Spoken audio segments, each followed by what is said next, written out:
like where to start with it. I feel like the best place to start is by breaking down SmackDown, talking about what's going to be on that show, and then just go into the chat and just going over to you guys and just having you guys talk about the things that you want to talk about, because I feel like it was 20 minutes. I feel like there was so much stuff in there. I feel like it was a whole episode of SmackDown just on its own. I feel like it was like a 3-hour Raw on its own. I feel like there is so much to talk about. How I managed to just only do a 17-minute video, I will never know, right? If you didn't see the 17-minute video that went up on the channel, right, earlier, I would say definitely check it out. It's worth watching. But also, I deserve so much praise for doing a 17. I didn't even know it was possible for me to do anything less than like 40 minutes now. So, yeah, I don't even know where to start. But I do. We're going to start with quickly talking about what is going to be on SmackDown tonight. And then what we'll do is jump into the chat and we'll go over to you guys. Ethan said you're early. I am early. I'm early because, to be honest, how can we not be? I mean, we have got so much to talk about. I feel like we're going to talk for 1,000,000 miles an hour. We're going to touch on anything you want to talk about, which I'd imagine is going to be that Rock promo. And I think we're going to run out of time, to be honest. I don't think we're going to be able to cover everything. It's just... So, right, The Rock returns to SmackDown tonight. We are in Arizona. It's going to be The Rock. It's going to be Roman. It's going to be Cody, right? Now, Cody is announced for this show, but he was announced for a previous SmackDown, and then he was actually on a dark match. So just because he's been announced doesn't mean that we're going to see him. Doesn't mean that we're going to get him. It could be that he is going to be doing... a dark match. So with that being said, I would just say, like, you know, maybe just curb your expectations a little bit. Just a little. I mean, I understand it's very difficult, right? It's stacked. It looks amazing. The lineup looks incredible. It's going to cook. It's going to bang. It's going to be amazing. But I don't think they've officially said that Cody is on the show. It's just that if you look at his schedule, it does say that he is there tonight. But it did say that before. And he worked a dark match, and he wasn't actually on the show, right? So just curb it, just a little, right? But if you're excited, I'm right there with you. I am right there with you. Right, Bayley and Dakota, they want payback on the Kabuki Warriors. Okay, so don't know quite how that's going to look, but that is part of the official preview. Carlito is going to go head-to-head with Santos Escobar in a street fight. So Carlito against Santos in a street fight tonight. And we've got Naomi taking on Tiffany Stratton. All aboard the Tiffy train, right? Tiffany Stratton, Naomi in an Elimination Chamber quest for retribution. I don't know what that means. I think it just means that Naomi is upset with Tiffany. And how funny that it was only in today's Unseen that we looked at them two. I didn't even know that match was happening, by the way. But I was sent that by Brady, which showed that Naomi had her shoulders up. She wasn't pinned during the Elimination Chamber. We know that it's ref's decision is final, right? So there's no kind of, no way of reversing any decisions or anything. But it doesn't change the fact that Naomi wasn't really eliminated. It doesn't change the fact that if they want to, they can show that angle and they can show that Naomi was actually cheated. She was robbed. She wasn't rightfully eliminated, right? It's not going to change the results, but they could use it as a storyline if they wanted. So I don't know. I don't know if they're going to do that. I don't expect them to do that. But it's just funny how it was only on today's Unseen that we looked at that footage, and you can see very, very clearly, I mean, it's quite clear even in the thumbnail, that she got her shoulder off the mat, right? So looking forward to that, actually. Be good to see, I mean, we all know it's Tiffy time, right? The Rock can do his yapping for 20 odd minutes, but at the end of the day, it's Tiffy time, right? So very much looking forward to that. Street fight should be good. Bailey and Dakota looking for the Kabuki Warriors. That'll be fun. And then, of course, The Rock, Roman, maybe Cody. Few rumors that we could be getting Seth as well. He is rumored to be around on forthcoming Smackdowns. So, again, I'm not expecting Seth tonight. Cody, I think there's a very good chance. But, oh, God, I know where everyone wants to go, and I don't blame you. You want to go, and you want to get into that promo. So, let's do it. Ethan said, loving the streams. Thank you, my friends. Appreciate the support. But Brony said Cody might just be doing a dark match. Yes, but I hope not. We've only got 5 weeks till Mania, so we do need some progression with the feuds. Well, I mean, what I would say is we got some crazy progression today. I mean, what we got from The Rock today is what I think we look for. We look for that really deep, really satisfying character development. You know, you don't want just these surface comments. You know, you want to really dig into the story, and it is very, very difficult to do that. I had people saying, why have they put this on social media? Why is this not on the show? And the answer is quite obvious in that it's 20 odd minutes long. I mean, the whole promo is 20 odd minutes long. And I know the Rock segment is important. Of course it is. And I know that Roman's segment is important and Cody is important. We know this story is what is not carrying WrestleMania, but it's the main event of WrestleMania. And it might even be the main event of both nights. Right? The Roman, Cody, Rock story. We know that Cody, Roman is the main event of night 2. It might be that the tag match main event's night 1. So clearly, this is the most important thing that's happening right now. But it's not the only thing that's happening right now. And we've also got, you know, a lot of other things that we need to showcase. There's 2 days worth of WrestleMania that we're trying to build. And I know some of that can be done on Raw, but some of it has to be done on SmackDown. So you can't really afford for The Rock to go out there and cut a 20-odd minute promo because the Roman's going to have to say something. Cody's going to have to say something. You know, I mean, before you know it, you're eating up a good 40, 50 minutes of the show. Can't really afford to do that. So, and also, now that he's said what he's said on social media, we can now use the TV time that we are going to give to Rock Roman tonight. We can use that to further push it along. It feels like there's so much story here. We probably should have started it earlier, but instead, we've only got 5 weeks. I think there's a lot that they want to fit in, and they feel like they can do a 20-minute promo on social media because they've got other stuff they need to be focusing on during SmackDown, even in this feud. So, yeah, I think I'm all for it. I am all for it. I would love to see more of this. I would love to see more of this being fleshed out. And what you can do is just take the real highlights, like 30-odd seconds of just the key comments. Take those, put them onto the screen, so that anyone that didn't see them today can just get the real highlights, 30-odd seconds of highlights. And obviously point people in the direction of go to The Rock's Instagram, go to The Rock's social media. I'm sure WWE have retweeted as well. Go to WWE social media. You'll be able to watch the full 20 minutes if you so want to.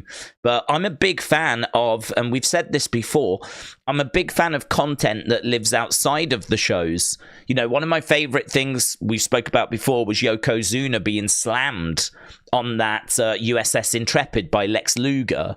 Like, that wasn't on a Raw. That wasn't on a SmackDown. That wasn't on a wrestling challenge. That was its own thing. And I really love these additional pieces of content because they do feel like bonus balls. They do feel like we're not really meant to get this. Like, we're not really meant to get this. This is outside of the shows. Like, WWE give us the shows, but now they're giving us like this extra stuff. And it's hard to be upset about getting extra stuff. So I kind of get why they did it. I can understand people saying, oh, not everyone's got access to social media. Not everyone's got access to it. I do understand that. I think you can still take the key highlights from it and still show those on the show, right? So that people don't miss out. I think it is a very good point to make, because one of the criticisms we have of AEW is that their storylines continue on Collision, and then on Dynamite, you don't know quite where you are with things, because if you didn't watch Collision, you're a little bit out the loop. They're not very good at kind of bringing you up to speed with what happened on Collision. So you can watch the show and go, hang on, when did these two start feuding? Or, well, hang on, I thought he was a heel. Why is he a face? And it's because it's happened on Collision or Rampage, and we haven't been told, basically. Unless you watch all those shows, like, you don't really get brought up to speed.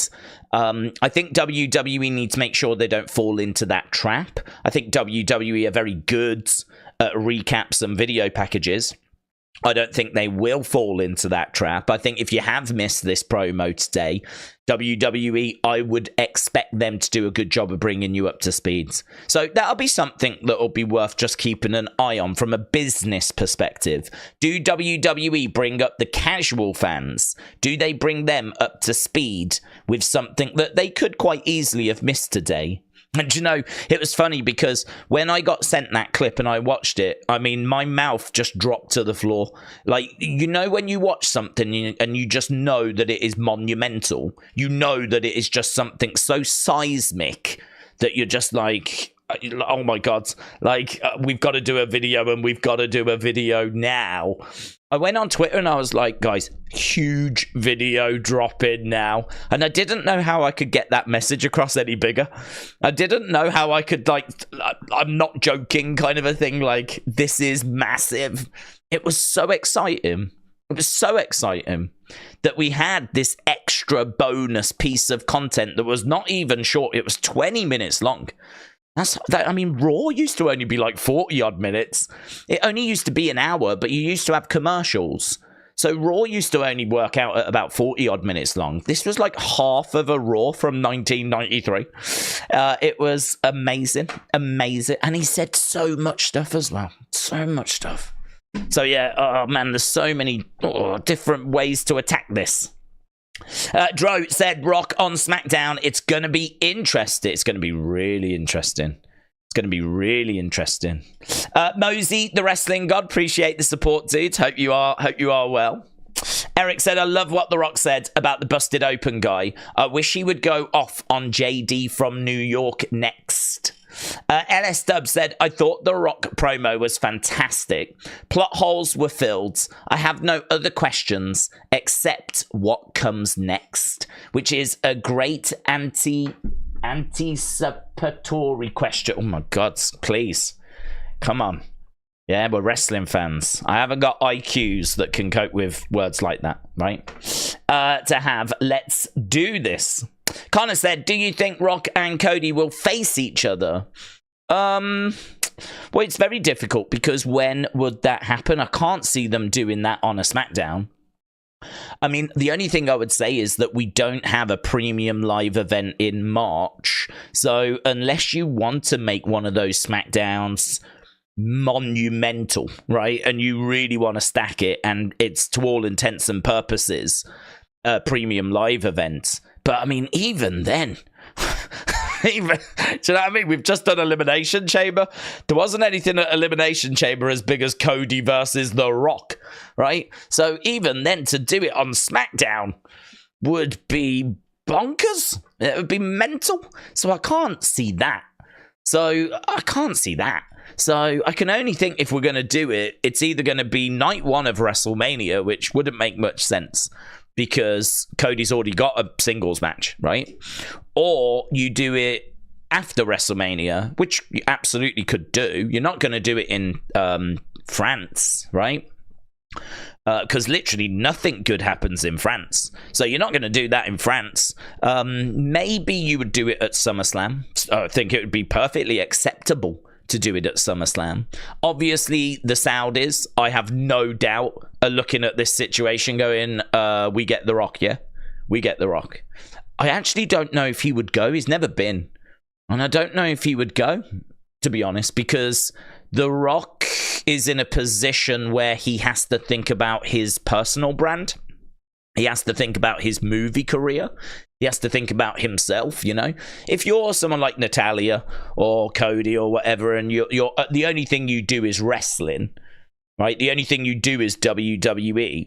You haven't really got to worry too much about your personal brand, if you will, right? Because you're paid by WWE.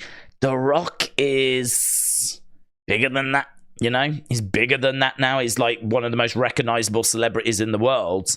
You could understand him not really wanting to be associated with Saudi Arabia, right? You could sort of understand that. I think that Saudi Arabia, though, has kind of changed its image a little bit in the sense of, hear me out, in the sense of Tyson Fury doesn't worry about going over there. Anthony Joshua doesn't worry about going over there. Ngannou doesn't worry about going over there. The Paul brothers obviously go over there. Like, there's, I think, Formula One races that happen over there.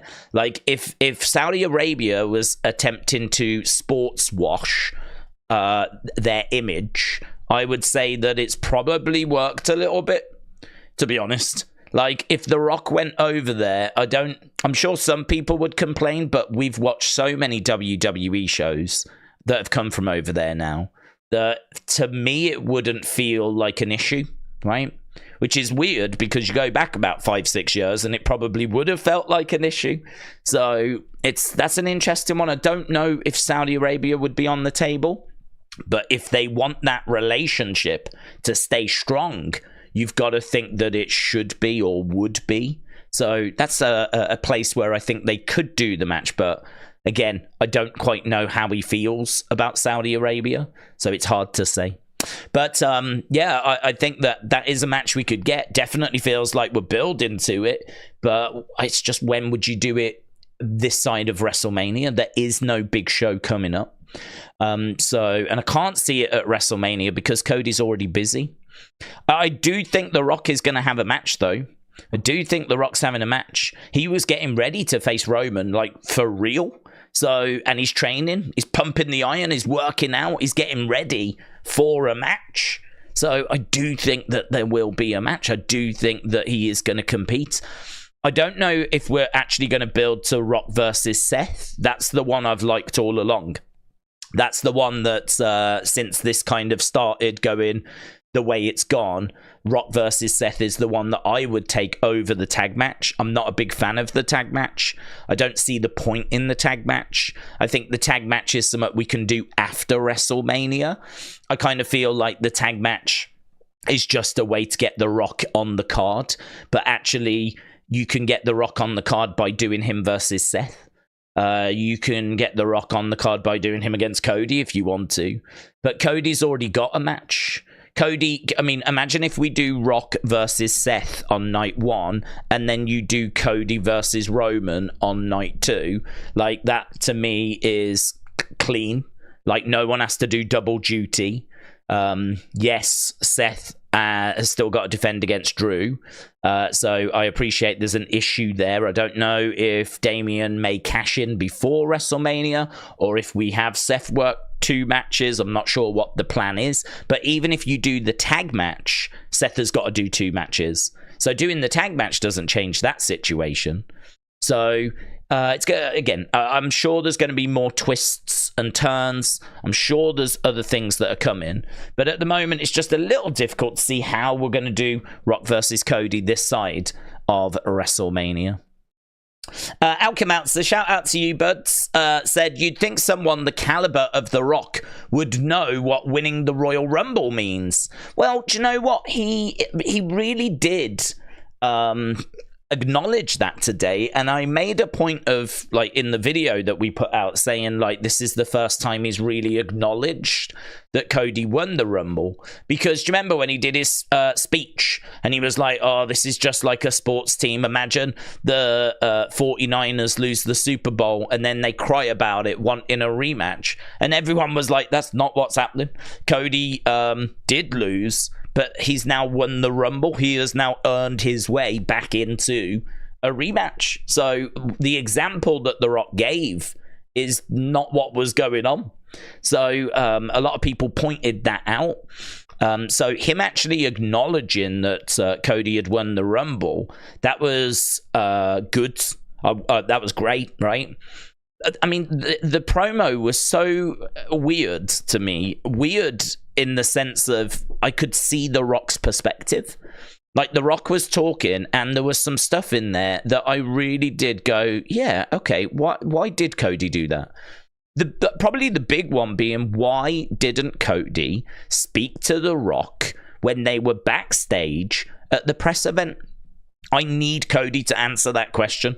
Why didn't he speak to The Rock backstage at the press event? Don't forget, 2 days before that press event, 2 days before the press event, Cody tweeted out, trust me, right? Trust me. I hear you. Trust me, right? So I've got to think that at that point, he's made his mind up that he is going to face Roman 2 days before the press event, right? Someone on X told me today, or said to me today, like, what if he, in his head, he was still going to face Seth when he said, trust me? And I was like, could you imagine? Like, could you imagine when he sent that message out of, guys, trust me, he was still going to face Seth at WrestleMania, right? I kind of think that at that point, surely, when he sent that trust me text out, at that moment, he had decided, right, I've heard the people, they want me to finish the story. I'm going to face Roman, right? I've got to think that. So if he's made his mind up 2 days before the press event, why did he not speak to The Rock backstage and tell him backstage that he had changed his mind? Why did he let The Rock go out, go through all the palaver of here's the bloodline, blah, blah, blah, blah, blah, and then end up interrupting him and telling him on stage? I'm sure there is an answer to this, right? I'm sure there is an answer to this. I'm sure that, I'm keeping my fingers crossed, this has been planned, thought through, and that there is an answer. I'm sure there is, right? But it is one that you look at and you go, yeah, I would like that answered, actually. Cody, can you get back to us on that, please? Because, yeah, I would like an answer to that, thinking about it. So I thought that was a really good point that The Rock made. I thought it was a really good point. And the other point as well was that we didn't know what had been said between him and Cody. And again, remember, this is a story. I know you all know this is a story, right? This is a storyline. It didn't really happen, right? So when they spoke, right? When they spoke on the phone and The Rock persuaded Cody to step to the side, the creative team have all these options on the table. We can go that way, we can go that way, we can go that way, we can do this, we can do that, we can do all these different things, right? In my mind, I think I've always thought that that phone call was a bit more sinister than what we heard today. In my mind, I think I thought that The Rock was a bit more threatening, maybe a bit more blackmail-y, a little bit more sinister than what he said.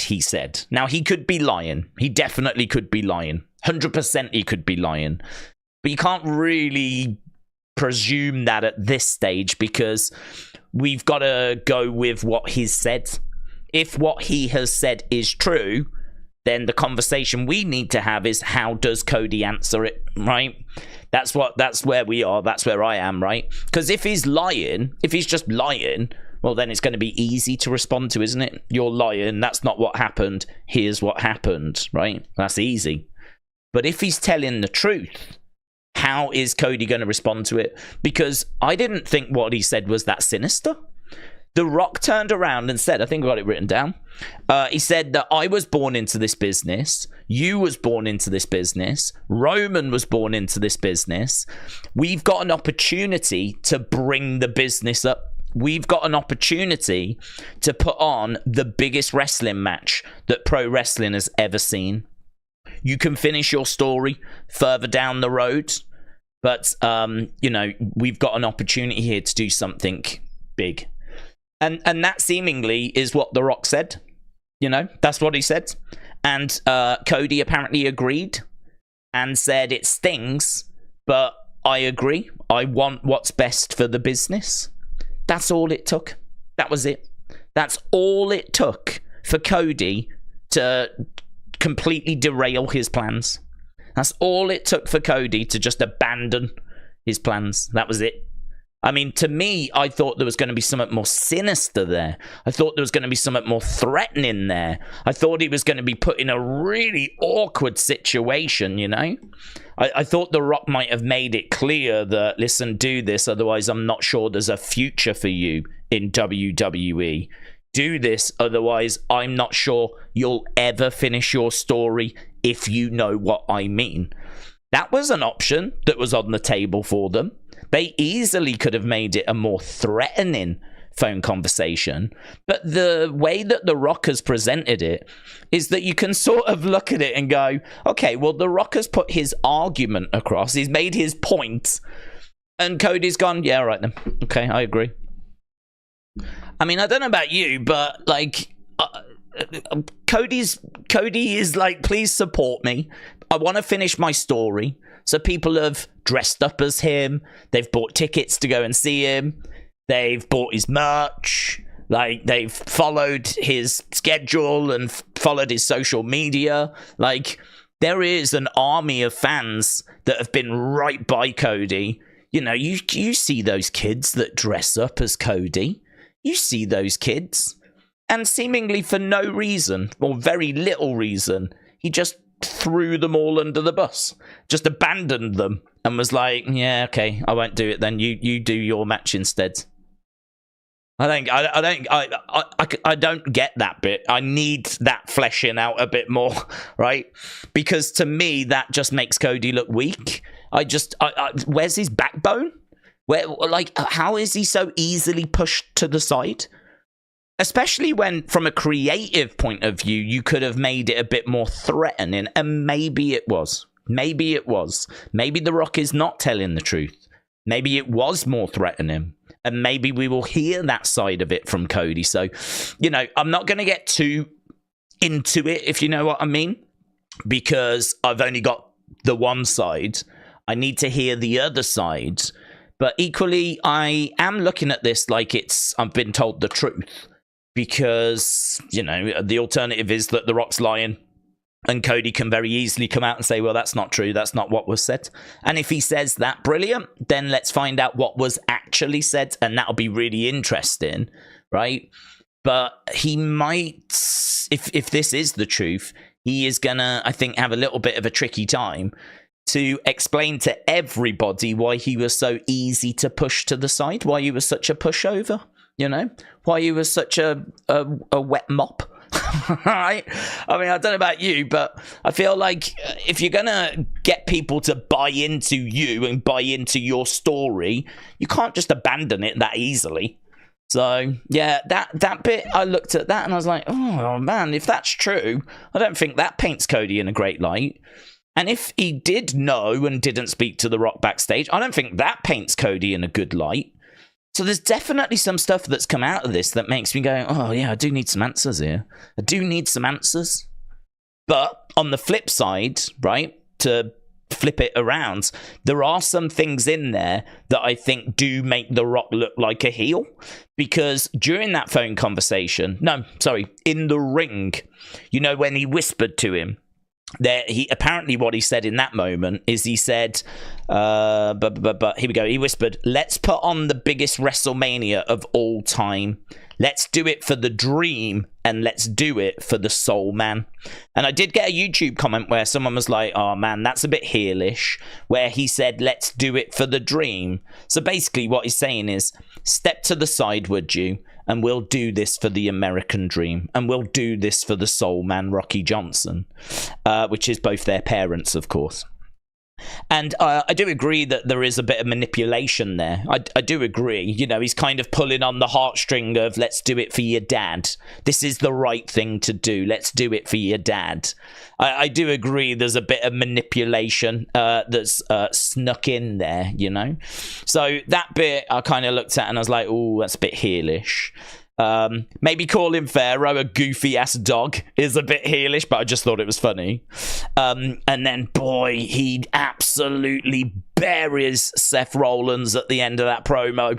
He buries Seth Rollins. He says, like, he plays a clip of Seth saying about how we don't need The Rock, and he says, you need The Rock in ways you don't know. And then he goes on about Ari Emanuel and Netflix and signing that $5 billion deal. He says, as they're signing that deal, do you think Netflix are asking Ari Emanuel, Ari, is Seth Rollins going to be our champion? Do you think they're asking that, Seth? No, they're not. Because one, they don't know who you are, right? And two, they don't care about you, right? Even if they did, right? They were asking about if the people's champion was going to be involved, right? He just buried him. He just absolutely buried Seth Rollins. But in a way where I still can't really say that he was being like, it was nasty what he was saying, but you know, it's kind of nasty what Seth said. Like, we don't need The Rock. We don't need The Rock, right? So The Rock's only responding to what Seth said. He's only saying, oh, you don't think you need me? Oh, you need me in ways that you don't even understand. And then he's explained how he needs him, right? And he's done it in a way where he's absolutely crucified him, right? The heelish part, I thought, was when he said, I am on the boards and I can take that title away from you, right? Involved, you might not have that belt. If you get involved, that I can't guarantee that you'll still be champion. That was heelish. I think threatening to take Seth's belt away from him is clearly abusing your position. That's clearly abusing your position. So there was definitely things in there that were from a heel perspective, I thought. But I also thought there were some really good points that were made that I definitely want answers on. And Cody's response is going to be absolutely fascinating. Cody's response is unmissable. I think we all want to see how Cody responds to this. And hopefully we get that answer tonight. And it could be that everything we heard was a load of rubbish. Could be that everything we heard was nothing but lies. But what if it wasn't? And if it wasn't, how does Cody respond? Right, let's go down. AJG said, the thing is, you're saying if Cody had no choice when he really didn't, WWE needs to come up with an answer as to why Cody did it. I agree. Damien said, are you doing the Amanda Serrano fight? No, I'm not doing I got asked about that if I was doing the Jake Paul fight, but I am just fully dialed in, man, to WWE. So once we finish with SmackDown, I will put the post up asking for your I would love to have done it today.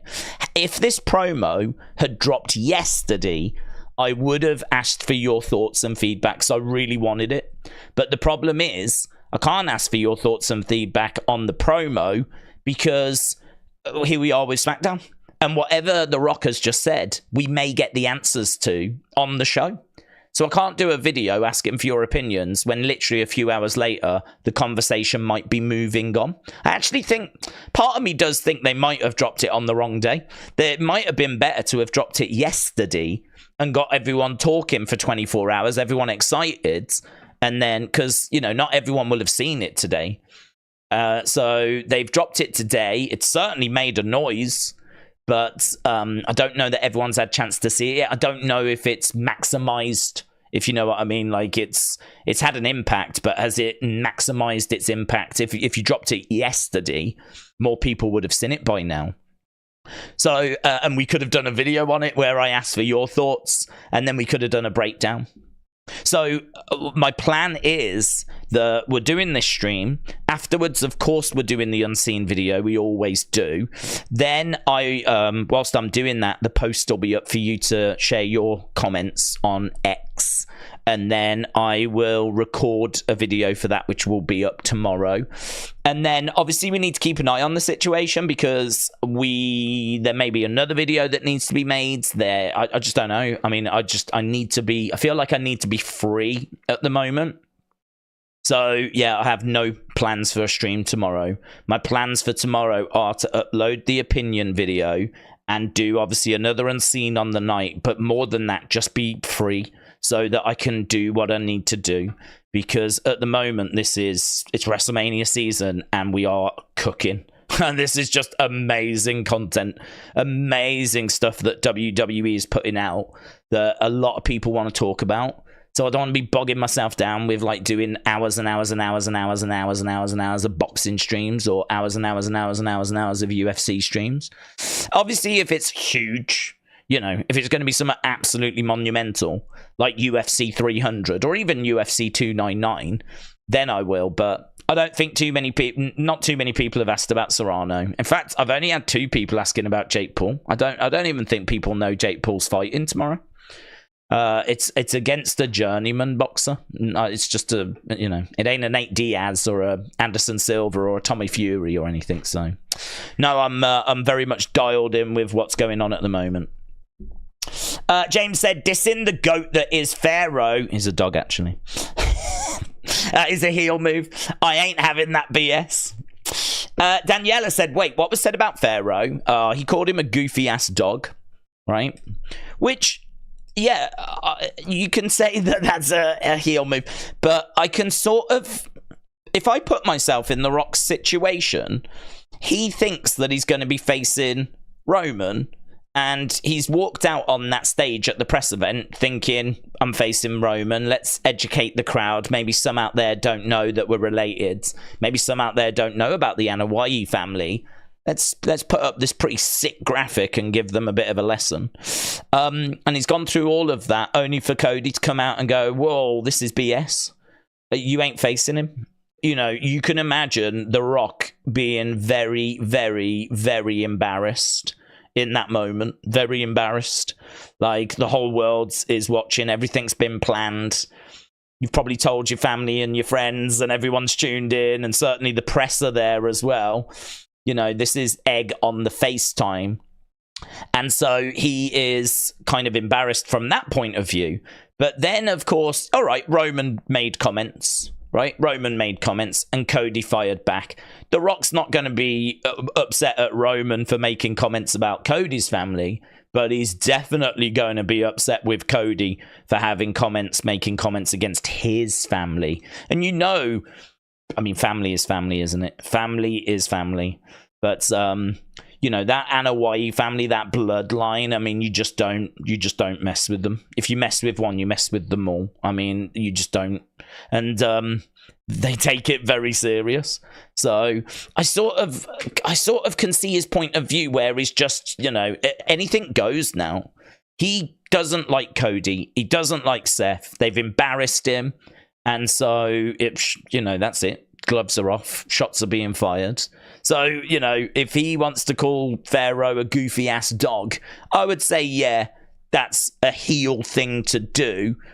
But I don't know, it's weird. I can see his perspective. He's just trying to hurt Cody.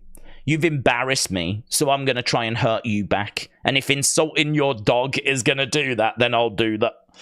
So, yeah, I could see some of his points. I really, really could. I could see some of his points. And I watched a few other YouTube reactions to it. I've never seen this channel before, Pilana or whatever. I watched their video. It wasn't very good, to be honest, right? And I'm not just throwing shade. It was a 20-odd minute video, and I was quite excited because I thought, wow, they really broke this thing down. And it turned out they were just playing The Rock's video, and that was it. But they did say a little comment at the start, and they said they can see why The Rock is so angry. So they didn't give much breakdown. They didn't give him much context. They didn't really discuss it in much detail. They just threw in a bit of a soundbite at the start, which was they can see why The Rock was so angry. And then they just played his 20-minute video, to be honest. That was it. So I was a bit disappointed with that, but at least, you know, I could see that they also kind of saw something from his perspective, you know.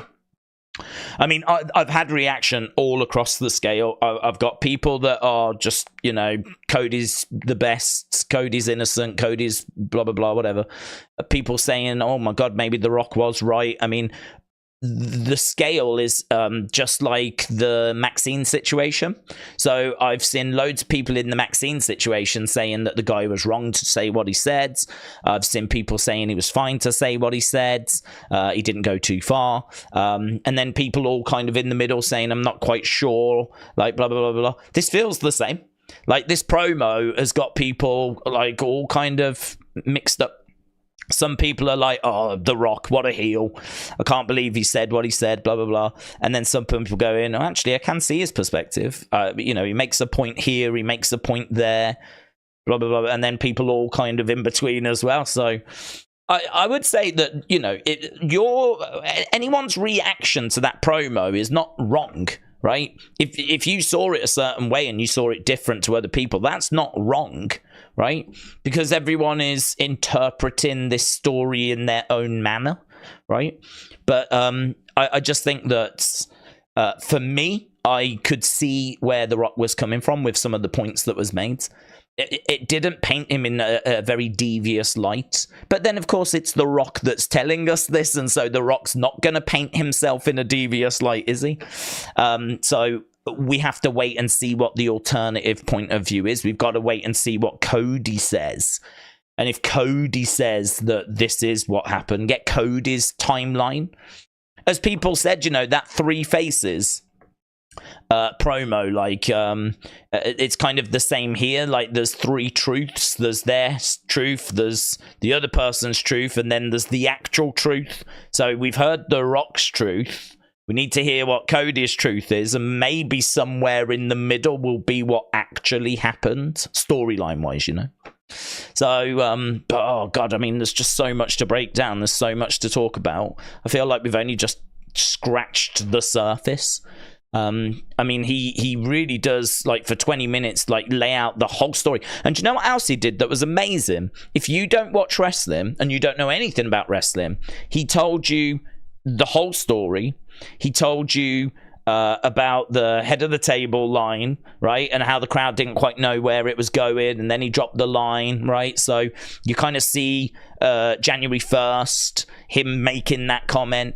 He talks about Cody winning the Rumble, how he was pleased for him. He talks about the phone call. He talks about Cody agreeing. He talks about what he whispered into his ear. He talks about why they chose that place to do that moment. He talks about the press event. He talks about Cody changing his mind. He talks about the Anoa'i family. He talks about the Netflix deal. He gets the Netflix deal in there, right? The $5 billion Netflix deal. That gets a mention. Ari Emanuel gets a mention. Even at the end, he talks about the fact that he's going to be at the next 3 Smackdowns. And I think he even mentions where they're going to be. Like, the amount of information. This wasn't him just like, there are clearly points that he wanted to make sure he mentioned. This is everything you need to know about this story in a 20-minute promo. That's what this is, right? From The Rock's perspective. But he just ticks so many boxes. He just covered off so much stuff. It was really impressive. And, you know, his delivery was so good as well, because he would go back over certain lines to make sure that they really came across.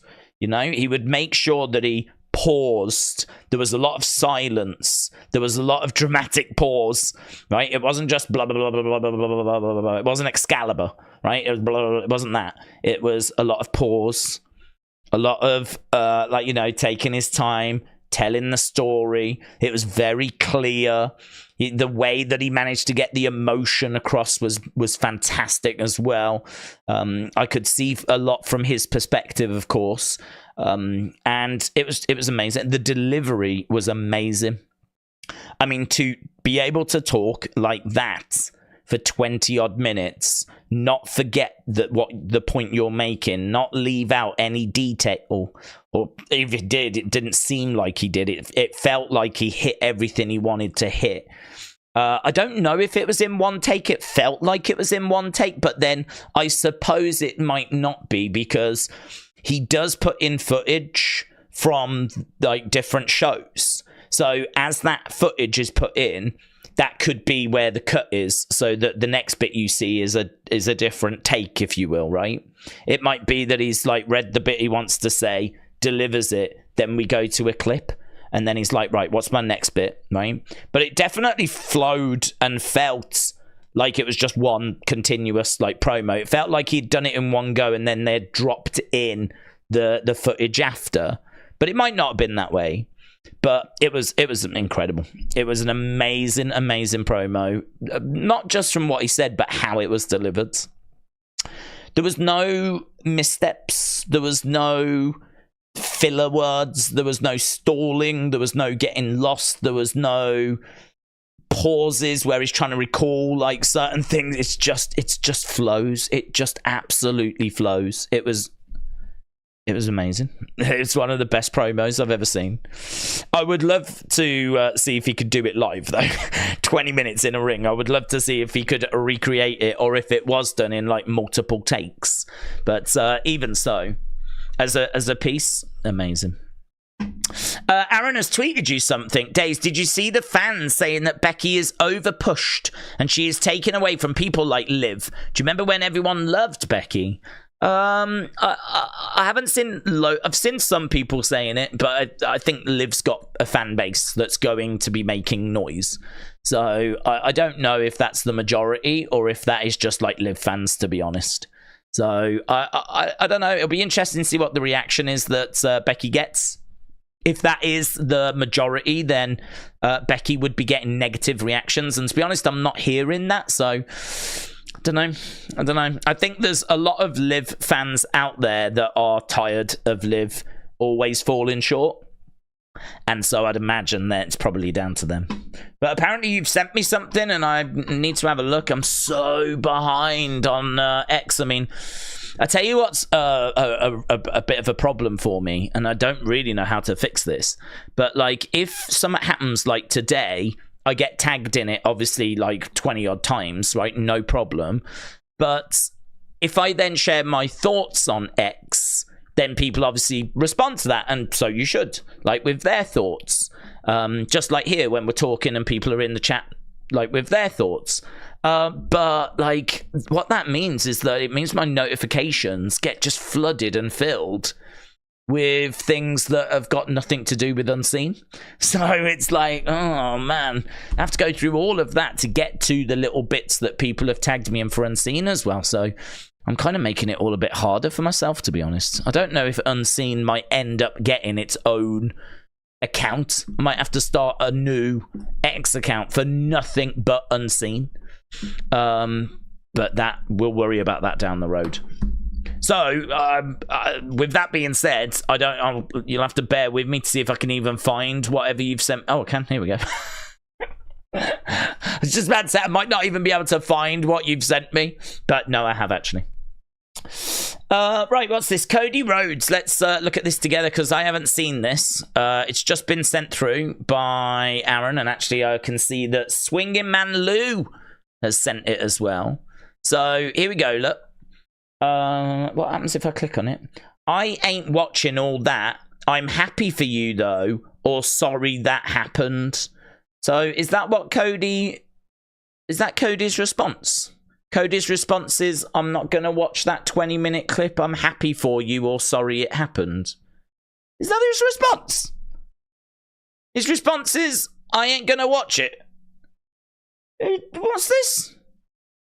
Triple H and the Vince allegations. What's this? I ain't reading that. And his response is, I ain't gonna watch all that. I'm happy for you, or sorry it happened. He better give me a better answer than that. I better get a better answer than this, because I've got questions. I've got things that I would like answering.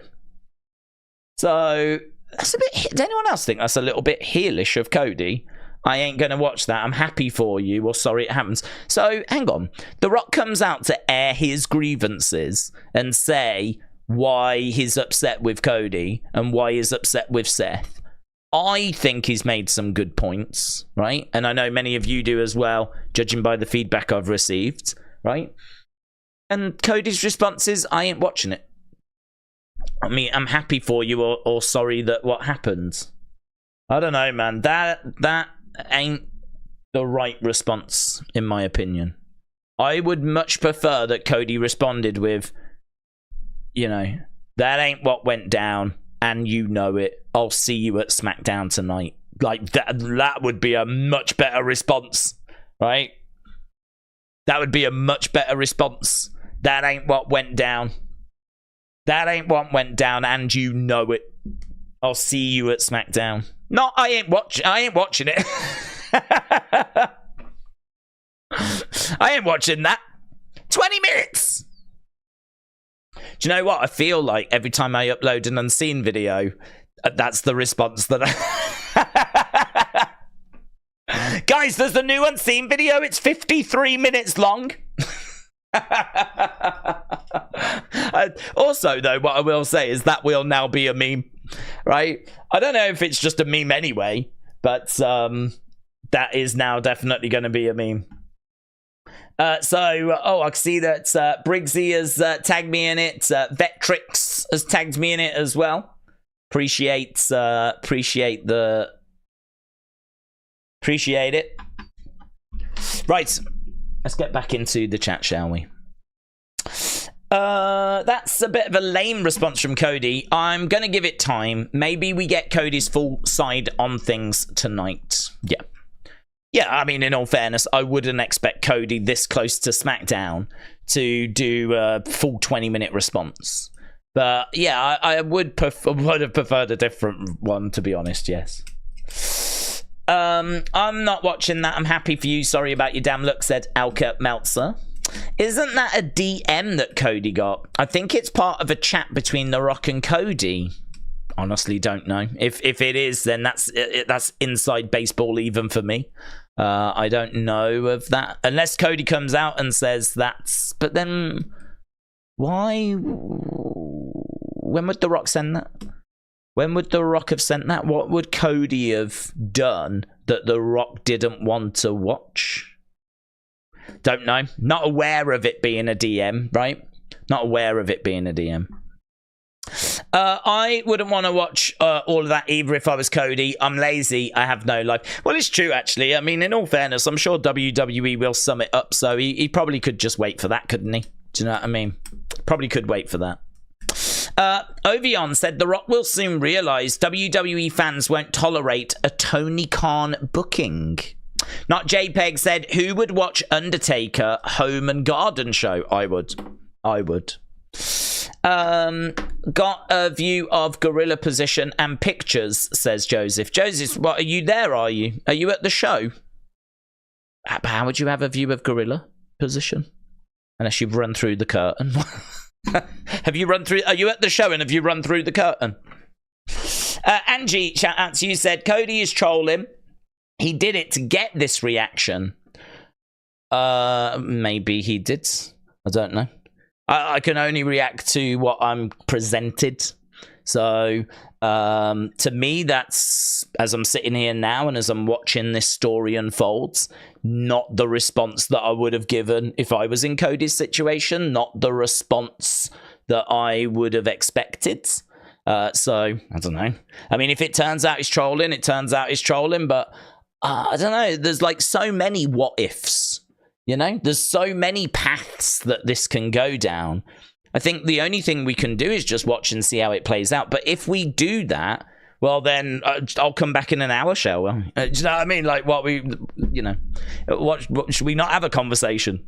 That's because I have had that a few times. People are being like, oh, just, we need to hear Cody's sides. And it's like, yeah, I know, I completely agree. And I have said that repeatedly. I've said it till I'm blue in the face. I've said this could be lies. I've said that we need to hear all sides.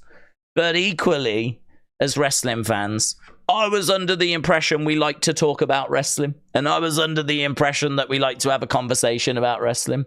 And so, we've been presented with a 20-minute promo. I sort of feel like we should talk about it. And if that's Cody's response, I sort of feel like we should talk about it. So it could be trolling. It might not be trolling. Obviously, we need to see his side of things.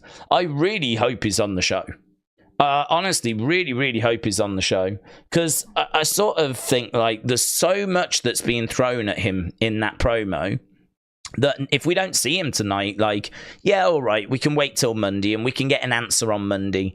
But, oh, man, I want it now. I've got questions. I want answers.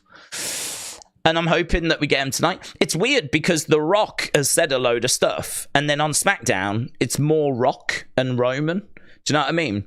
Like, that promo that The Rock dropped, like, that would have been better if it was Cody that was on tonight so that he could respond. But actually, The Rock has said a load of stuff on social media. And then now, later on SmackDown, we're going to get more Rock. And we're going to get more, like, Roman. So if we don't get Cody tonight, he's going to need 3 hours of Raw to respond, is he not? How's he going to respond to everything that's been thrown at him? He's going to have to do it. He's going to have to do his own 20-minute promo on social media. Because how's he going to respond to all this? Well, like that, apparently. I ain't watching it. That's the strategy he's chosen. Oh, I don't need all 3 hours of Raw. I'm just not going to watch what was said. Whew. Could Sly Stallone be in Philly, said Not JPEG. He could be in Philly. They're trying to get him, but apparently he's pretty busy. So I don't know if they're going to be able to get him or not. Ovion said if The Rock won't address the Rumble, he has no point. No, he did. He did address the Rumble. He said Cody won the Rumble in the promo, and he said that he's happy for him. He said, like, you won the Rumble. I'm happy for you. He even said something, actually, that was quite interesting. There was a moment in that bit where he seemed to suggest we had an agreement. I feel like we should watch that bit, actually. Where's the... I wonder if we can find it. Here's The Rock. Oh.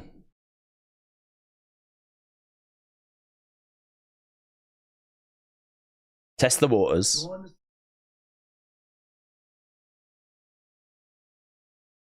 At the bar.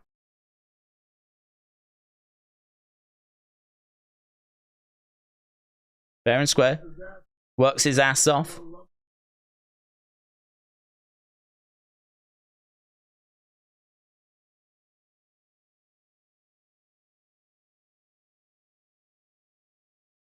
Rhodes had a conversation.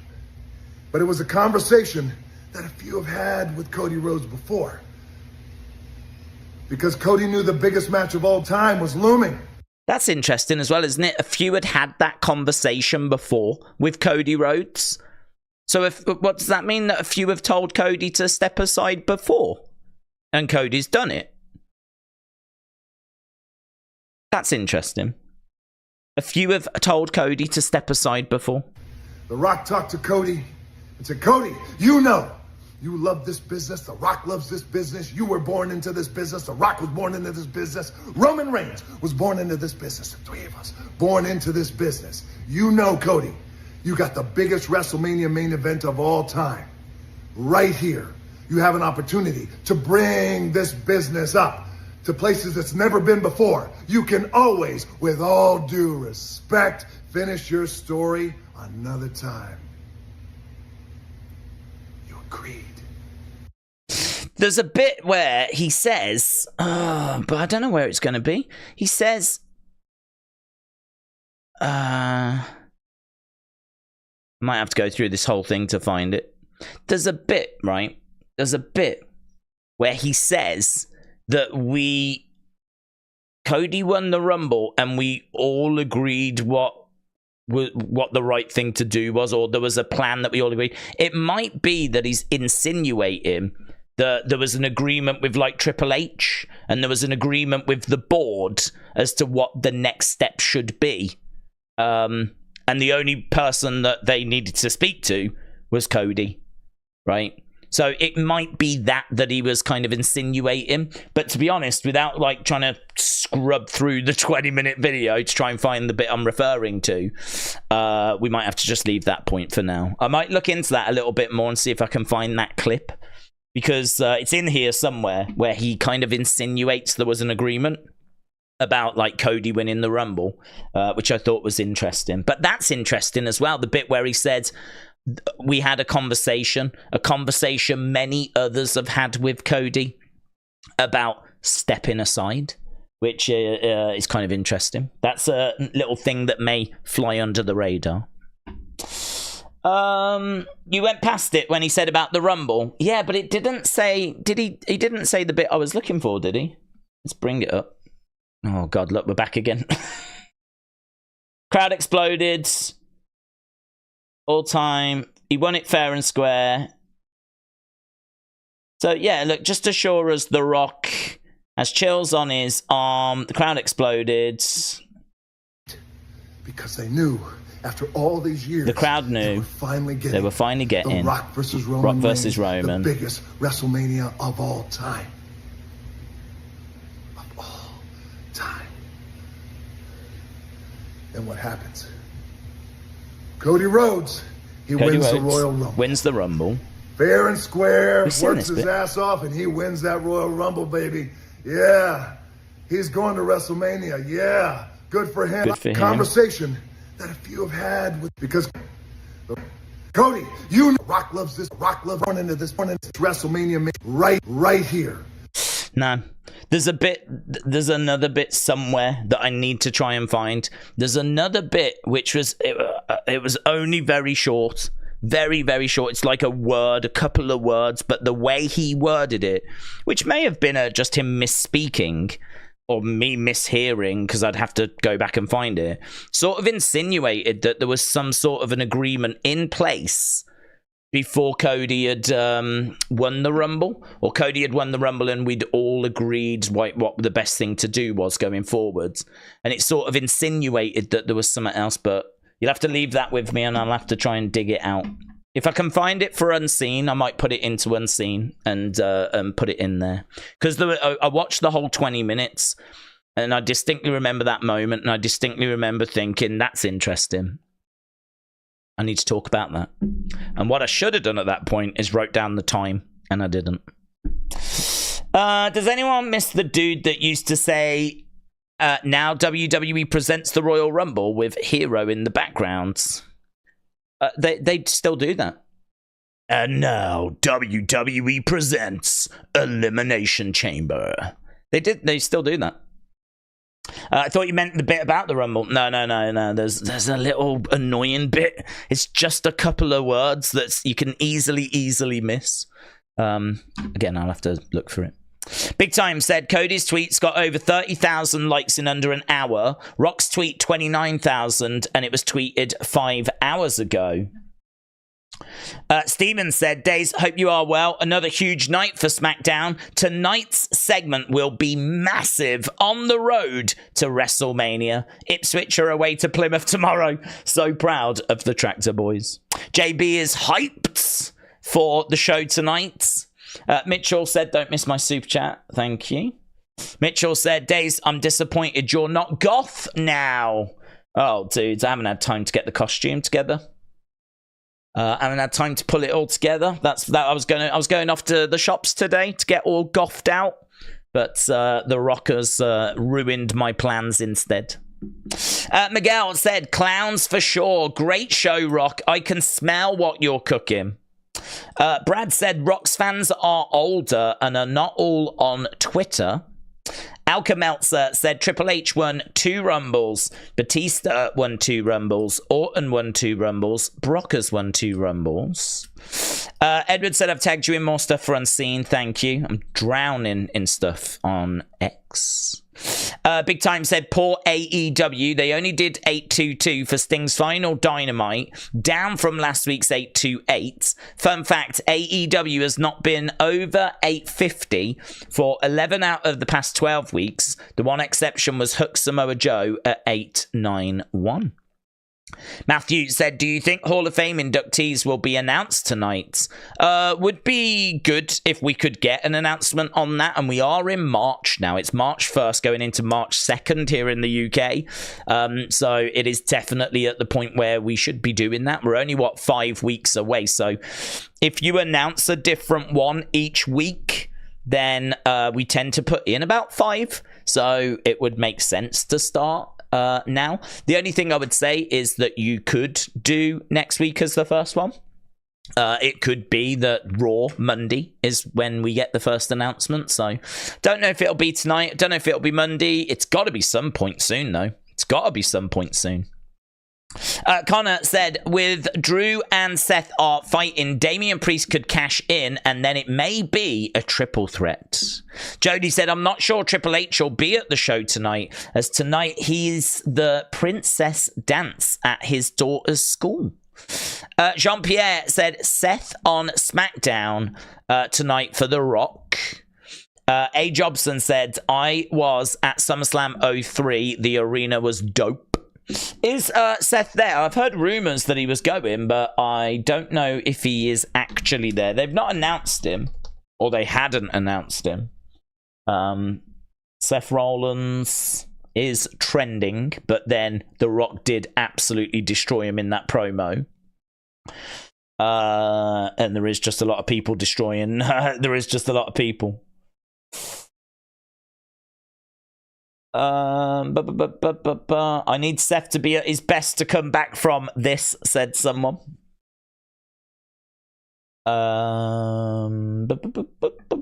Yeah, there's rumors that he's going to be there. I haven't seen anything confirmed. But yeah, there's a good chance that he'll be there. But as we said, there's also a chance that what we end up getting is Cody in a flipping dart match. That happened before, so hopefully not.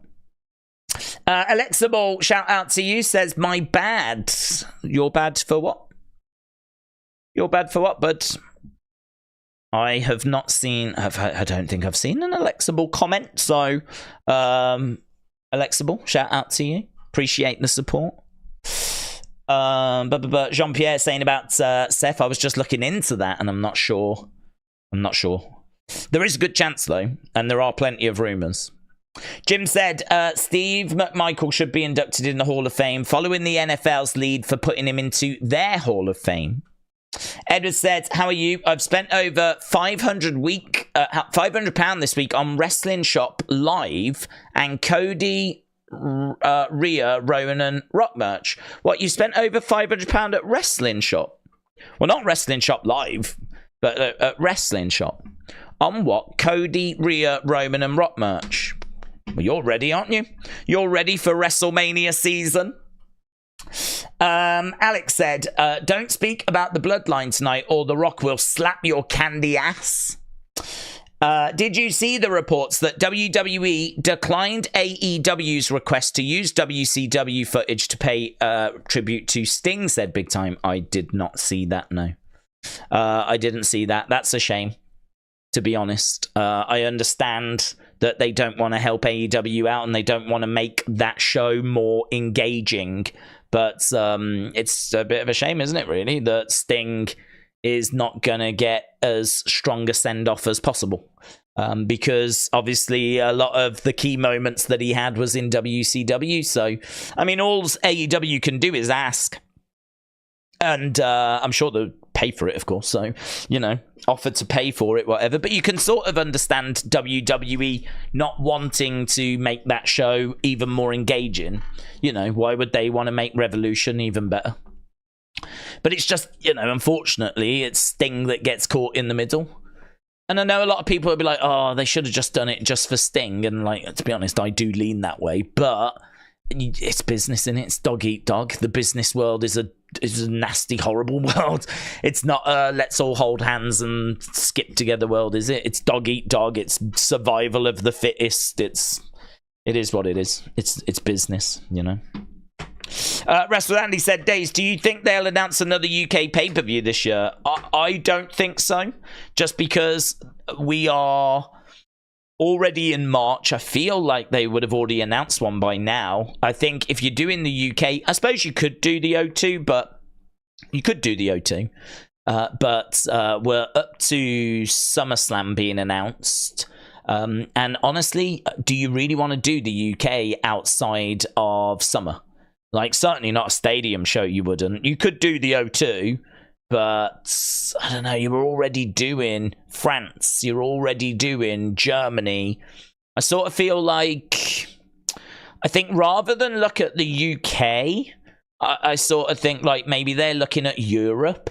So they feel like they ticked the Europe box last year with Money in the Bank. They ticked it the year before that with Clash at the Castle in Wales. And now maybe they're thinking they've ticked the Europe box with the French and the German premium live events. So maybe this is the year the UK miss out. But I think there's a good chance the UK get one next year. They clearly have got an interest in making sure that they are well represented in Europe, right? So I think I don't expect one this year. I'd be shocked if we get one. But it's nothing to say that we don't get some juicy in 2025.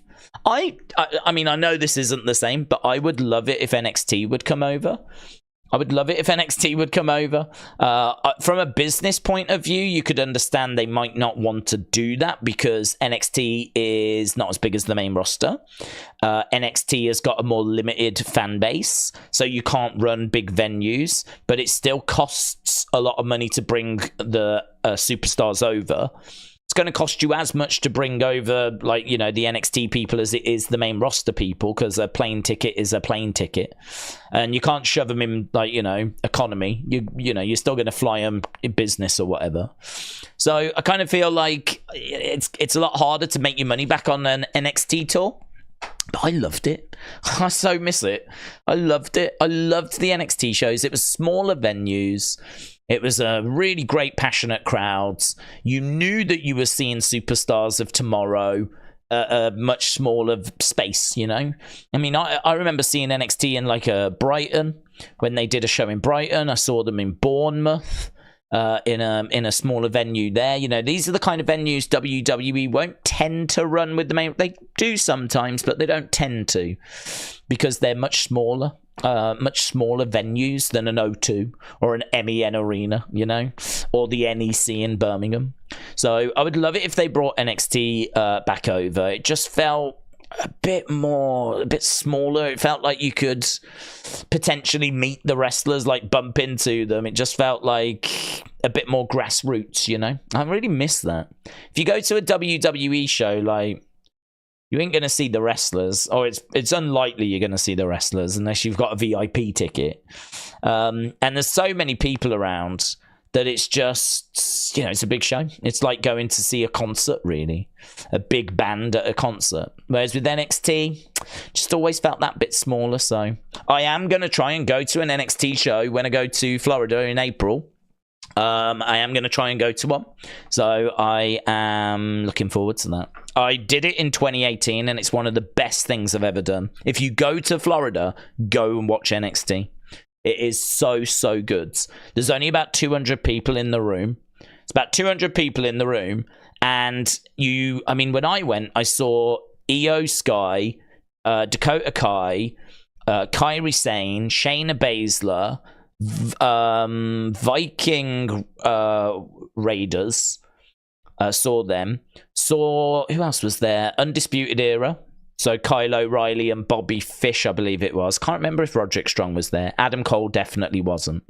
Keith Lee. Saw Keith Lee. Who else did I see? A few. I saw a few. Lars Sullivan, that's what I was thinking of. Lars Sullivan was there. So, you know, some of them have obviously gone on to the main roster to achieve big stuff, like Io's now the women's champion, for example. So, yeah, that was back in 2018 when I went. So I would love it if they would come over, but they haven't been to the UK in a long time because NXT UK kind of replaced them. Joseph said, Days, I've joined X and I'll be posting all night for you. Joseph, shout out to you, my friends. Appreciate it. Yeah, I get a lot of people asking, like, oh, how do I get onto the unseen videos? It's simple as, like, find stuff that you find interesting. Just tag me in it. If you can, quote, tweet, that's easier. It's better for me because I can see your name and I can see what you have tagged me in. If you just tag me in stuff, all I see is basically you tagging me. I have to click on it to actually view it. And so if I want to then put that in unseen, I've got to put the original message and then put your name as a separate message. It's just more work, to be honest. It's a lot easier if it's quote tweeted and then I've only got to save the one message. Because sometimes, you know, to be honest, I can be in a bit of a rush and I can easily miss, like, add in your name as well because you'll be a separate tweet, you know? So it's just a lot easier. It's a lot cleaner if it's quote tweeted. And so that's how you do it, basically. But what I've noticed is a lot of people tend to tag me in the same stuff from the same sources. So anything from, like, WrestleOps, anything from the wrestlers themselves, anything from Wrestle Talk, the kind of big accounts, you know. I get a lot of those. I think if you want to really stand a good chance of getting in, a lot of memes or things from smaller accounts, things that can, you know, maybe not get seen as much. A good example was Brady, who tagged me in the Naomi not being pinned Elimination Chamber.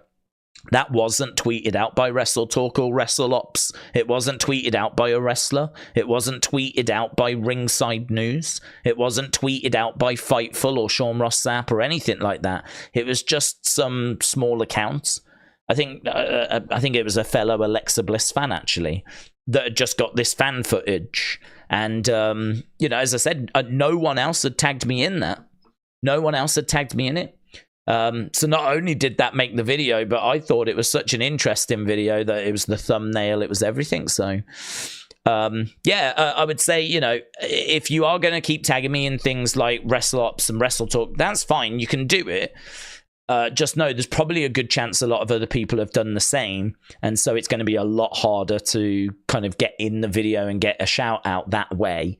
It's going to be the more obscure stuff that's going to probably benefit unseen more and be an easier way for you to get into the videos. So just something to bear in mind, because I know a lot of people really do want to get in the videos, and I want to try and feature as many people as different people as possible. Share the love, you know.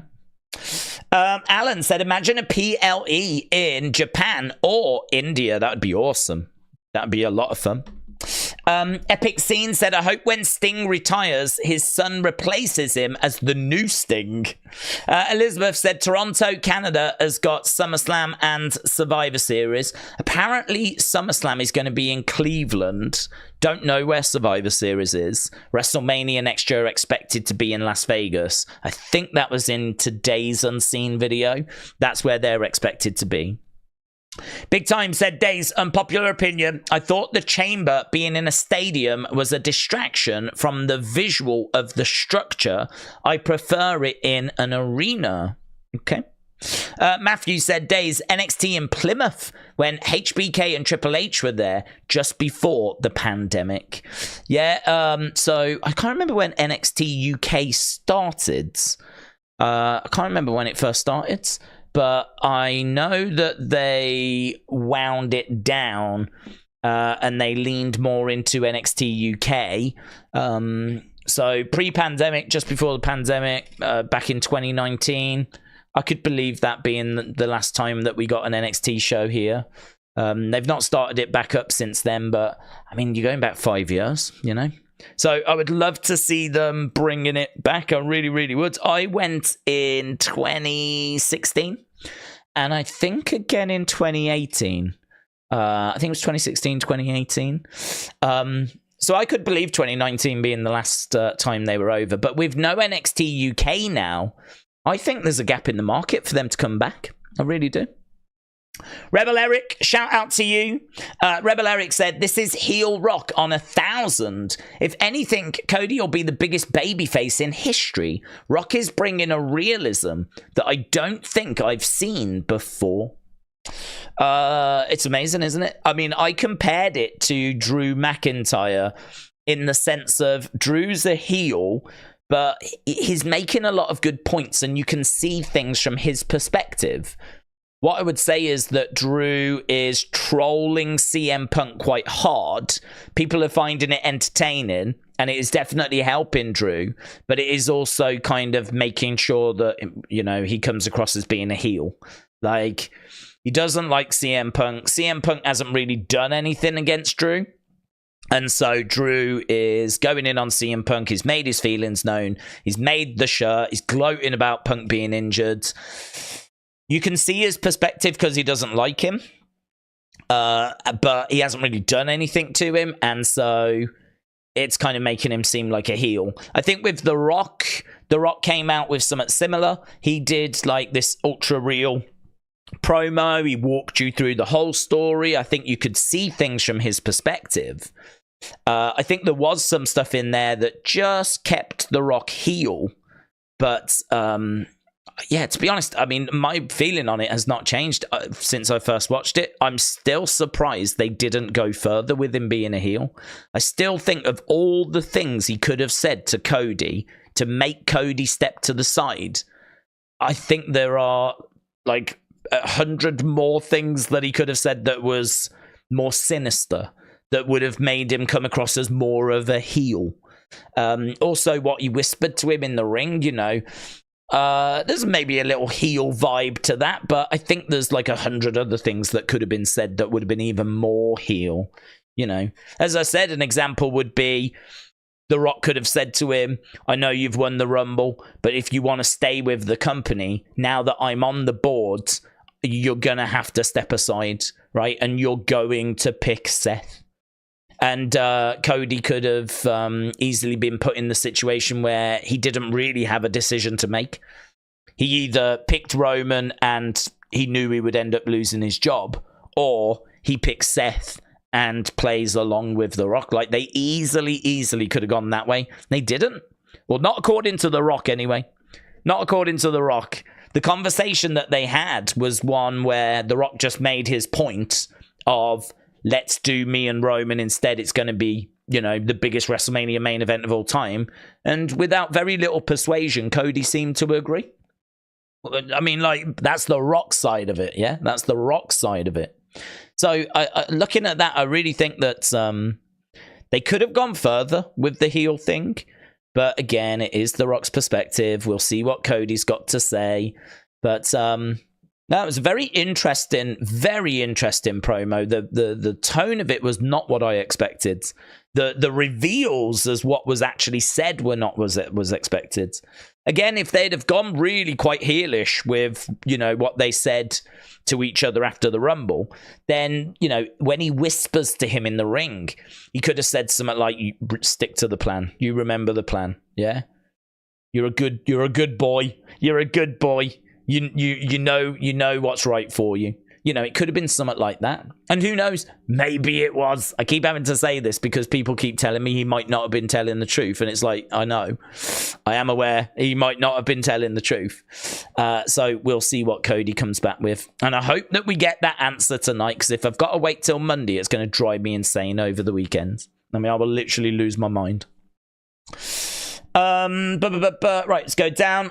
Do you think another Bloodline member will show up tonight? No, not expecting another Bloodline member. Ethan said, I do think Cody is a do it for the business kind of man, a yes man. I think that's a problem. I mean, I've had people saying like that he's done it because he felt it was the right thing to do, right? And that might be true, but it's not great for his fans that have bought his t-shirts and gone to see him. You know, there's kids that dress up as him, and there's people that you know, he's for 2 years said, I want to finish the story, I need to finish the story, I've got to do it for my dad. And there's people that have bought into that. There's people that are with him and want him to achieve his goal. So for him to so easily just step to the side, it just seems, he just looks weak to me. He really looks weak. He really looks like someone that can just be blown off course very easily. He's too easily pushed around. And to be honest, if you want to be a champion isn't just the person that can do it in the ring. You've got to have the right mentality as well. You've got to have a champion's mentality. because, you know, you've got to find a way of getting yourself into positions where you can get opportunities. You know, you've got to be able to do it in the ring, but you've also got to be able to navigate the choppy waters, the politics and everything that is wrestling. We know that he struggled to do that when he was Stardust. So when he was Stardust, he couldn't break into the main event scene. He was stuck. So what did he do? He left, right? So that he could make himself a bigger star. It was a brilliant move. It was a genius move because he left, made himself a bigger star, and then he came back as a bigger star, right? And so he came back as a bigger star, and then he told us, I'm back to finish the story. And so, you know, for 2 years, we've watched him trying to finish his story, talking about finish his story. The flipping video game is based on him finishing this story. And then after a very, well, according to The Rock, kind of brief conversation, right? Didn't take much persuasion whatsoever. He just flipping steps to the sides. And all those fans that have bought his merch and bought into him and believed in him, what are they meant to do? Just accept it. Well, they didn't, did they? I mean, clearly it didn't work because they didn't accept it. And there was this big We Want Cody movement that broke out. So really, the story we're telling is that Cody's an idiot, stepped to the side, right? Step to the side willingly. And the fans are the ones that had to get him back into the position he should have been in. It's the fans that really reminded him, like, no, you're trying to finish your story, yeah? Stop being a doofus. Right? Stop being bullied, would you? Stand up. You could get a backbone, would you? Get a backbone, would you, mate? Come on. You're trying to finish your story. We want the story finished. Go and finish your story. And it was only because we made so much noise that he was like, oh, yeah, probably should. Yeah, probably. No, actually, think about it. You're right. Yeah, shouldn't I, actually? I have been talking about it for 2 years. Yeah, you should. Yeah, thanks. Thanks. I'm really pleased I bought this shirt supporting you. I didn't realise it only took a quick conversation for you to flip in, step aside. So, you know, I kind of feel like there's definitely things I'd like some answers to. Of all the options... Now, I even put the tweet out going, is The Rock working with WWE here? Like, is he actually working with their creative? Or is he just gone rogue? Because this ain't the way I would have gone. I wouldn't have done what The Rock did today. I would not have done that from a creative point of view.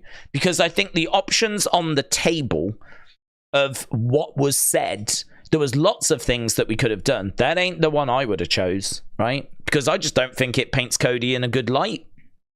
Now, yeah, okay, we need to see what Cody's going to say, right? Rock might not be telling the truth, or he might be telling the truth, but it might have been more complex than that, okay? So we'll see what Cody's got to say. But all I can do at the moment as a fan is I can only react to what I've been told, right? I can only react to what I've been told. Otherwise, as I said before, we have to just sit here in silence as we just wait for the next part of the story. I don't really see where the fun is in that. So all I can do is react to the information as it comes through. So this is where we are at the moment. And I thought The Rock made some points, and I thought some of this didn't make Cody look very good. So Cody's got, in my mind, a little bit of work to do here, where he now fires back with his side of things. So again, I need to see him tonight. If I don't, then wait until Monday's going to be a bit of a nightmare. William said, do you think we find out who is going to participate for the United States title at WrestleMania tonight? Do I think we find out who's going to participate for that tonight? I think there'll be some movement on that. I don't know that you're going to find out the full list of everyone, because at the moment it looks like it's Logan Randy. So that certainly feels like the direction we're going. There's every chance that match is made tonight. But I don't know that's where it ends, because there are a lot of thoughts and theories that could turn into a multi-person match, and that we might end up with that being a lot of people. So yeah, we're gonna have to wait and see. I don't expect the final match to be announced tonight, unless it is just going to be Logan Randy, because that could get announced. Because It feels like LA Knight AJ Styles and Logan versus Randy. It feels like those two matches is where we are right now. But the question that people have got is, are them two matches going to collide? Is Kevin Owens going to find his way in as well? And are we then going to end up with a multi-person match? Which could easily happen. So, but yeah, I wouldn't be surprised tonight if Logan, Randy is announced and if LA and AJ is announced, but it's just, is that the final destination? We know they keep telling us that there are twists and turns still to come. We know that there are twists and turns on the way. So, yeah, I mean, look, I think this is an episode where we're going to find stuff out. No doubt about it. This is WrestleMania season. We've only got so many weeks left to go. So we're going to find some stuff out here. But it's, what are we going to find out? How much are we going to find out? Is it the final stuff? You know, are there a few more twists and turns that are still to come? It's fascinating. I cannot remember a WrestleMania season that's been this kind of complex. You know, we can go down so many different paths. We can go down so many different roads. I really, really cannot remember a WrestleMania season that can go down so many different roads. That we don't. I mean, we still don't quite know what the main event of night one is. We have no idea. There's a few things in the running. I mean, at the moment, it's looking like it might be Seth versus Drew. There's people that want it to be Bayley versus Io, but we know The Rock's going to have a match. I mean, he's been training for a match, so is it the tag match? A lot of people think it'll be the tag match. I think Rock Seth is still an option. I think that's still on the table. I think Rhea Becky as well, could easily main event night one. So there's probably about 5-6 different matches that you could put in that main event spot. We don't quite know what it is, but I think the tag match is probably the front runner at the moment. Rebel Eric said, I remember Roman saying this is only the third innings. Roman deserves to keep the belt as long as he wants, in my opinion. Well, the third innings is a long time ago now. And actually, I think it wasn't it when Cody won the Rumble that Michael Cole asked the question, what innings are we in now, Roman? Because that was a little bit of time ago now. And I don't know what innings we're in. And it's interesting because there are people that feel that Roman should keep a hold of the title. There are people that think that it should be Cody that wins. I'm of the opinion, personally, that Cody should take it. I think Roman's done everything he needs to do. I don't care if he beats Hogan's records. I've said this a million times. For me, Roman's title reign is historic, right? Goes in the history books. It's one of the best title reigns I've ever seen. One of the longest title reigns I've ever seen. When I say best, I mean if you look at the matches that he's had, granted some of them recently have been a bit samey, shall we say. The outcome's been a bit predictable. But if you have a look at like him against Drew, if you have a look at even him against Riddle on a random SmackDown was amazing, really, really fun. But if you look at him against Drew, if you look at him against Sammy, if you look at him against Cody, if you look at the fantastic match he had with Brock where the tractor came down to the ring at SummerSlam, like there's just been loads of great matches, great opponents that Roman has faced and beaten during this historic reign. To me, it's a historic reign, one of the best I've ever seen.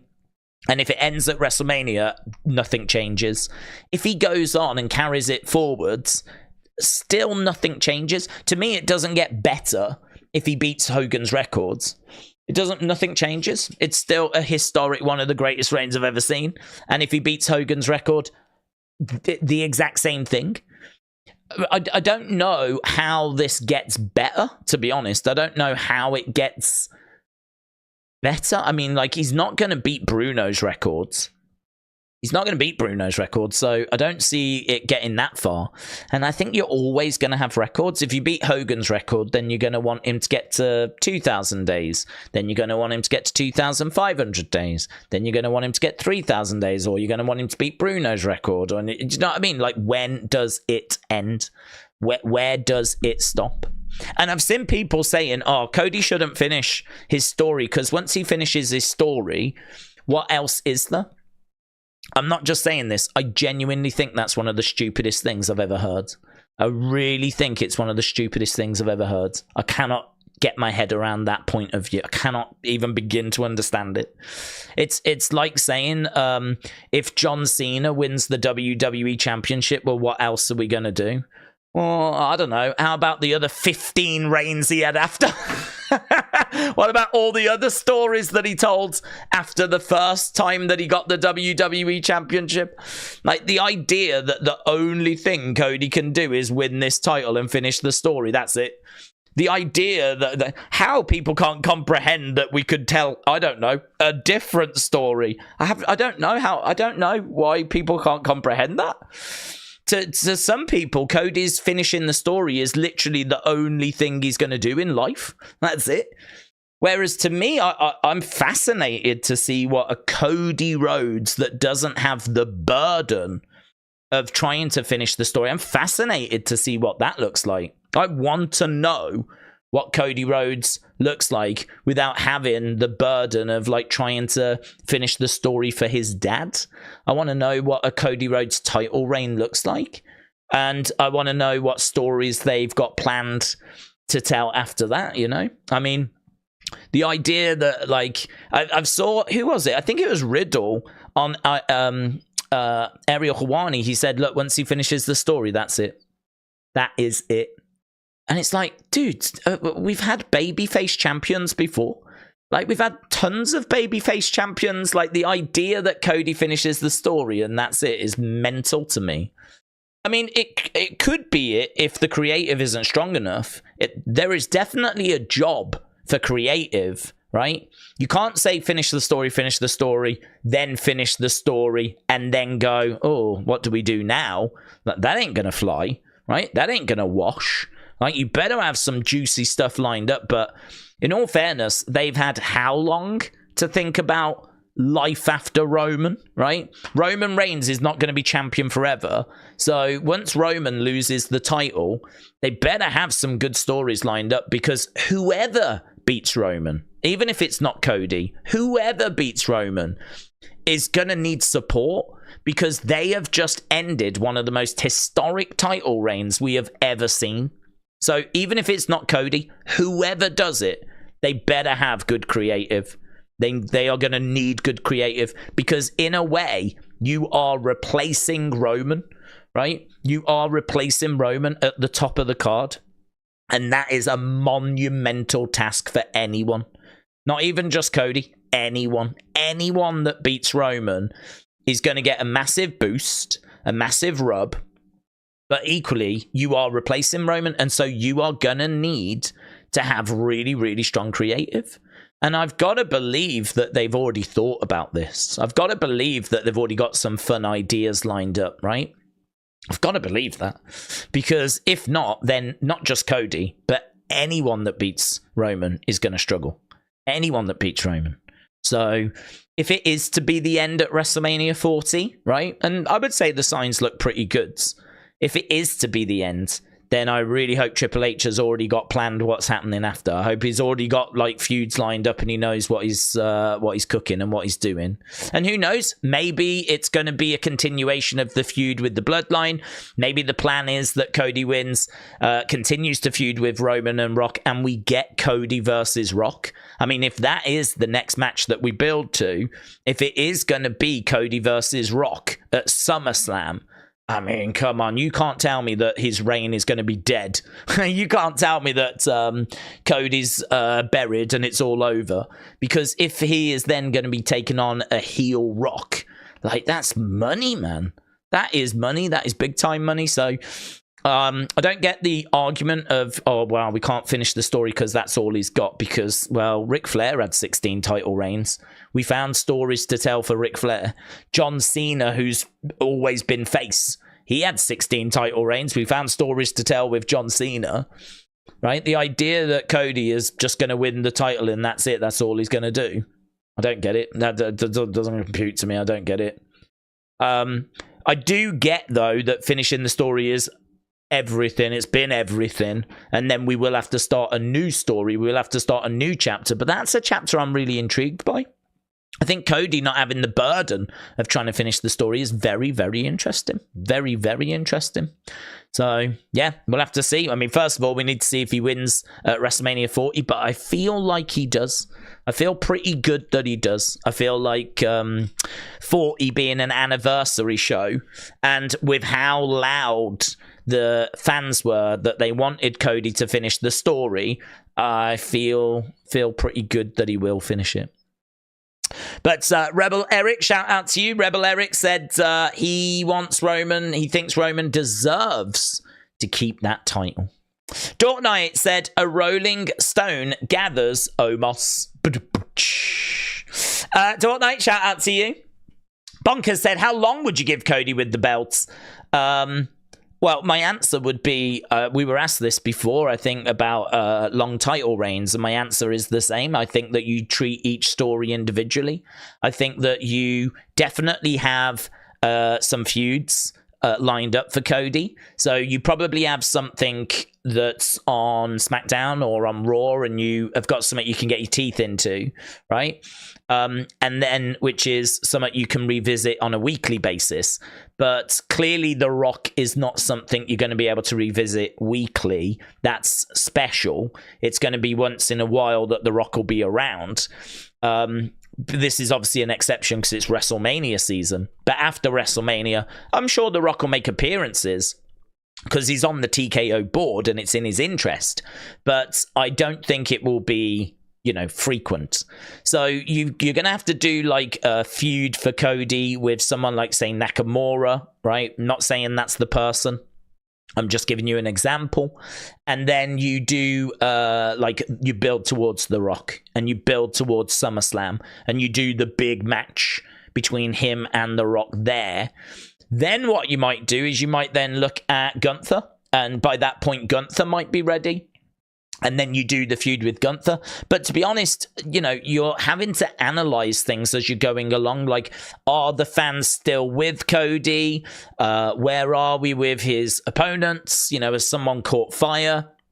You can't really sit here and map it out too far in advance because so many things change. Triple H tends to book in like 3-month segments. And I think that's right. I think 3 months is right. So to be honest, I think if he wins at WrestleMania, I think you can then have a plan for what you want to do up till SummerSlam, but you can't really go past that, right? You can have a pencil out that can sketch out a few thoughts, but you can't really flesh that out because injuries, how over people are and merch sales, someone could catch fire that you need to pull the trigger with, right? Like LA Knight, for example. LA Knight caught fire. That was not expected, but he caught fire and they tried to do a few things with him whilst he was hot. And he's still hot now, but, that kind of came out of nowhere.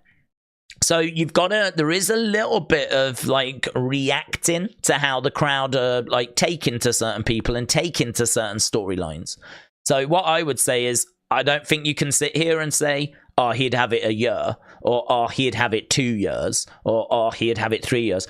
I think what I could say is you give him 3 months and you get to SummerSlam and you look at the data and you look and see what the engagement is like and you look at ticket sales and you look at ratings and you look at YouTube views and you look at social media searches and blah blah blah blah blah, all of this stuff, all of the indicators, and you use those to then establish where you are, where you want to be, who's coming through, and you do it that way. I don't think Cody would hold it for as long as Roman, though.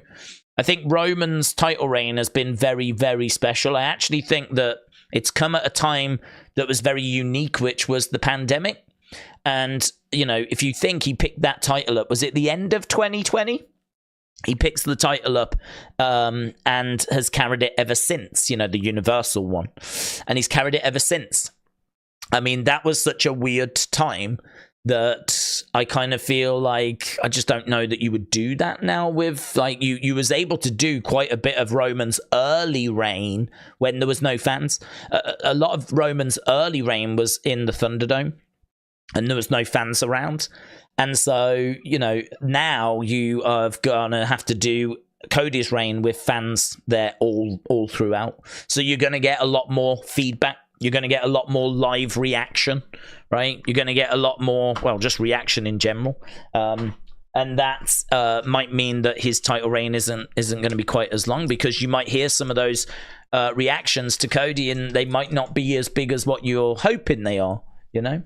If you're not really getting any crowd reaction, you can sort of just go with what you want to go with. But when you've got live crowds, then, you know, that's a little bit different. And merch sales and everything, like the people that go, the merch sales in the venue, like you'll have that data, and we weren't getting that data when we had a Thunderdome because there was no one at the venue. So I kind of feel like Roman's title reign has come at a very, very, maybe the most unique time in the history of WWE. And I don't know that it's a coincidence that we've got one of the most historic title reigns that's happened at one of the most historic times. Like, there may have been a reason as to why we got this title reign at this time. And it established itself during the Thunderdome era. He got over as being like this heel. The crowd took to it, and it's just continued when the crowds have come back, and here we are. So yeah, I think you have to plan it in like 3-month chunks, to be honest. Anything more than that, I think you're getting a bit ahead of yourself. Rebel Eric said, Roman decision, Andre Hogan. It was Andre's decision. I mean, okay. There's a lot to unpack there, to be honest. Andre's decision. I don't know, you know. I honestly don't know. I know that he agreed. He agreed, but I don't know that it was his decision, because Andre knew that this was his last big pay-per-view, and he knew what was right for the business. So he agreed to put Hogan over. Had Andre have stood his ground and said, no, I want to win that match, I think they would have gone with Andre. I don't know. I honestly don't know. I think they would have gone with Andre because it would just be worth the match. I mean, the match was such a big match. But would Vince have wanted to have buried Hulkamania? Would Vince have wanted Hulkamania to have lost on a stage that big? I don't know that he would. So that's a very interesting one. It is true that Andre agreed to do it and could see the business sense in doing it, but I don't know that I've ever heard that Vince sat down and went, right, do you want to win or do you want to lose? And Andre decided, because I really don't know if Vince would have been okay with Hogan being buried.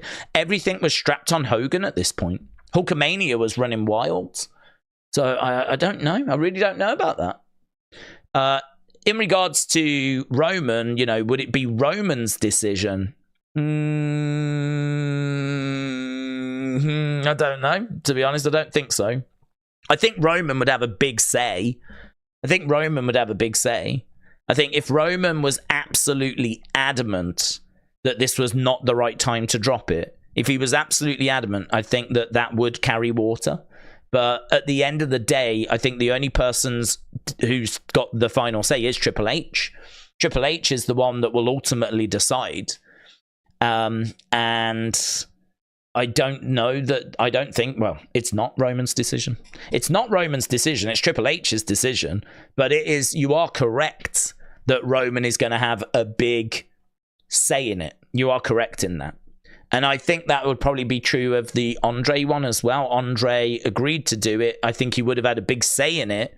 I think if he was absolutely adamant that he didn't want to put Hogan over, I think Vince would have, well, there's nothing Vince could have done, really.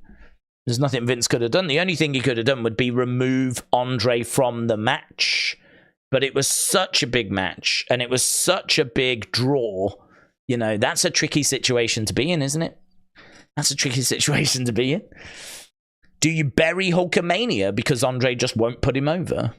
Or do you replace Andre with... Because we know that if Andre wasn't able to compete, Paul Orndorff was waiting backstage.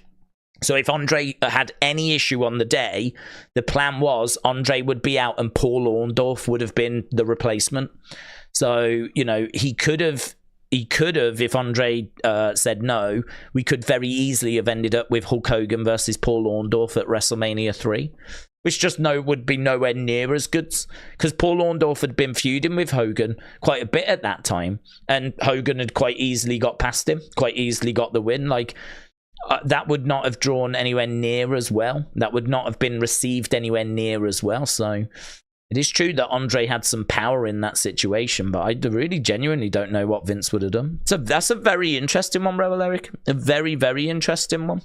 One that I'd actually not considered before. If Andre had refused to put Hogan over, what would we have done? Tony said, Andre Hogan was a slightly different time in wrestling. Andre understood the business and that it was the right thing to do, says Tony. Yeah, that's true. And also, he was done. But I mean, like, health-wise, he was done. There was not really any kind of run that was coming from Andre at that time, you know?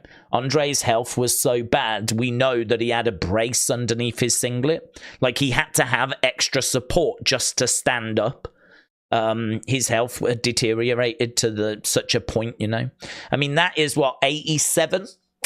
87, that is. WrestleMania 1 is 85, so WrestleMania 3 is 87. He's passed away by, like, January of 93.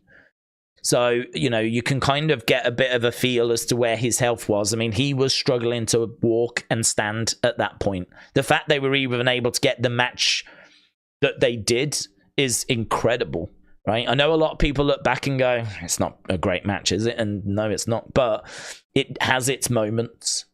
You know, Hogan going for the slam early and Andre falling on top of him. Hogan actually getting the slam towards the end. The stuff on the outside. Like, there's, you know, it's not just two people throwing in shots at each other.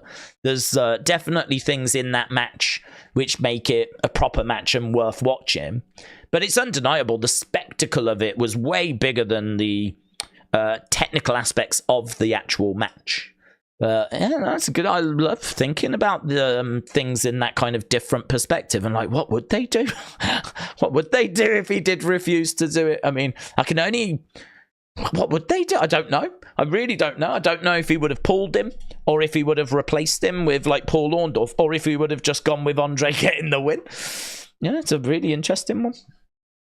Darwin, shout out to you, my friends. Really, really appreciate the support. Hope you're well. Hope you're excited. Hope everyone's excited. We are just over 15 minutes away from going over to what promises to be one of the biggest Smackdowns of 2024. And I'm not even exaggerating. And you know that I'm not exaggerating. It is absolutely monstrous. It is monstrous to like... only aided by that Rock promo earlier in the day. So, yeah, absolutely huge. Let's see what Darwin's saying. Day's talking about a UK Premium Live event. I do think that we should get a UK Premium Live event next year. Where in the UK, I've heard the last few months they want London Stadium, most likely Elimination Chamber. Let's go for SmackDown tonight. So yeah, I think that they love the UK. The UK is one of their biggest audiences. I think I'm right in saying financially it is their second biggest audience, maybe their third behind Canada, but I think it's the second. Obviously there's a lot of people in India that enjoy WWE. I don't think financially they make as much money though. I think, you know, figures and ticket sales and merch and, you know, all that stuff. I mean, I think I'm right in saying India didn't even have like a WWE shop. I seem to remember there being like this online movement so that India could get access to official WWE merch because they didn't have access to it. Whereas, you know, we've got Euroshop in the UK. Which I think is actually based in the UK as well. I think their warehouse is actually here. So, you know, we're a big market, right? No denying that. We're a big market for WWE. I think that it took them their sweet time to get back here to give us a premium live event, right? I'm over it, but I'm just saying, yeah. little bit of a coincidence that AEW starts and all of a sudden WWE seem to panic that AEW maybe might make some moves in the UK. So, let's do something, shall we? I certainly don't think that was a coincidence. So we got Clash at the Castle, our first stadium show since 1992, right? Then obviously we get Money in the Bank, amazing, thank you, right? Everyone that went, I think, had a great time. And, you know, we're greedy now, so, you know, we're up for anything. We'll have anything, we'll have a B show, we'll have anything, because we are a passionate, you know, market over here. We do love the products. And obviously to go and see something of substance, to actually go and see some title matches and see something that's got a bit more meaning to it than just a Raw or a SmackDown or a house show, you know, we're very grateful for that. So yeah, I would love to see them come back and do something. I do also think, though, that there's other parts of the world that deserve shows. I do think, like, I would love India to get a show. I'd love Africa to get a show. I'd love to see us go to Japan. I'd love to see Mexico. You know, I think South America deserves a show. Like, you know, you tick off a lot of places that deserve shows. So I think for me, if next year we were to do some of those and the UK didn't get one, I'm all right with it. I'm all right with it. I mean, we went from 92 to, 2022? Without a stadium show, we went 30 years. Now, I don't want to do that again. I don't want to have to wait till 2052 till we get the next one, right? But I'm all right with waiting a few years if some of those fans that have never had a show get a show. I'd love India. India deserves a show, man. I mean, they are so passionate over there. India deserves a show. I'd love to see us go to Japan. I think it would be so interesting. These different flavors. I mean, when we went to Australia, seeing, like, you know, the superstars with the wildlife and seeing them, like, out and about, like, there was loads of stuff that was coming back, loads of content that was coming back, and it was brilliant for Unseen. Because we were putting all these, did you see this? Look, they went, like, you know, in the sea. Here's Liv dunking Kevin Owens under the water. Here's Bianca Belair refusing to let go of a koala. Like, you know, there was lots of stuff that was kind of coming out. And I just think, well, you could do the same thing in Japan. And you could do the same thing in India. And you could do the same thing in Mexico. And you could do the same thing in Brazil. Right? I don't know how big some of these markets are for WWE, but they have potential, clearly, you know. UFC goes to these markets. UFC goes to Brazil. UFC goes to Mexico. UFC goes to these places. So it would make sense, considering that we are now owned by the same people that own UFC, that we do start looking around the globe a little bit more. So that's why, as we said during the Australia pay-per-view, like, maybe this is going to be the new normal.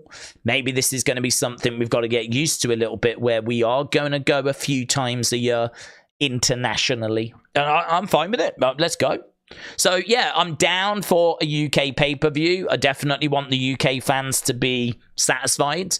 But I also am thinking about the Indian fans, the Mexican fans, the Japanese fans. Like, there's a lot of people that want to watch WWE live. There's a lot of people that want to enjoy seeing their favorite superstars live. There is something really special about that. So let's see what they've got up their sleeve.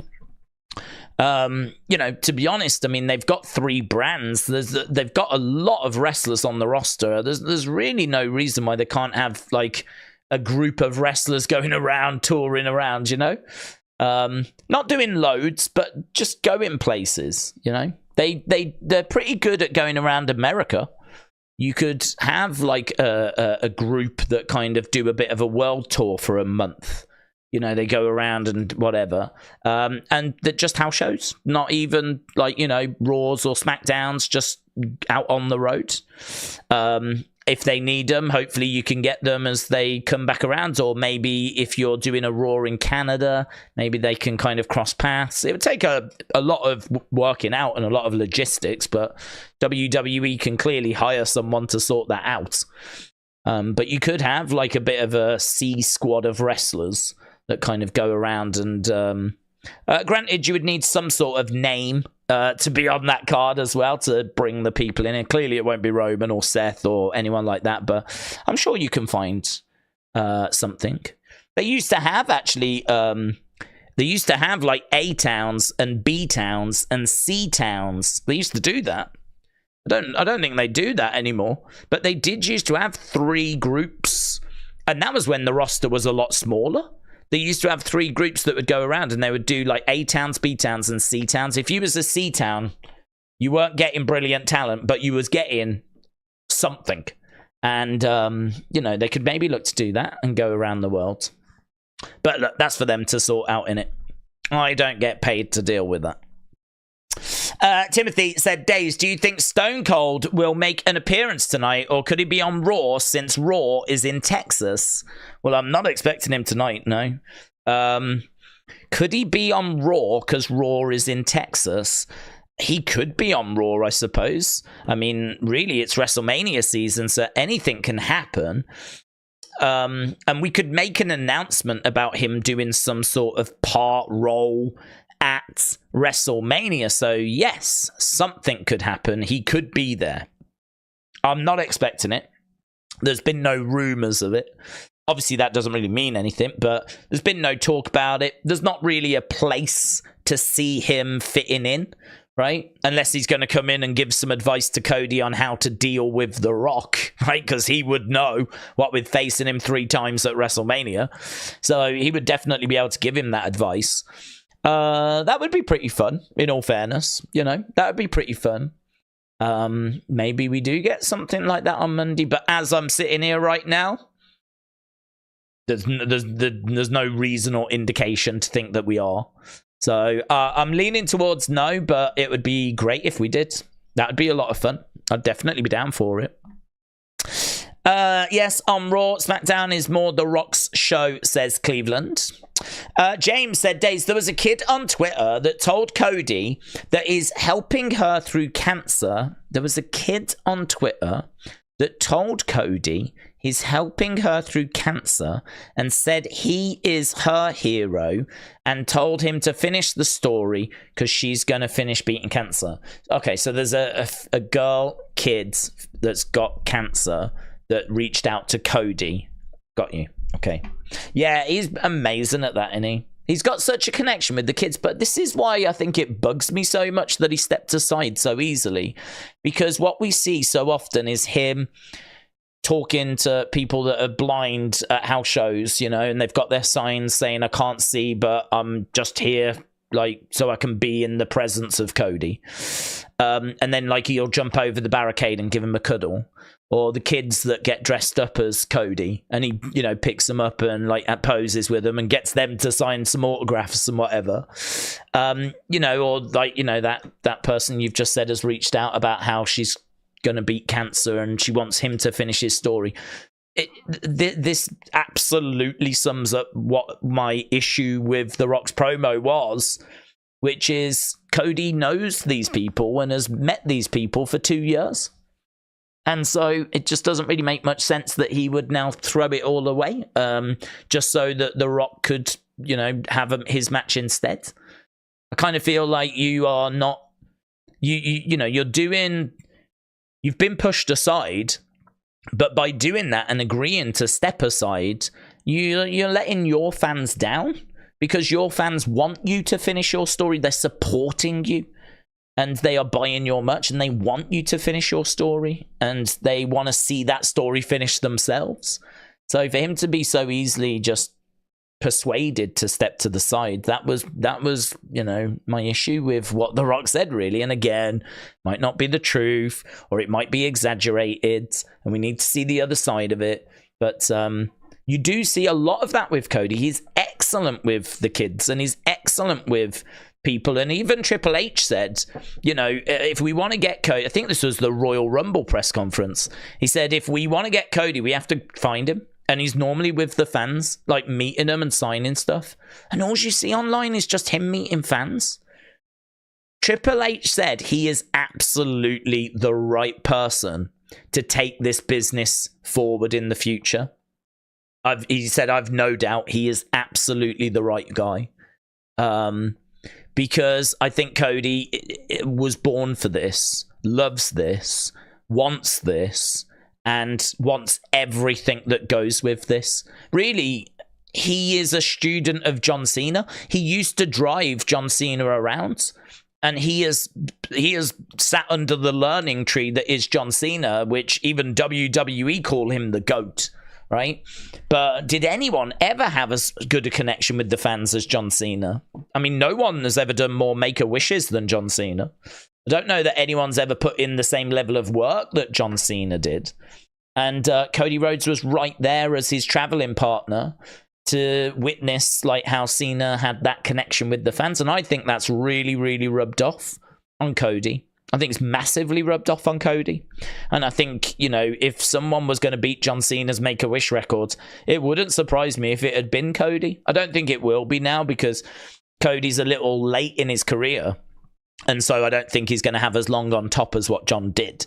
So I don't think he will grant as many wishes as what John did. But if this was, you know, if he was younger, it wouldn't surprise me. It really wouldn't, because he is so good with people. And I think this is where a lot of the affection for him comes from, and rightfully so. You know, I would love for Sammy to have been the one to have beaten Roman, but even as a Sammy stan, I can happily admit that Cody is the right person. Cody's the right person to beat Roman. I can't really make an argument for anyone else.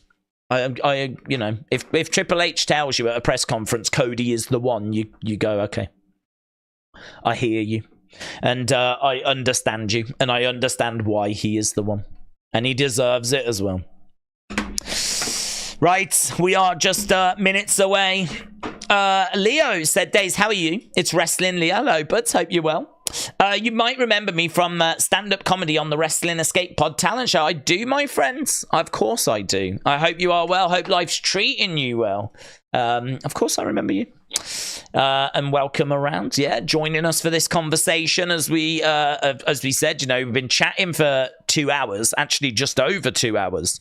We started a little bit before, but all of that conversation can be parked because we are now only 4 minutes away from going over to this week's SmackDown, and what a SmackDown this is going to be.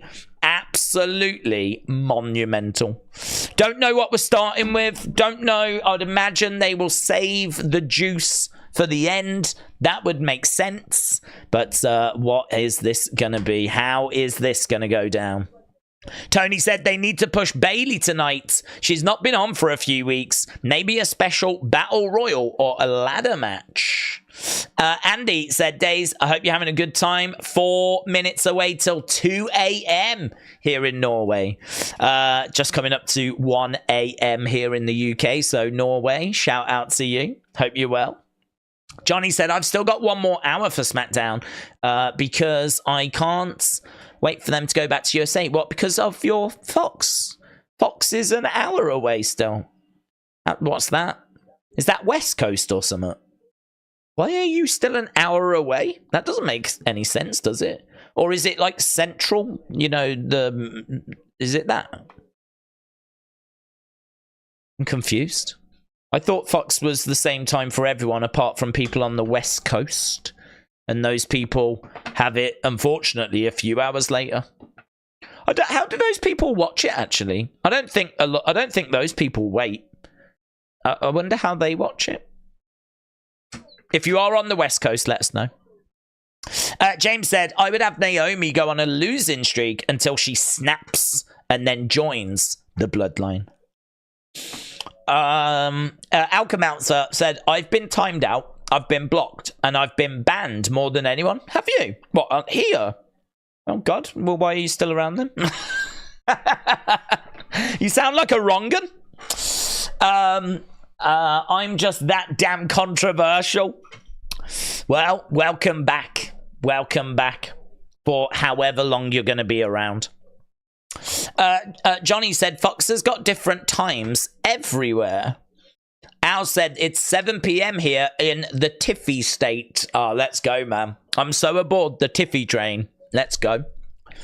Naomi is here to job to newer girls, says the man. Dro said, that's a huge record for you Welcome Outs. It is. It's quite the achievement. Do you think we'll see Braun Strowman return, said Connor? I don't know, to be honest. I don't know about this side of WrestleMania. We're only 5 weeks away, and to be honest, I think we're struggling to get in everyone that's active right now. I think Braun might be one of those that we bring back on the Raw after Mania, or he makes an appearance at Mania, you know? Surprise entry in the Andre Battle Royal, or something like that. But actually bringing him back now, I don't know. I mean, where would you fit him in? Where would you put him? I feel like you could maybe throw him in a tag team, but I don't know. Starting a feud now for him would be... Well, it wouldn't be too late, but I just think...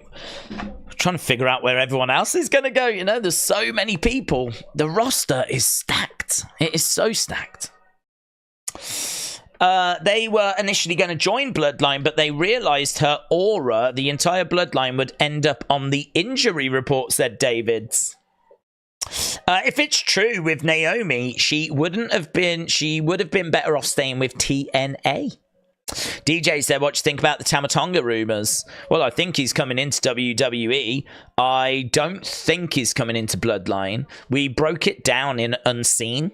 That is our video series that we do, where we talk about and look at a lot of the rumors and things that happen on social media and fan footage and clips that aren't shown and all that kind of stuff. So we cover so much. I mean, those videos are like 40, 50 minutes long, but I think there's a lot of good stuff in there. It's funny, actually. There's a lot of stuff we talk about that for years, I mean, I've seen that stuff and we would talk about on streams, but that would be it.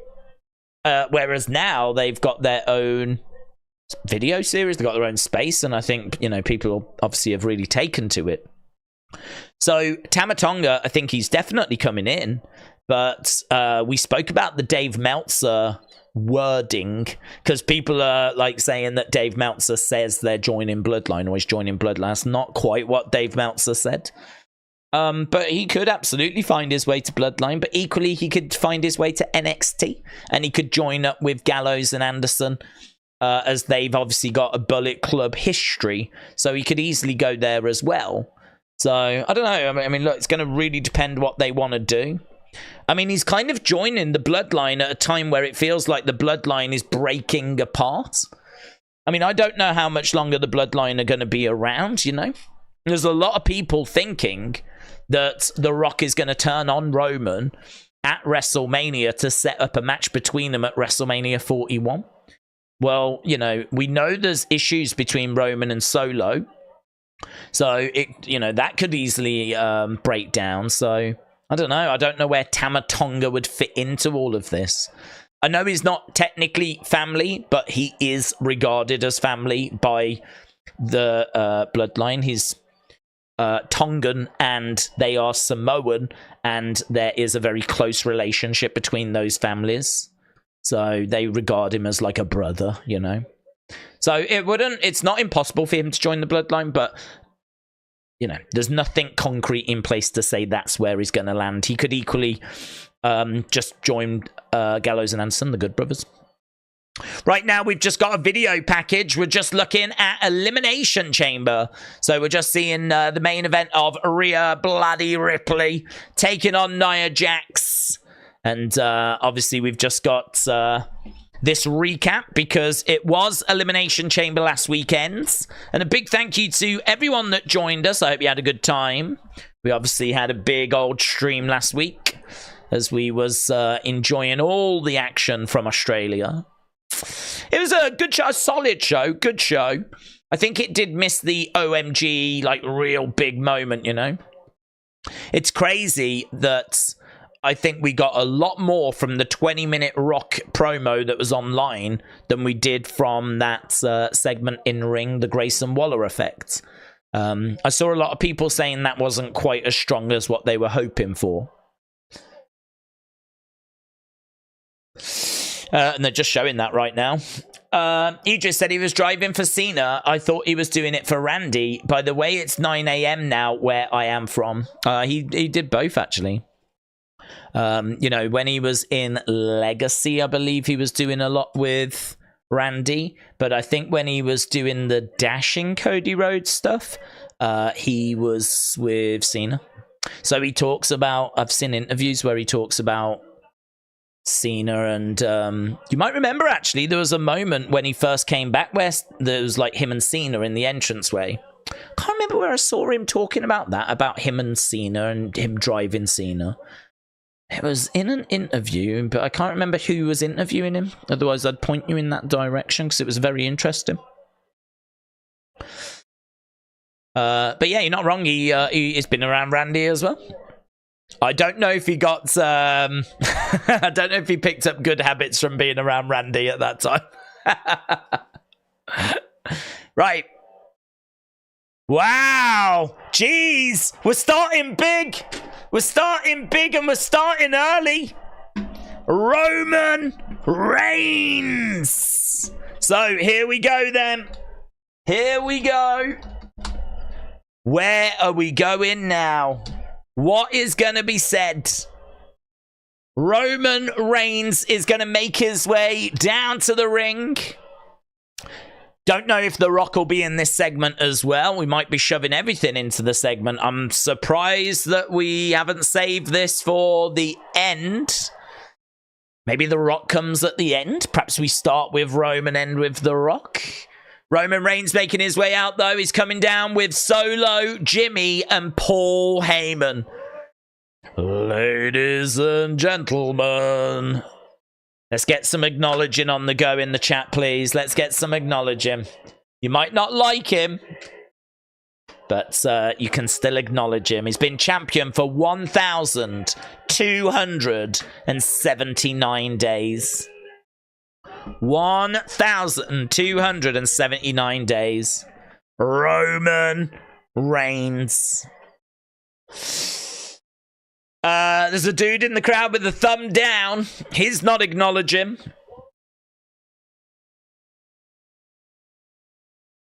Dun, dun, dun. He showed up for about 30, said Mitchell. He has got a levels above hoodie. That is his new merch. The Levels Above shirt is one of the top 10 best-selling at the moment. We looked at those in Unseen as well yesterday. Making his way down when Bloodline splits. Who do we expect Heyman to be with? Don't know. I don't know that I can see Heyman with The Rock. That would be an interesting partnership. Heyman's a heel, so I think he'll go with whoever the heel is in that program. And I think it would be I think the heel would be Roman. It's a tricky one, that, because The Rock is in a position of power, so really he should be the heel. But I don't think The Rock wants to stay heel. I don't think he wanted to be heel now. You know, in The Rock's mind, he was going to be the babyface, wasn't he? So I don't think him being in that position, in his mind, means that he has to be heel. But it's undeniable that Roman has been so much more engaging and so much more interesting as a heel. When he was a face, he was getting split reactions. The only thing I would say is that because he's been a heel, going back to being a face, I think he'll be more palatable. I think people will take to him better now. I think he's earned his stripes, if you will. He's cool again, if you know what I mean. Right, Roman getting into the ring. Looking out at the camera. There's no sign of The Rock yet, but he could be about to come out. Heyman in the ring. Whatever it is we're about to be served, you know that they've thought this through, rehearsed it. Maybe not every line. We know that they're allowed to go out there. Certainly someone like The Rock can go out there and just say whatever he wants in the moment. But there'll be a rough idea as to where they're trying to get to. Right. We've got people acknowledging. We've got people giving thumbs down. James said, if rumors are true, Ten Hag will get sacked and Graham Potter is going to replace him. Oh, I read this morning that De Zerbi was frontrunner if Ten Hag got sacked. I haven't seen anything about Potter, but that's probably emerged today, and I've been drowning in Rock and Roman news. Okay, booze for the Bloodline. Mitchell said little Broman Reigns has showed up. And he's giving thumbs down loud. Boos for Roman. King Yeti said, Mitchell, acknowledge him.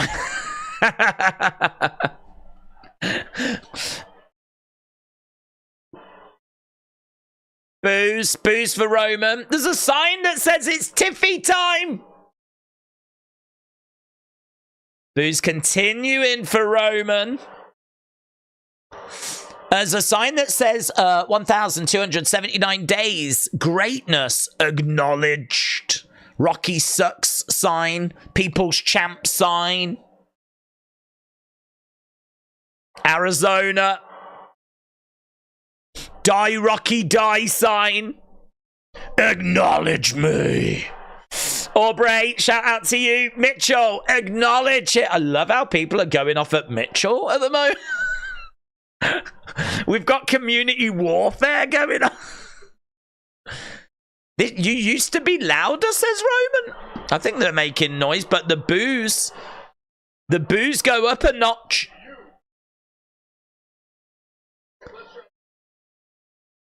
Phoenix, Arizona. Roman's like, maybe we're in the wrong place. You used to be louder. Acknowledge me. And they're booing. There's a sign that says, finally! Long sign in the crowds. Roman a bit frustrated. Cody chants. Cody chants. Jimmy is my hero. No yeet. Do you know what? There's a lot of rock signs, but that's a loud Cody chant. Roman. I'm going to try this one last time. If you don't get on my page, I'm leaving. If you don't get on my page, I've fulfilled my obligation and I'm leaving. Glendale, Arizona. Glendale, Arizona. Oh, man, they should acknowledge him. I don't want him to go. I need to hear from him. Oh, he's really upset. Acknowledge me! Roman Reigns. Very frustrated. Could you imagine if he just walks off now, how annoying that would be? We're tuning in to find out a little bit more of this story. Shut your mouths, Cody Crybabies sign. Fire up the jet. This appearance is done. We're done here. That's it. We're done.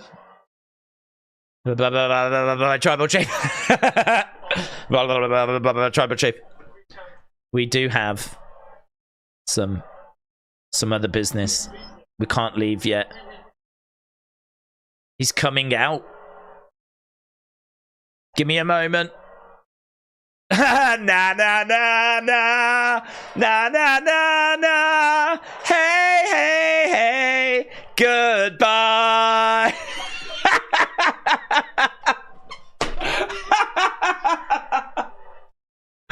Turns out they're not bothered about hearing from him. Ah, brilliant. Brilliant. The greatest movie star of all time. Loud boos. We'll be out here live. The Rock.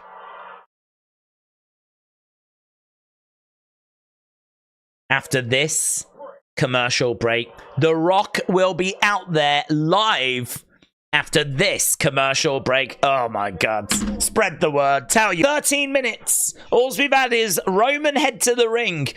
Get upset with the crowds. Threaten to walk away. Paul Heyman says, hang on, we can't go anywhere. He's coming out. And, Roman wants to go. He's looking a bit frustrated. He's being made to stay. I don't think there's any drama between him and The Rock or anything. I think he's just upset with the crowd at the moment. But, when did Paul Heyman get control over commercial breaks, says Andy. He's done it before, actually. Do you remember that segment with Usi? When there was the Usi segment. I remember the way that segment ended was Paul Heyman was like, well, that brings an end to this segment. Thank you for watching. Please enjoy these commercial breaks in 3, 2, 1. And he actually counted down and then we went to commercial. So apparently this is a superpower he's possessed for a while, actually. James said, Roman, don't let the door hit you in the ass on the way out, bruv. Aries said, acting like the TV shows that get to the good part and then cut to commercial. I know, yeah. Cheeky, innit? Cheeky. Just get to the juicy bit and then it's off to commercial we go. But, I mean, I honestly thought Heyman was going to say that The Rock was going to be out later tonight. So when he said he'll be out after commercial, I was like, oh, okay, well, I haven't got too long to wait then. It's clever if you think that there'll be people that maybe haven't tuned in and didn't know The Rock was on. So, you know, there is one last opportunity now for social media and for people to call up their mates and like, oh, you're watching SmackDown. They just said The Rock's on after the break. So they've just got an opportunity now to just get those last minute stragglers, people that didn't know, get them in. Let's go. Mitchell said, bye, Roman. Go back to polishing The Rock's shoes. Cody will come out too as well, I think, said Kieran. If you're a fan who says Cody Crybaby, you're an evil person, said Johnny. Cody Crybaby is unnecessary and offensive.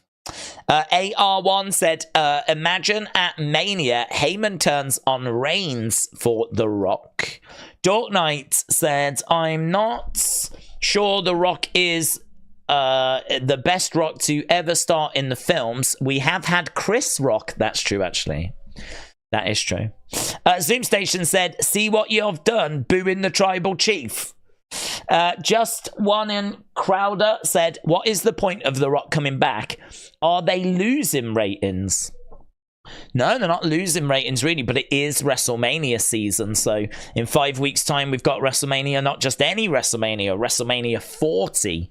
And not only that, but with TKO taking over, they have obviously added The Rock to the board. I think he's got a very good relationship with Ari Emanuel.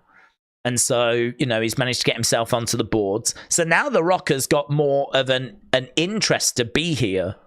There's even more of a reason to be here. Here's The Rock then. The Rock's music hits.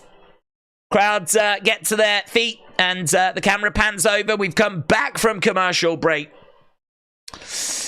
And we're just waiting for The Rock to step out. And he takes his time. Here he is. The Rock comes walking out. He's got another of those Versace shirts on. Roman standing in the ring. And I gotta tell you, man, I don't know how thrilled Roman is secretly at having to come out first and always then allow The Rock to come out after, you know?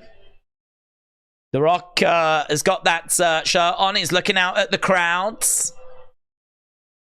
There's definitely people in the crowd that are here for The Rock. There's definitely Rock signs. But loud Cody chants as well. Well, I don't know what's on the back of his... I don't know. I could not see what that was. What was on the back of his shirt? I don't know what was on the back of the shirt. We kind of zoomed in to have a look, but we never quite saw what it was before he turned around again. I don't know if it's a Brahma Bull logo. I'm sure that'll be on social media. Not gonna lie, it feels great to be watching wrestling, says Matt. The Rock overshadowing Roman. Love it, said young Heath Ledger. Cody Crybaby is... How would a Cody Crybaby be represented? I mean, you could be right, but... It looked like a rabbit. I was like, it looked like it had big ears. That's what it looked like to me. Perhaps it's a baby with big ears. I don't know. That would be awesome if there was just a big-eared baby on the back of his shirt. The Rock has gone up, acknowledged the crowds. Sounded like there was quite a few boos. Rocky sucks sign. The Rocky the. We have had Die Rocky Die. Rock going over to the corner. Again, acknowledging the crowds. Days, are you a proud Cody crybaby, said Gav. Yeah, I want him to finish the story. So, yes. I would say I am. I would say that it's a very interesting story that is unfolding, like, every day. And I definitely want to see what's about to be said here. And I really want to hear from Cody. Really want to hear from Cody. And there's some stuff that I want to hear as well. Here we go. Roman, every little look where the Rock points and everything that's about to happen here. Every single gesture is going to be read into, and rightfully so. Rocky chants. Well, it's Rocky and it's Cody. Rock in the ring looking out at the millions.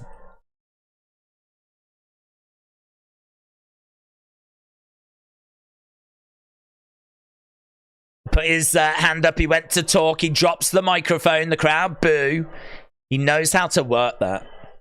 He does that all the time.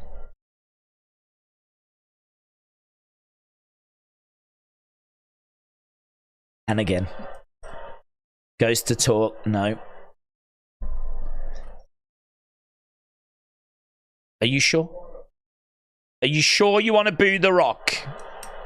Are you sure you want to boo The Rock? Yes. Boo! Before The Rock drops gospel.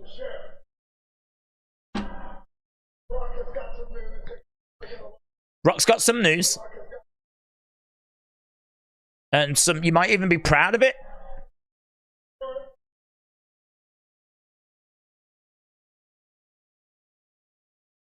Apparently Glendale is 10 miles away from Phoenix.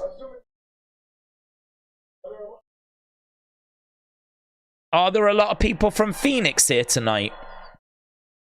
Phoenix.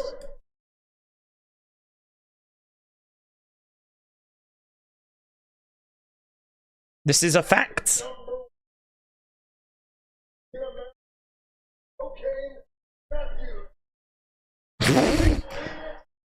The #1 city for cocaine and meth. Yeah, they're cheering.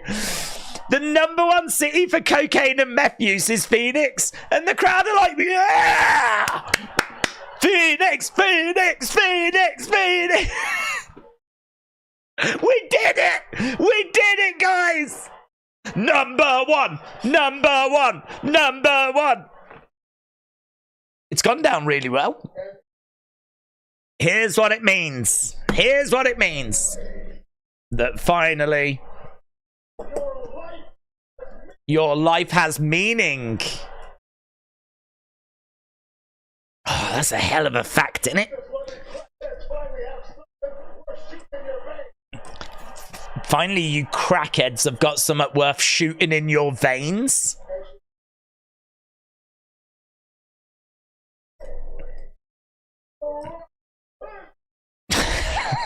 Finally, you've got something worth shooting in your veins.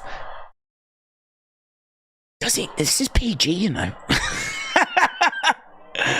You meant this isn't the Attitude Era anymore. We do PG now. Did no one tell him? There's kids in the crowd going, Mum, what's crack? Mum, can we get some crack on the way home? It's PG, mate. It's PG. Can you feel it? The Rock's in a good mood.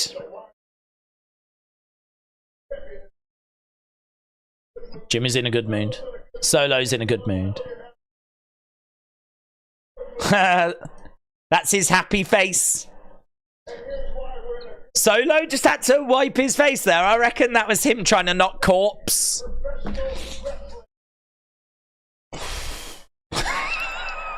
As The Rock went, look at him, that's him in a good mood.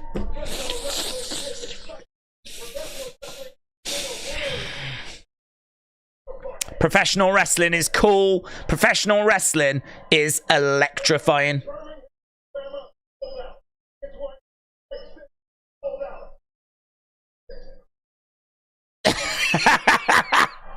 Tonight in this crack den. Yeah! Crack den, crack den, crack den. Oh God, it's so good, isn't it?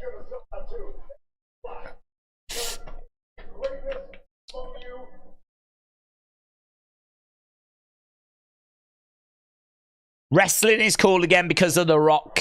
Look at Heyman. Thank you, my tribal chief. Thank you, my tribal chief.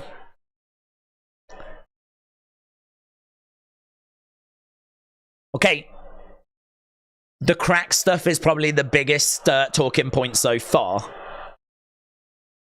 It's hard to tell if they're chanting Cody or Rocky. Do you know who's not cool?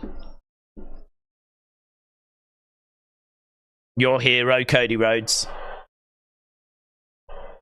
Cody's not cool. You want to challenge The Rock?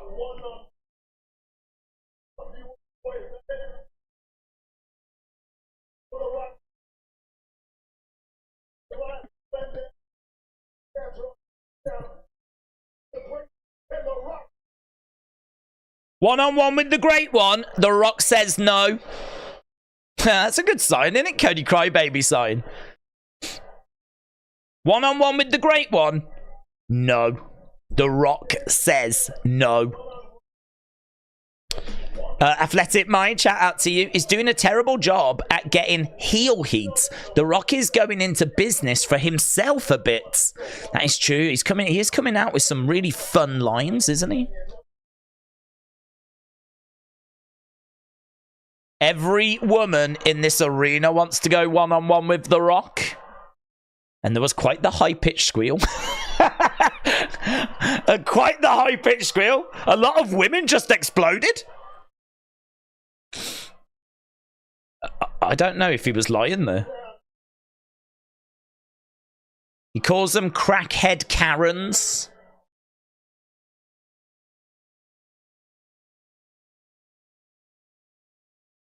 You ain't ready for The Rock's 22 inches of heaven?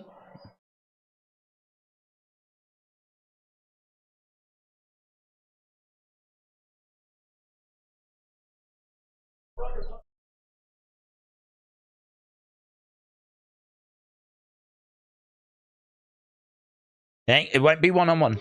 Cody Rhodes. You think you're tough? You think you can go one-on-one?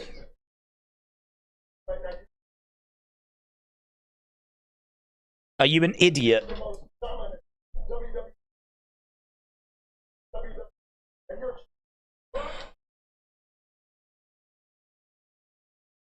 Gotta look for these little looks.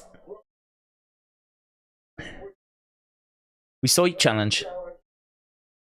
We laughed about your challenge.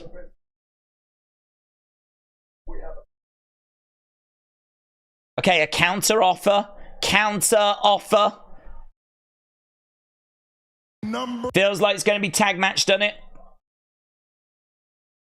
Counter offer. Here's the counter offer. Shut your mouth.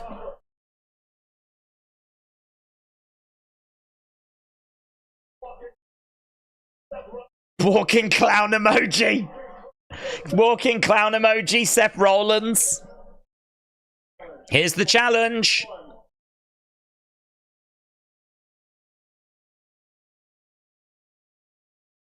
Tag match, night one.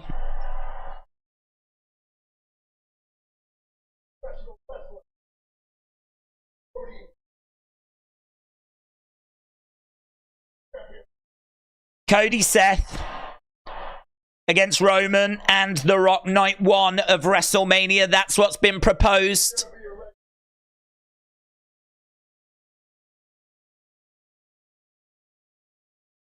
Here's what we want to do.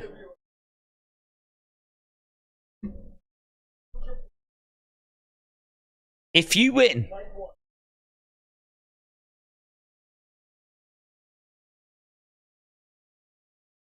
wow, if they win, no bloodline.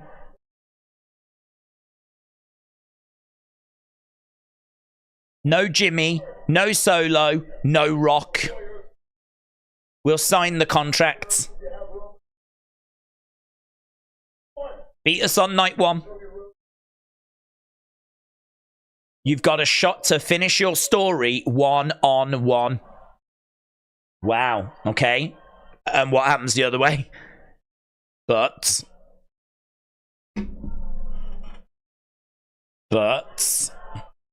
you know the bloodline will get involved anyway. Well, he says there'll be a contract and it'll be all drawn up.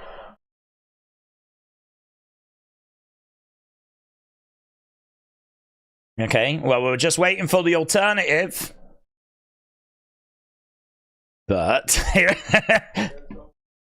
there's always a but. There is on John Cena's OnlyFans.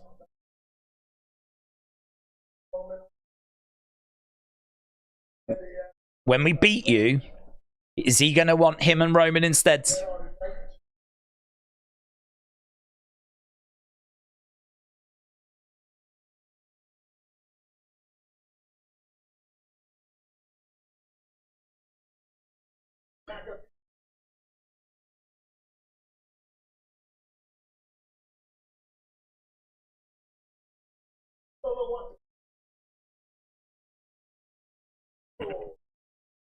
Night 2 will be bloodline rules.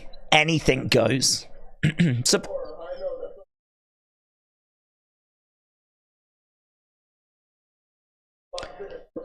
look at Solo desperately staying focused here as The Rock talks about him potentially singing the national anthem.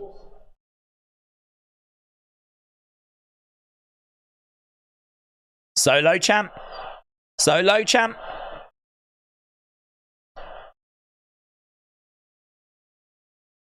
Crowd are chanting for Solo. Solo looks over at Jimmy. Solo looks unimpressed. Little look at the Samoan spike.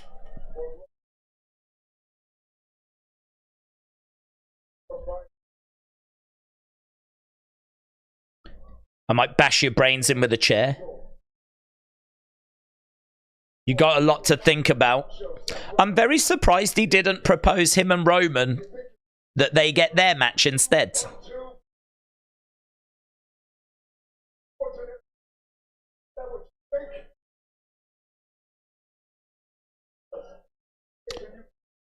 Give us answer next week.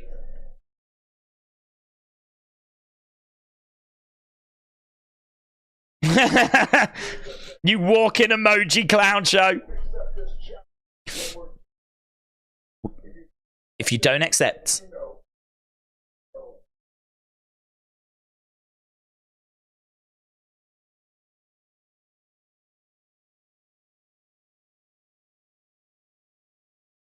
there ain't a man back there that can stop The Rock.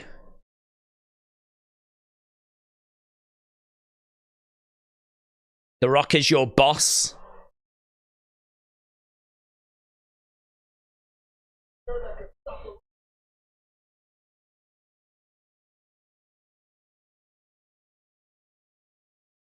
Oof. Stone Cold needs to come out.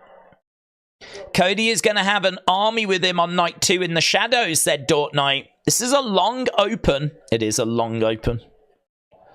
This is why he had to do his 20-minute promo. Because he already knew he had a 20-minute promo planned.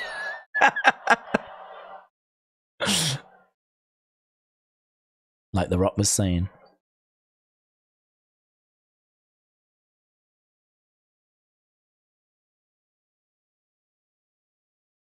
If you don't accept, we will end your story tragically.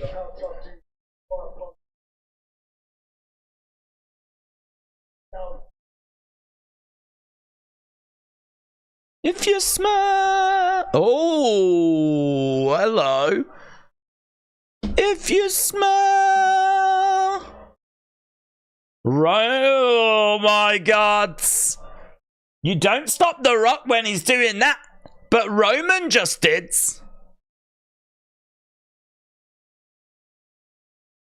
Roman just did. Look at Heyman. Heyman's like... Speak up. Speak up, Roman. Speak up. Oh my God. Holy. Holy. Holy.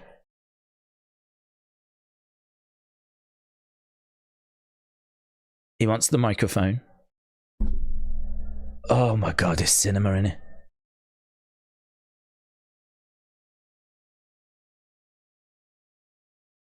I need some from him. Turn his mic up! Turn his mic up! I'll do anything for my family. I need this one thing.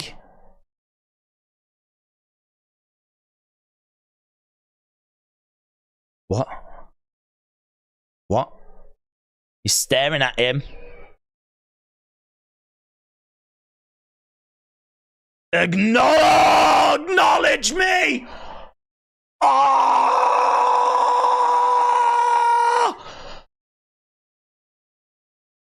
Acknowledge me! I need this one thing.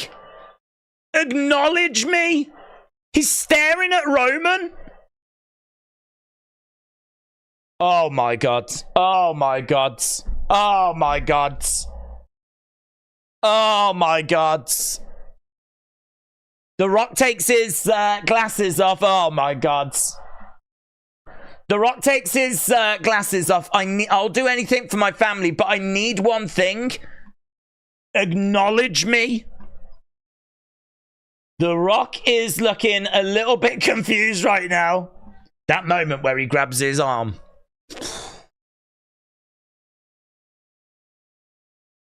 Roman Reigns. My family. I acknowledge you. He ain't finished. He ain't finished, crowd. He ain't finished.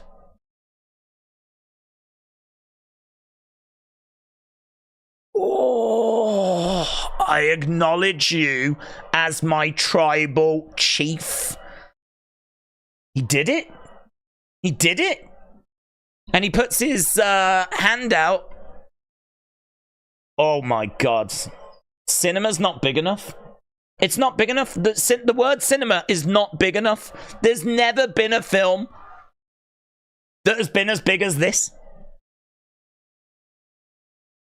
You sold out, chance. You sold out, chance. Oh my God. You sold out, chance, by the crowds. The Rock looking around, looking at the fans. The Rock. Let The Rock explain something to you, idiots. Oh my God. This is family. We will do anything for family. Oh my God. Go home and smoke some more crack. Oh my God. It's pure gold. Oh my God. If you smell. He looks at Roman. He gives Roman the microphone. He gives Roman the microphone.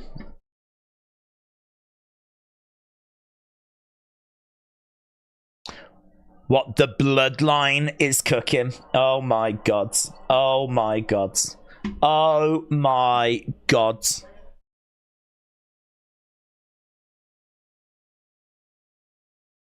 And what do you say with that?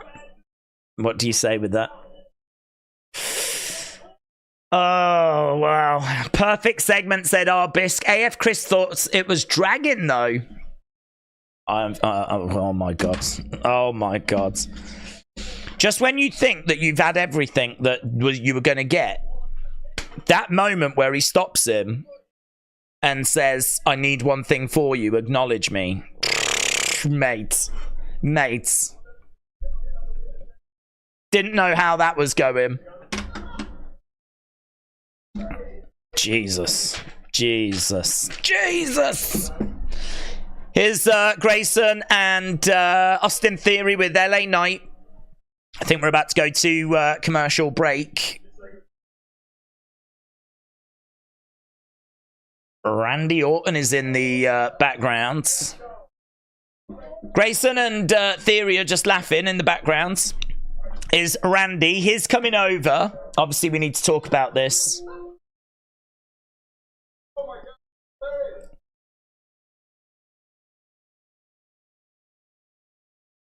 I think they're looking at Logan knocking out Randy, are they? Back hurts a bit. And he knocks me out. Matt Jason said, I hope not main event won't be fair. No, I can't see it not being. Unless they open with it, but... Oof.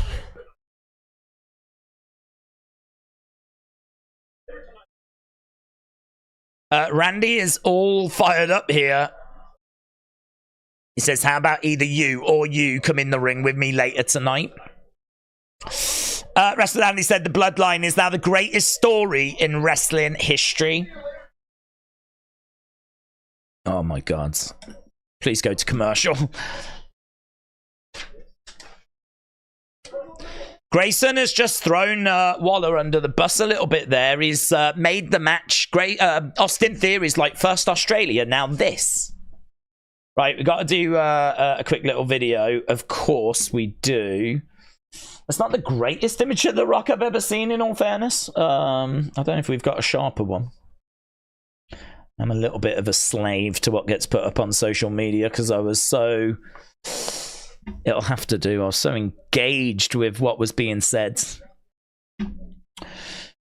Right, let's mute that. And then we'll just quickly do this. We'll chuck it up. We'll get into the chat. I really want your thoughts. Massive news coming out of SmackDown, and wow, the first 40 minutes taken up by the bloodline. We had Roman Reigns coming out. He was very upset with the crowds, but eventually The Rock came out, and he just went off, man. He just went off. He told the crowds that Phoenix is the #1 place in America for cocaine and meth use, and Phoenix is only about 10 minutes away from where we are tonight. He made sure to check there were some people in the crowd from Phoenix first. But then he went on to talk about how pro wrestling is cool. It's electrifying. He went on to talk about Cody and Cody's challenge. And he basically said, do I accept Cody's challenge? No, I don't. We spoke about it as a bloodline. We laughed about it as a bloodline, and we have got a counter offer. Our counter offer is that we do a tag match night 1 at WrestleMania. Cody Rhodes, Seth Rollins against The Rock and Roman Reigns. And he said, like, you know, we're going to go a bit further. If you win that match, if you can win that match on night 1, then night 2, there will be no bloodline interference in the match between Roman and Cody. That it will actually be put in a contract. It will be in a contract. There will be no bloodline interference. But if Rock and Roman win, then the Cody Roman match will be bloodline rules. And what that means is anything goes. And he said, like, if I want to grab a chair and use it, I can. If Paul Heyman wants to get involved, he can. If Solo Sikoa wants to sing the national anthem, he can. Like, it is anything goes, right? And obviously that is going to make things a lot harder for Cody. My guess is that they will have Rock Roman win that match to make it bloodline rules. And then Cody is going to have to rely on his friends to even up the score. You know, it could be that Stone Cold comes down. It could be that Randy Orton comes down. Like, we could bring people down to even up the scores. But my guess is that Roman would win that match on night one. But we were not done. Far from it. Because just as we were getting to the end, as The Rock was about to do his catchphrase, Roman stepped in and stopped him and said, "I need one thing from you." And the crowd were on the edge of their seat for this. "I need one thing from you. I'll do anything for my family, but I need you to do this one thing."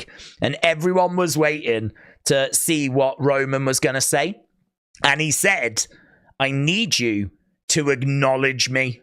And oh my God, what a moment that was. What an incredible moment. And The Rock does. He says, "I acknowledge you, Roman Reigns, as my tribal chief." And you can see the moment here. The crowd started chanting, "You sold out." Massive chant of "You sold out" broke out. And The Rock said, "Listen up, you crackheads.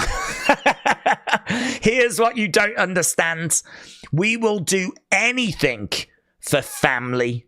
So seeing The Rock acknowledge Roman Reigns as his tribal chief was a true OMG moment. It was a real moment. It was one of those moments we are going to look back on, not just for this WrestleMania season, but I think look back on during the reign of Roman Reigns, like this title reign, him being champion and all the things that have happened. Having The Rock acknowledge him publicly, huge, absolutely huge. So yeah, that was a massive segment, a massive, massive segment. We really did eat good, and it has set up a massive tag match for night one of WrestleMania. Right. We are back to the action. We are back to the action, and we have got Tiffany Stratton in there right now. She is taking on Naomi. So Tiffany Stratton against Naomi. Just before the commercial break, we saw Randy Orton stepping up to Theory and Grayson Waller. They were rewatching, obviously, what had gone down.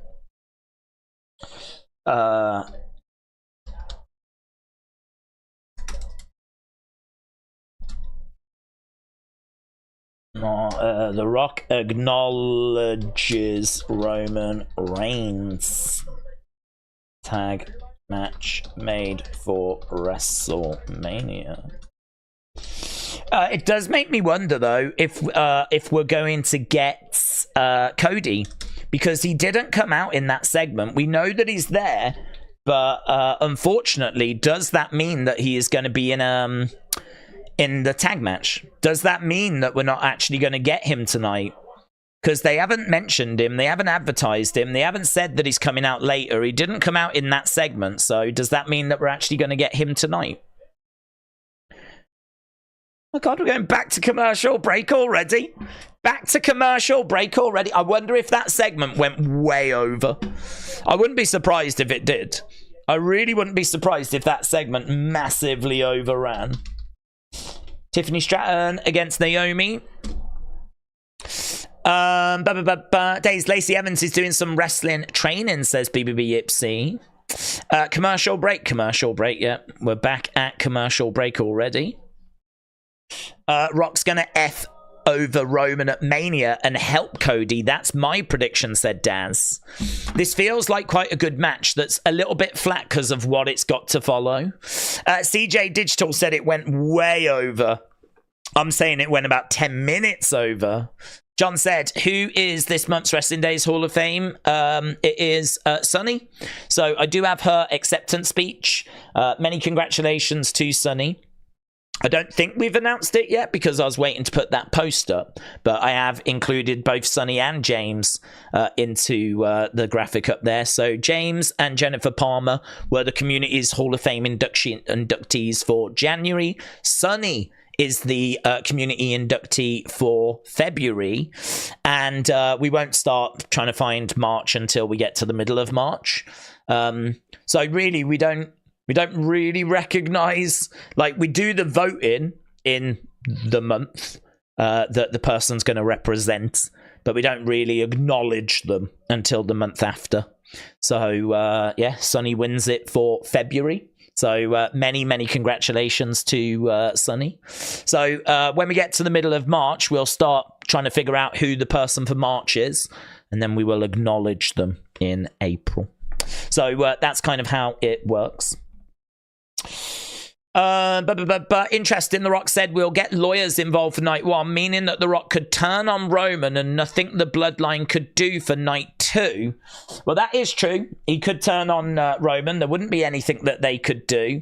I think that the lawyer thing is needed because straight away, I think a lot of people, rightfully, turned around and went, it doesn't mean anything.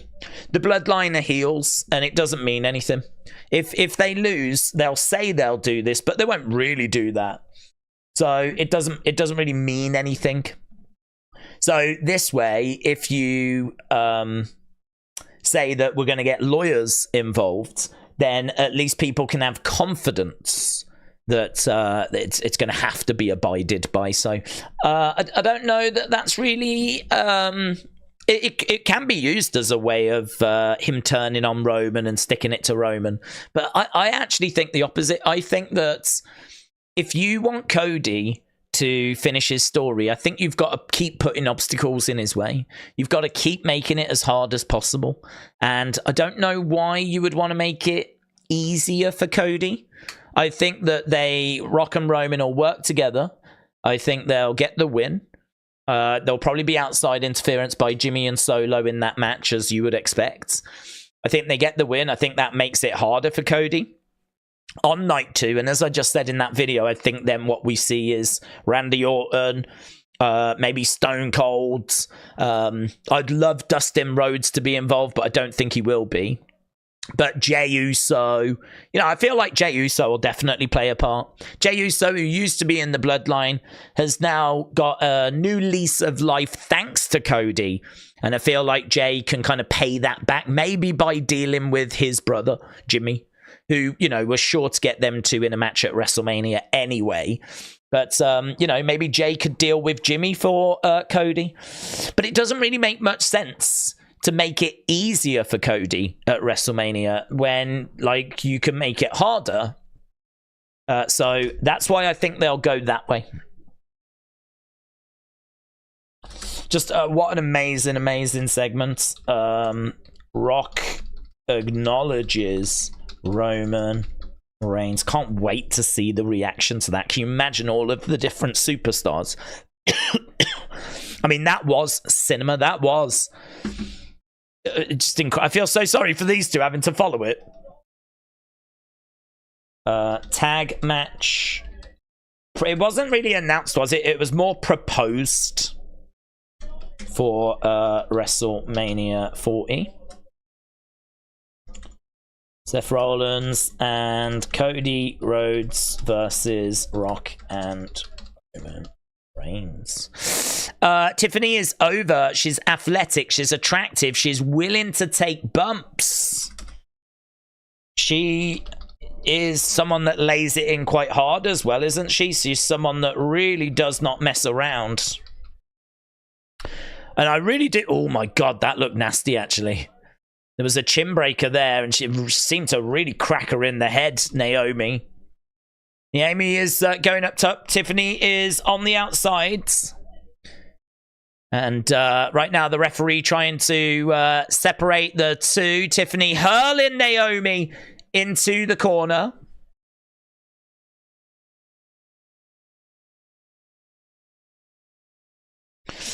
Prettiest moonsault.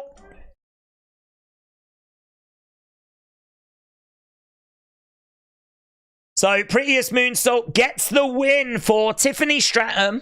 She's emerged victorious. So, let's jump into the chat. And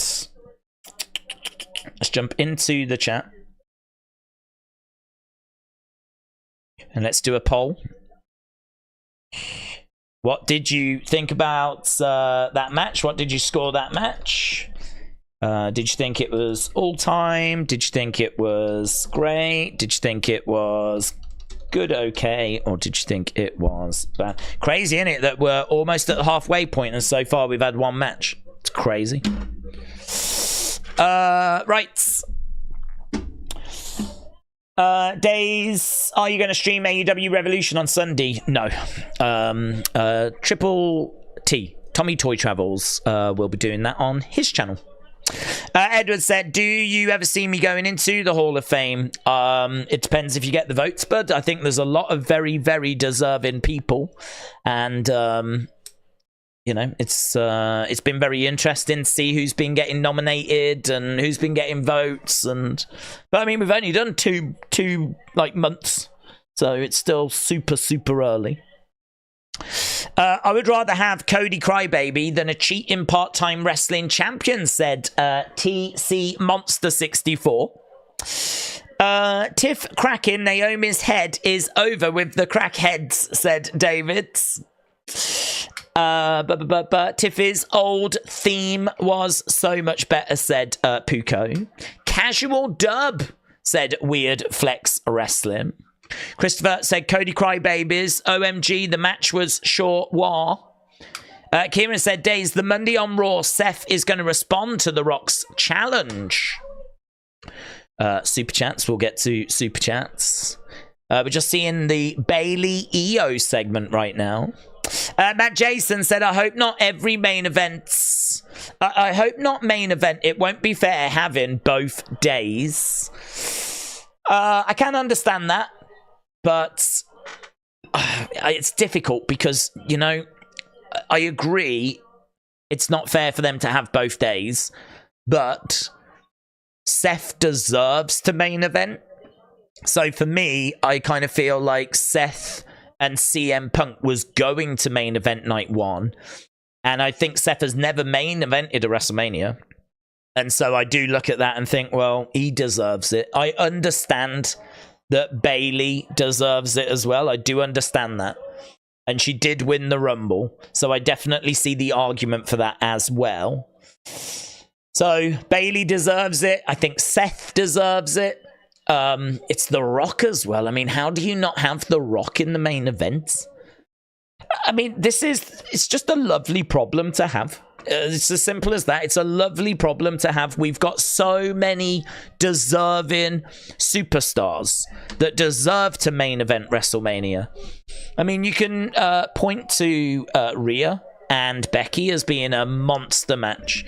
What I would say is Rhea has just main evented in Australia and Becky has main evented WrestleMania before, so you can probably make an argument that they don't need it as much, but it doesn't mean that match doesn't deserve it.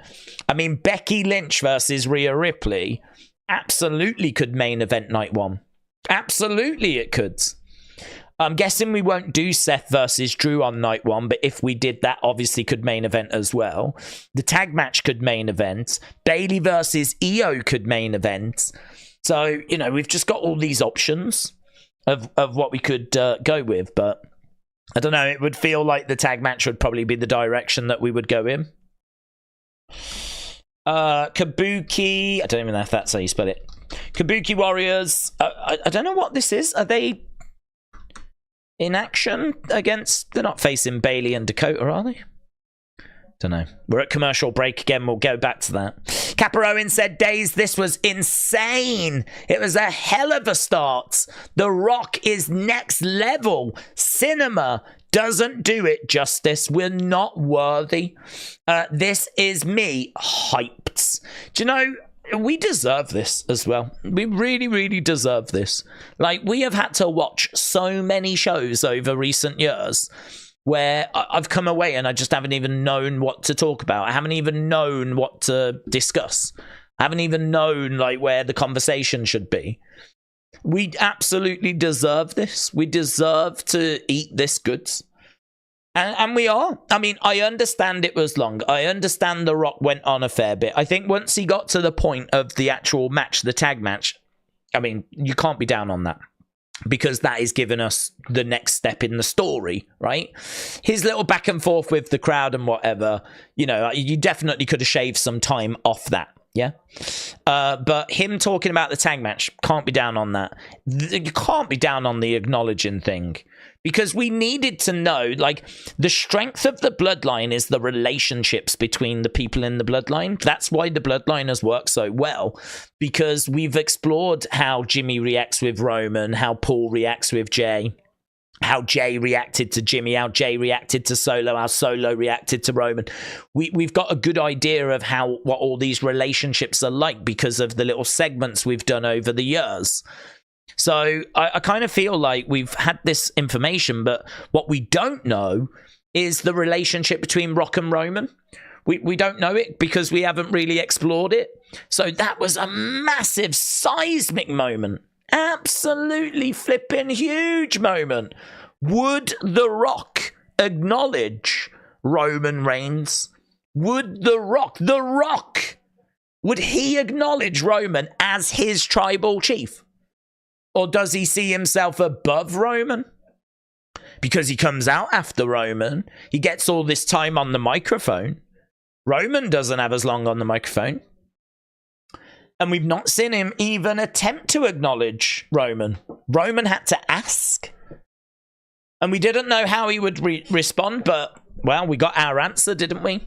So you can't be down on the tag match bit of that promo. You can't be down on the acknowledging bit of the promo. The only bit that I think you could have saved time was the whole crackhead cocaine stuff at the start. But, I think The Rock was just trying to make sure that everyone knew, look, I'm a heel. And tried to kind of, set the table, really. This is a bit of a bonkers match, isn't it? We're getting Kabuki Warriors against Bayley and Dakota now. It's a pretty big match to just give us on SmackDown.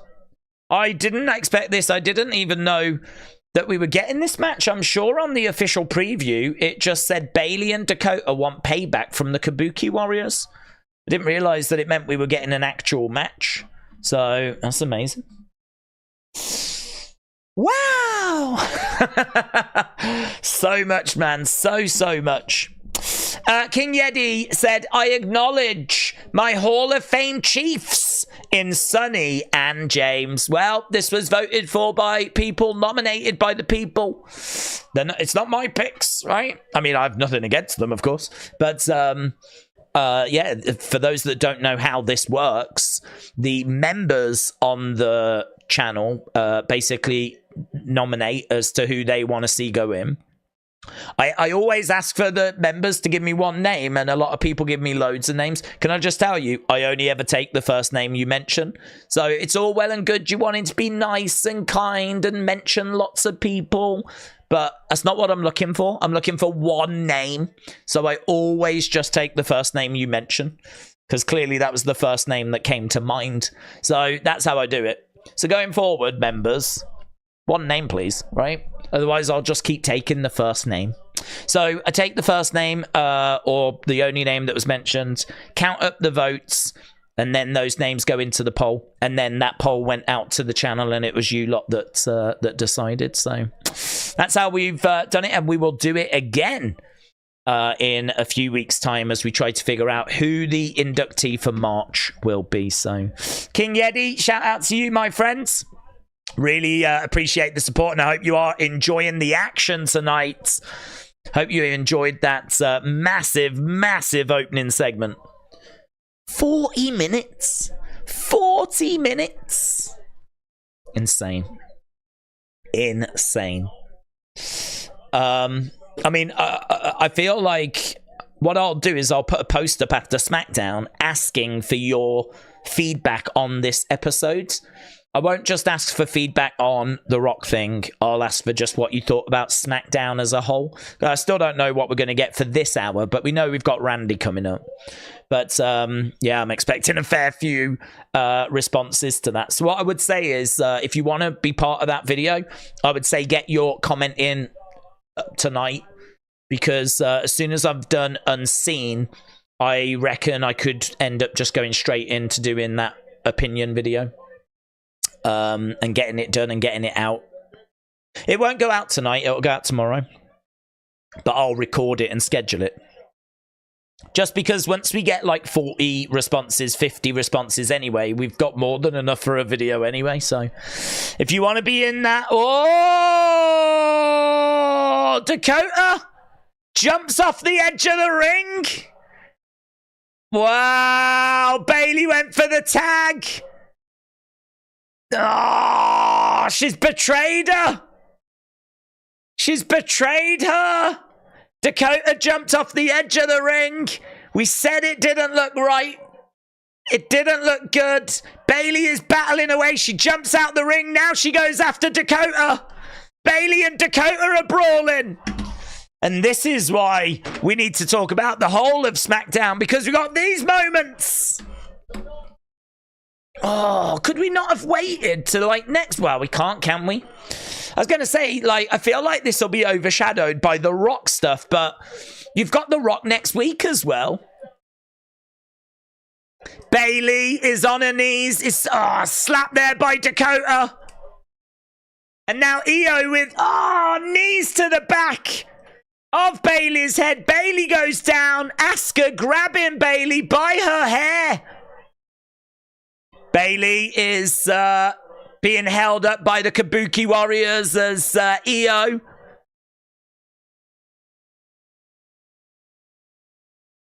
Io laughing in Bayley's face. Damn, man. It was done really well. It was done really well. She went for the tag. Dakota just jumped off the edge of the ring. Bayley is down and she has been turned on once again. Io turned on her. Basically laughing behind her back. And Dakota has turned on her. It's funny, actually. I've got a few Dakota stans in the community that were like, I can't believe people think Dakota's going to turn. Don't they know how lovely Dakota is? Oh. So it's going to be a tough evening for them right now. I can imagine they're sat at home just trying to work out what's happened. Woo! Timothy said, I predict Stone Cold could be special guest referee for the tag match. Oh, maybe, man. Maybe. Some twists and some turns are sure to still be on the horizon. Let's end the poll for the Tiffany match. Tiffy versus Naomi. The last match we just got wasn't really much. I mean, it went for a little bit, but match score. What did you think of Bayley and Dakota? So all time. Damn, man. Oh my god, we're eating so good. No doubt in my mind, and I don't even think this is really much to say, but this is the best SmackDown we've seen of 2024. I mean, I know that one... I mean, no, I can't even remember if it was Raw or when he said about head of the table, but I can't remember a SmackDown better than this. I mean, of this year so far, just amazing. Amazing. Wow! Right, where was that score? I didn't jot them down. So bad was 5%, good or okay was 48%, great was 21%, and all-time 24%. Best SmackDown of 2024. Yeah, it's gotta be. Gotta be. I mean, have I got the scores? I mean, I do. I know I do. I've got the show scores. You lot always rate what you think about the shows at the end of each live stream. So let's have a look. Boom. Here are all the matches. But that's not what we want. This is what we want. Right, there is a SmackDown. The one that was on the 2nd of February. So the 2nd of February, which I don't even remember what happened on that, but that got 40% all time. So that is right up there at the moment. But what I can't even remember what happened on that show, to be honest. So that's going to be a tough one to beat, definitely. But then the next one is here from the 5th. That was the New Year's Revolution episode. That's the next one from 2024, because that one is 2023. So that one's 2024. That one's 2023. So that'll be tough to beat. That one was New Year's Revolution. And then, I mean, look at that. I mean, really, all the rest are just down in goods. All the rest are in goods. There's only those two that it needs to beat. And I think it would beat this one. I'd feel confident that it would beat that one. I can't remember what happened to this one, though. Did we get carried away? Don't know. I'll have to have a look. What happened on the 2nd of Feb? Right, we're backstage. There's LA Knight walking past Damage Control. Jade Cargill! Excuse me. Jade, let's go. Dakota laughing at Jade. Io's like, go away. Telling you, man. Jade and Bianca against Kabuki Warriors. Right, here's Bron Breakker. God, man, it is just non-stop. Ding, ding, ding. That was the one where The Rock was face-to-face with Roman. So that's the one where Cody said, I'm not going to face you at WrestleMania, and then The Rock came out. That makes sense, doesn't it? That makes sense. So Kevin Owens vowed that he was going to keep going after Logan. He then beat Austin Theory. Pete Dunne and Tyler Bate qualified to go up against DIY. Bayley announced that she would face Io. So that's where Bayley made her decision. Tiffany Stratton took on Michin, and The Rock stepped up to Roman Reigns. He weren't acknowledging him then, was he? Hey, he weren't acknowledging him then. Oh, spear. 1, 2, 3. And that's it. Bron Breakker wins. I think, was that Zion Quinn as well, who we just have not been seeing? So, Bron Breakker, spears Zion Quinn. Dead. So there we go. Bron Breakker picks up the squash win. On this show, that was probably the right call. Makes Bron look like a beast, and it keeps it nice and short as well. Sign in the background said, shut your mouths, Cody Crybabies.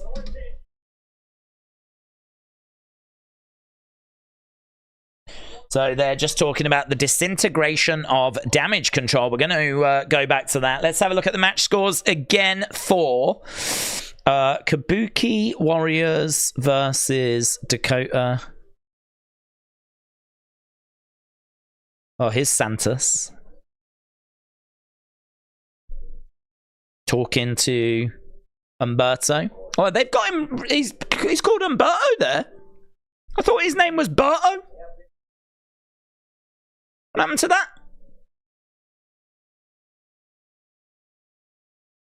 Hey? Is he Berto or Umberto?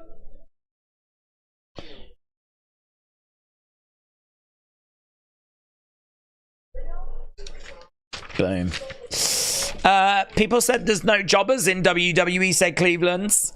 We're getting a whopping 7 minutes of wrestling tonight, said AF Chris. This show is whack. Oh, I don't know, man. It's doing some heavy lifting with its storylines.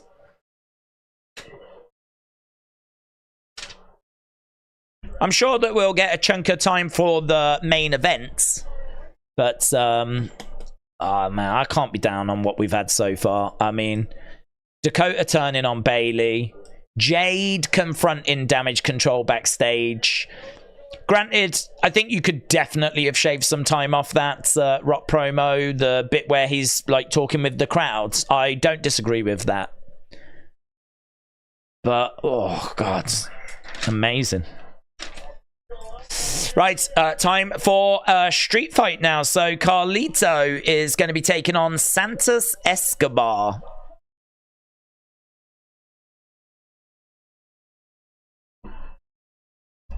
Right, Street Fight Carlito making his way down.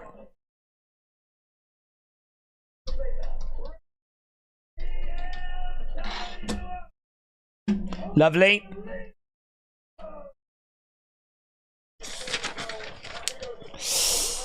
Yeah, Rock going off about crackheads, 40 minutes. Dakota turning too early, question mark. Jade's confrontation was 30 seconds. Yeah, but he didn't go off about crackheads for 40 minutes, did he? I mean, like, you had the bit where he spoke about the tag match. You had the bit where he acknowledged Roman. I mean, those bits obviously were cinema, were amazing. I don't disagree with you that it could have been cut short. I really don't. I don't disagree with you on that. But, I don't know, what would you cut it short by? 10 minutes? If you cut it short by 10 minutes, like, I don't know, it's not worth crying about, really, for me. In regards to Dakota turning too early, question mark, it's a fair question. It's a fair question, and I did question momentarily if this was the right show to do it, because it's been overshadowed by the Rock stuff. Roman has massively overshadowed it. But the problem you've got is that Rock's on the show next week, and Rock's on the show week after that. And I'm thinking that we want to start building towards wherever it is that we're going. And so if they feel this is the week to do it, this is the week to do it. Even if you do it next week, it's going to be overshadowed. Even if you do it the week after that, it's going to be overshadowed. So I don't know. I can't say that it's too early. I mean, we need to see where the rest of the story's going. But again, a moment, a talking point. Jade confronting backstage, 30 seconds. Doesn't really matter, to be honest. It's a talking point. You know, Jade is on the show and it gives us an indication as to where she might be heading. I quite fancied her and Bianca. I quite fancied her and Bianca going up against the Kabuki Warriors. So the fact that they've teased that is the talking point. I just think back to those Raws and those Smackdowns where we watched for 3 hours, 2 hours, and you struggle to find something to talk about. You struggle to find any... I'll take 30-second talking point over nothing. I'll take it, because I've watched shows where I didn't even get that. So the fact that I can sit here and be like, my God, that was amazing. That was amazing. That was amazing. That was amazing. And we've still got 45 minutes to go. You'll get the wrestling. I mean, look, they're going to do a street fight now. I'm sure that'll go for some time. You got the main event, which is going to be Randy Orton. I'm sure that'll get some time. By the time you get to the end of the show, I think you will have had some wrestling. Granted, it'll be down on, I'm sure, where people would maybe ideally want it to be, but, you know, you've just a massive, massive Rock segment, that massive Roman Rock segment, which I really don't think was the bad thing to do. I really don't think that was a waste. I feel like the majority are going to be with what this show has delivered. But not everyone thinks the same. Not everyone thinks the same. We have lots of various opinions that come back when we do the show scores. So what I would say is make sure that you're, you know, voting in that so that we can get everyone's perspective. I think this is the best SmackDown I've seen this year. And I feel like I can defend it and explain why. But if there's people out there that feel different, then yeah, please put your thoughts in the chat. I want to know the different perspectives. Graphic for Virgil. Donald said, do you remember Cody said he's taking everything from Roman? Is this a possible setup? It is. It is a possible setup. It absolutely could be revealed that The Rock has been working for Cody all this time. The only thing is, it also might not go that way. They've got so many options. There's like so many paths that they can go down. They could have Roman turn on Rock. They could have Rock turn on Roman. They could have Roman they could have Rock throw Roman in it, like walk away at a key moment. You know, in that tag match, Rock could just walk away and it could just turn out he's been working with Cody. And this was a way of them making sure that the bloodline don't interfere. And then it turns out The Rock's embarrassed by Roman as the tribal chief of the family. Like, absolutely, yeah. But there's no guarantee that it's going to go that way. It's just it's an option that it could, yes. Cleveland said, best segments in SmackDown, wrestling, not so much. Yeah, match-wise, there hasn't been much. I mean, to be honest, I couldn't really dial into Tiffany versus Naomi, so I'm not sure how well received that match was. Clearly, the Kabuki Warriors against Dakota and Bayley was more about the turn. Bron Breakker match was what it was. I mean, it was a squash. But as I said, I think that might have been a victim. Of what's... Might have been a victim of the overrun of the promo. Let's see how the street fight does. Let's see how the Randy match does. Braun versus Zion. Okay, these two clubbing away at each other. Great, 15. Okay, 43. And bad. Oof. 19% of people thought that Bron Zion was bad. It'll still come out as a good rating, but I think it's going to be like good 81%. I feel like that's going to be quite low. It's going to be very interesting. We'll see how We Want Tables is the chant.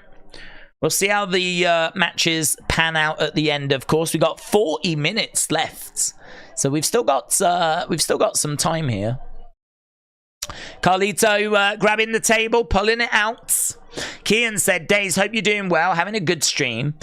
Does this mean that Seth, Cody and Roman get to wrestle twice on both nights? What happens with Drew and Seth? Will Rock turn on Roman? So at the moment, yes, they are working twice at WrestleMania. And what's happening with Drew and Seth? Well, I'd imagine that'll be on night 2. So it'll be Seth competing on night 1. I mean, this is to Drew's advantage, but he has also said he doesn't want anything getting in the way. He doesn't want anything tainting his victory. He said, like, please leave the bloodline stuff alone. I don't want anything to take away from when I beat you. So it is working in his favor, in all fairness, that Seth has got to work night 1. But kendo stick's been produced, but I don't know if Drew actually wanted that. And will Rock turn on Roman? No idea, but it's one of those things that could happen. It absolutely could happen, but not necessarily. It could be that there is no turn at WrestleMania and Roman loses the title and is just disappointed. Rock's disappointed, and that could lead to the turn. You know, Rock will acknowledge Roman, but if Roman can't get the job done, if he's a weak tribal chief, that might be how we get the split. So it might be that The Rock doesn't turn on Roman, but if Roman loses the title and looks weak, that could be what causes the division. It could also be that The Rock has been secretly working with Cody with the pointing thing, and that could lead to something. So, yeah, I mean, we don't know, is the answer. We're watching as the story plays out. But what they do have is a lot of directions on the table that they could go. Spurs Gamer said, I've got a feeling that this was not the last switch in the damage control story. Something in my gut tells me that there is something big that's going to happen before we get to Mania that will be massive. Rivy said this should be a sombrero match. It was good to chalk it. The best SmackDown is far-fetched. Well, we're not saying it's the best SmackDown ever, but is it the best SmackDown of 2024? TBH791 said, I hope that Tiffany Stratton turns face and joins up with Bayley and Jade, and then for the icing on the cake, bring back Sasha Banks and form a new damage control of Bayley, Jade, Tiffany, and Sasha, says TBH. WrestleLandy said, Damian Priest cashing in during the tag match for both belts. That would be wild, wouldn't it? How would that work? If he did cash in during that match would then become a title match, but then that would mean that The Rock... Oh my god, that'd be horrible. That'd be horrible. What a mess that would be. Brody said, I've tagged you in Jade confronting Damage Control. Thank you. James said, Jade and Bianca will be built to beat Kabuki Warriors, but the other story path is they lose and then they fight each other. Yes. Well, we know that Bayley is facing Io, so Bayley doesn't really need any help in regards to WrestleMania. She probably needs help in the builds, right? So Jade kind of, that little moment that feels quite significant to me. That sort of feels like WWE's way of letting you know that she's going to be involved with Damage Control. So yeah, interesting. Kick out there by Carlito. Right, let's go down. Here is the thing, said Rock can't be working with Cody. It makes Cody a heel. Cody has to say he's worked them into that position so they explode the bloodline from within. That's interesting. If it turns out that Rock has been working with Cody, does that make Cody a heel? I don't think it does. I don't think it does. He's just played the bloodline. Bloodline cheated Cody last year. Cody knows that he's got to find a way of making sure they don't cheat him this year. If that plan involves The Rock getting into the bloodline and then breaking them apart from the inside, I don't think that makes Cody a heel. I think it makes him clever. There's got to be a way that you neutralize the bloodline. There's got to be a way that you eliminate Solo and you eliminate Jimmy. There's got to be like a way of evening the score. And if this is how he's going to do it, I don't think that makes him a heel for me personally. I think that just makes him smarter than the average bear. But that's a very interesting perspective. Here is the thing. It's a very interesting perspective. We just had a trash can over the head of Santos, and then chair shots coming in. Richard, shout out to you, said, I've got an insane feeling that Io Sky and Dakota Kai take out Elektra Lopez and Zelina Vega to set up Zelina Vega and Elektra Lopez against Damage Control feuds. You've got a feeling that Io and Dakota take out Elektra and Zelina to set up Zelina and Elektra against Damage Control. Okay. That would be wild, to be honest. I wouldn't predict that, but well, let's see. Richard, if that does go that way, you have definitely called it, right? We will all remember that it was you that called it. Table being set up in the ring. Golden said WrestleMania 40 really is mostly bloodline matches. Night 1 main event tag match. Jimmy versus Jay. Roman versus Cody. This WrestleMania could be the show where the bloodline finally crumbles. That's what she said. Said R-Truth should steal Damian's briefcase, and when Finn and Priest are defending the tag titles, R-Truth could cash in to become a tag team champion. Santos going on to that top rope, and now he gets slingshot into the ring, and Adam said Solo is going to be the one to screw over the bloodline. Here's Angel and Berto. They're coming in and they're throwing in kicks to Carlito. Santos taking off his top, kicking the top away. Against the ropes goes Carlito. Picked up. He's going to get powerbomb, triple powerbomb, boom! Triple powerbomb. Carlito is down to... Oh! Kick out by Carlito. Carlito kicks out. So now they're grabbing the table. Carlito is going to get the win. Maka said, who's going to help Bayley now that we're leading into WrestleMania? Here comes Del Toro and Wilds. Take down there by Del Toro and Wild. They go to the outside. Do you think Bayley will have backup for Mania? Yes. Could it be Charlotte? No, she's injured.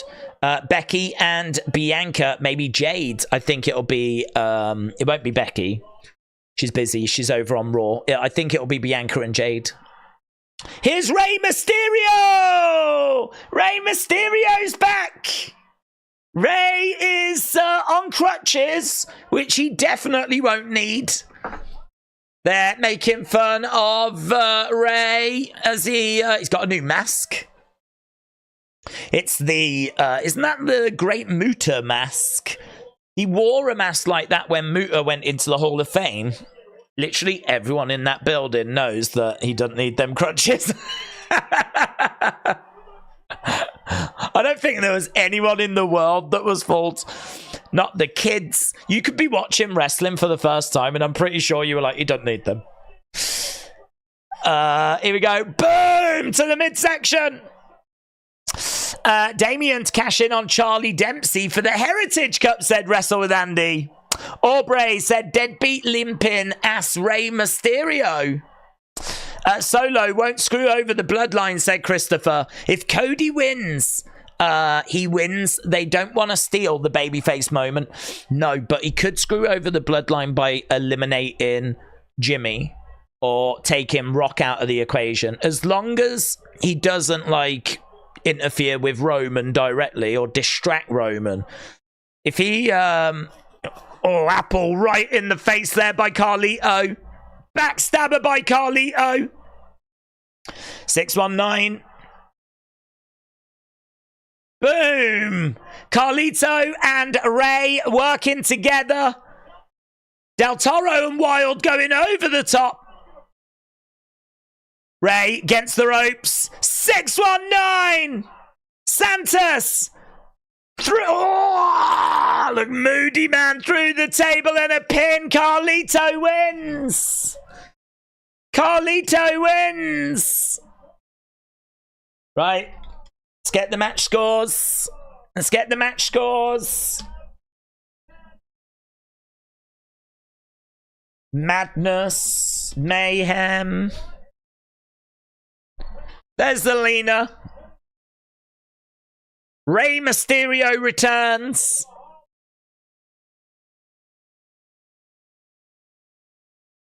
Bum, bum, bum, bum, bum. Wow. Wow! A wrestling match on a wrestling show, said James. With the grey beard, he does look like Muta. Aubrey said it was bad. 0 out of 10. Well, you can get your thoughts in. The poll is at the top. This SmackDown has gone so quick, said Traffords. David said Rey versus Hangman versus Adam Cole, crutch on a pole match. Nando said this SmackDown is all-time. This crowd is insane. Matthew said great SmackDown tonight. Dick Togo said great show. Eric said the show has been amazing. I mean, there's people that don't feel that way, right? I don't think I stress this enough. Everyone's opinion is valid. Whatever you think is valid, right? Opinions are welcome, right? We'll chuck them around and we'll discuss them, right? We'll discuss opinions and we'll throw thoughts around and we'll debate them and everything. But that shouldn't be something that anyone worries about. That should be something that's welcomed because it's all done, hopefully, in a respectful manner, you know? So, I appreciate there's people that don't feel that way about this show. But for me personally, I have been royally entertained. I mean, it has just been... I've said before, when I tune in, you never quite know what you're going to get. But what I hope for is talking points. I want talking points. I want things, obviously good talking points. But I want stuff that we can get our teeth into. I want things that we can talk about. I want things that we can chuck around and be like, where's that going? What do you think about this? Such and such came back. Such and such was called up. This promo happened. This match happened. So be it a match, be it a promo, be it a backstage segment, be it whatever, a return, a call-up. That's what I look for.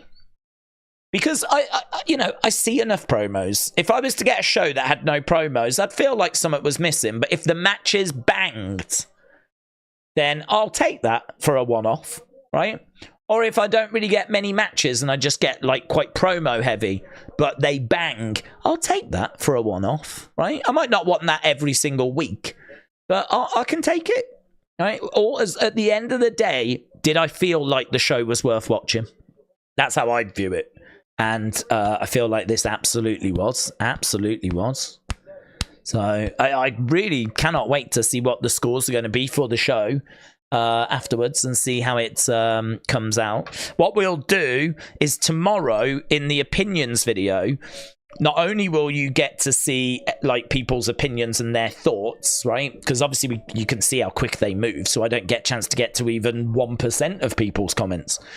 But what I tried to do is get through as many as I can in that video. It's an hour-long max, right? I won't ever go over an hour because I could easily, but I'll keep it an hour max. And also in there will not only be all these different thoughts and theories and questions and, opinions, but also in there will be all the match scores from tonight. I'll have all of them in there. And also the show score, the current show score. It might not be the final show score, but it will definitely give you an idea as to where it's going to be in the rankings. So that'll be in there as well. And we do timestamps. So if you want to just jump to those bits, if you want to just go to the match scores, you want to just go to the show score, you can do that. It's in timestamps. And I put timestamps in unseen as well. So if you click on unseen, you haven't got an hour to watch it, which I totally understand. You can just go to the description and just scan down and just see, oh, that looks interesting. Boom, click on the timestamp. You can just watch that bit. So if you want to just go to a certain bit, there's timestamps. You do have to give me about an hour after the video is uploaded, though, because I don't do the timestamps in advance. I upload the video first to get it out there, and then I do the timestamps. So it always takes about an hour after the video is uploaded for the timestamps to fully appear, because I'm literally doing them as the video is uploaded. But yeah, they're on the channel. So we'll have an unseen tonight. We'll have an opinion video tomorrow. We'll have another unseen tomorrow as well. Next week, we've got Bobby against Carrion. We've also got Logan Paul coming back next Friday as well. Next week, the United States champ on the show. We need to make some movement with that US title picture. Here's Pete Dunne and Tyler Bate. We came so close.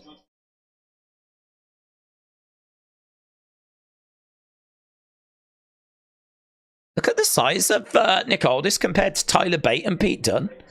It's hard to get him in the shot, man. He's like Andre the Flippin' Giant. Could you imagine Tyler Bate against Nick Aldis?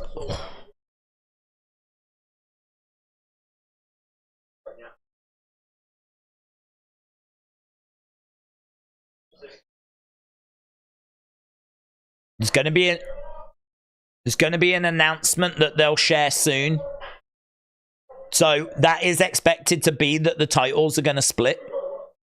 That's a big moment. Here's LA Knight. I'm looking for AJ. Where is he?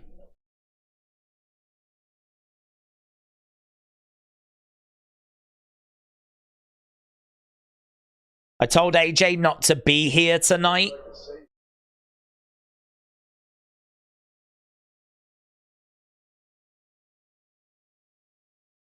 The damn world. AJ, sorry, yeah, it is true actually. He flew across the world to interfere with LA.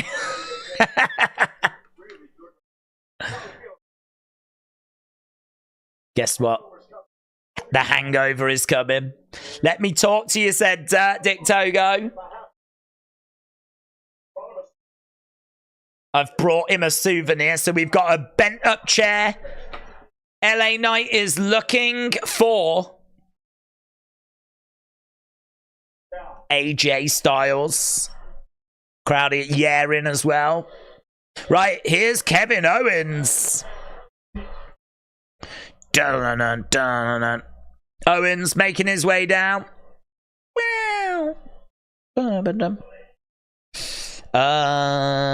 That's come out as great match. That's going to be great 62. Right, Kevin Owens making his way down. Is he jumping on commentary? What's he doing? Yeah, that big announcement. It's expected to be that the tag titles are going back to being 2 sets of tag titles. Aldis looks good tonight. He does. There would be more swearing and violence if I booked this, said James. Elijah said LA Knight doing the home invasion angle like Triple H. Brony said I'm loving the show. Alchemouncer said the after show is now called Talking Crack. Very good. Only for this week though, because we're super close to Phoenix. So you are right. Talking Crack. Very good. Very good. Sunny said, hello, chat. My name is Sunny. I have a book out. The Thoughts Within a Collection of Poems.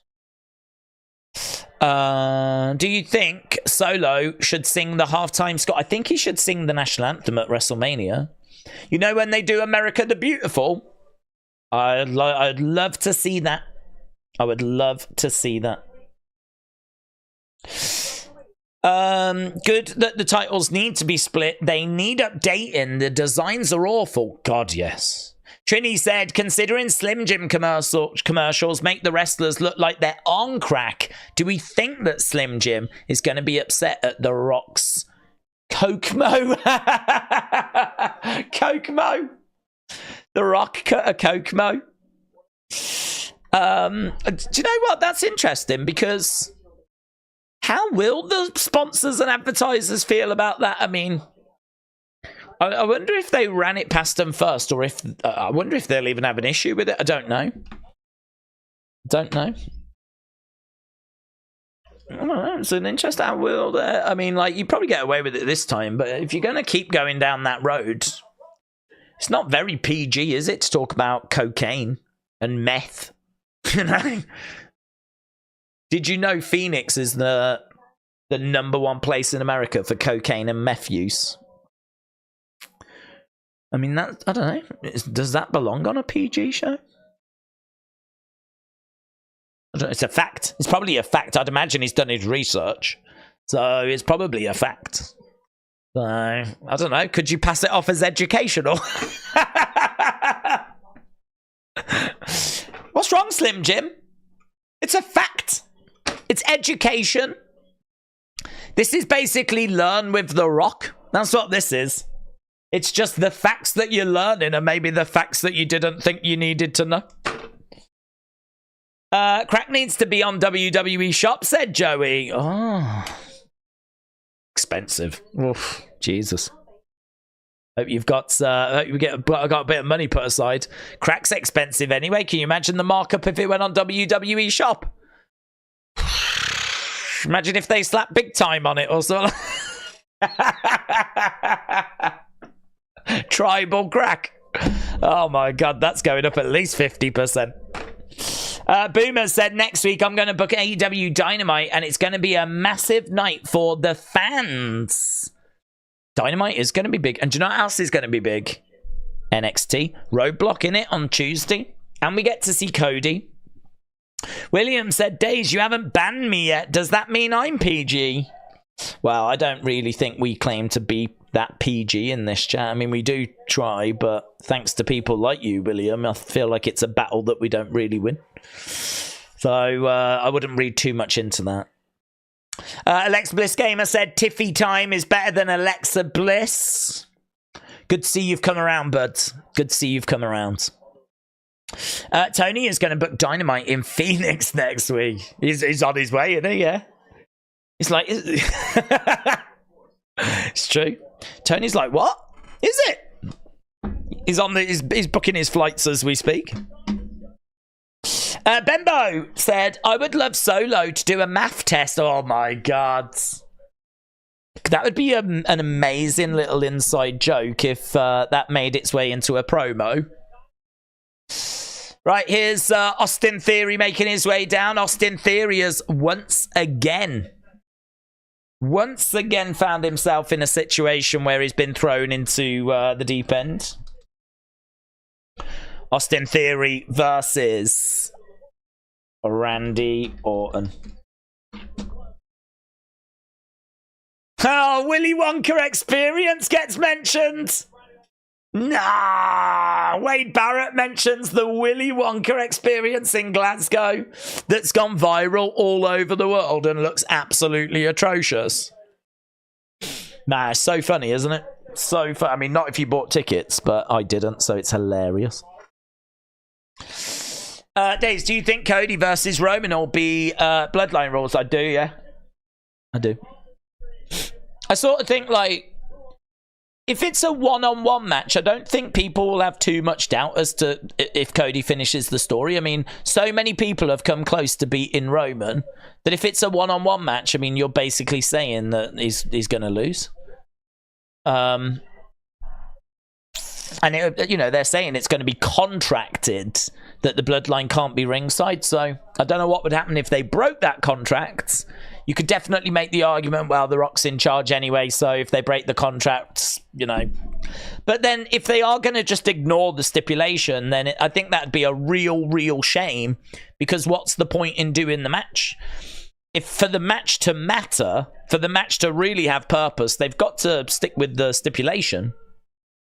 So I'm going to take it that they do, right? I'm going to take it that they will honor the outcome. So if it's a case that if Cody and Seth win, then Cody gets his match just one-on-one, no Bloodline. If that is going to be the case, then I would say, why do that? Because you're making it easier for Cody, and I don't know why we want to make it easier for Cody. I think you want to make it as hard as possible.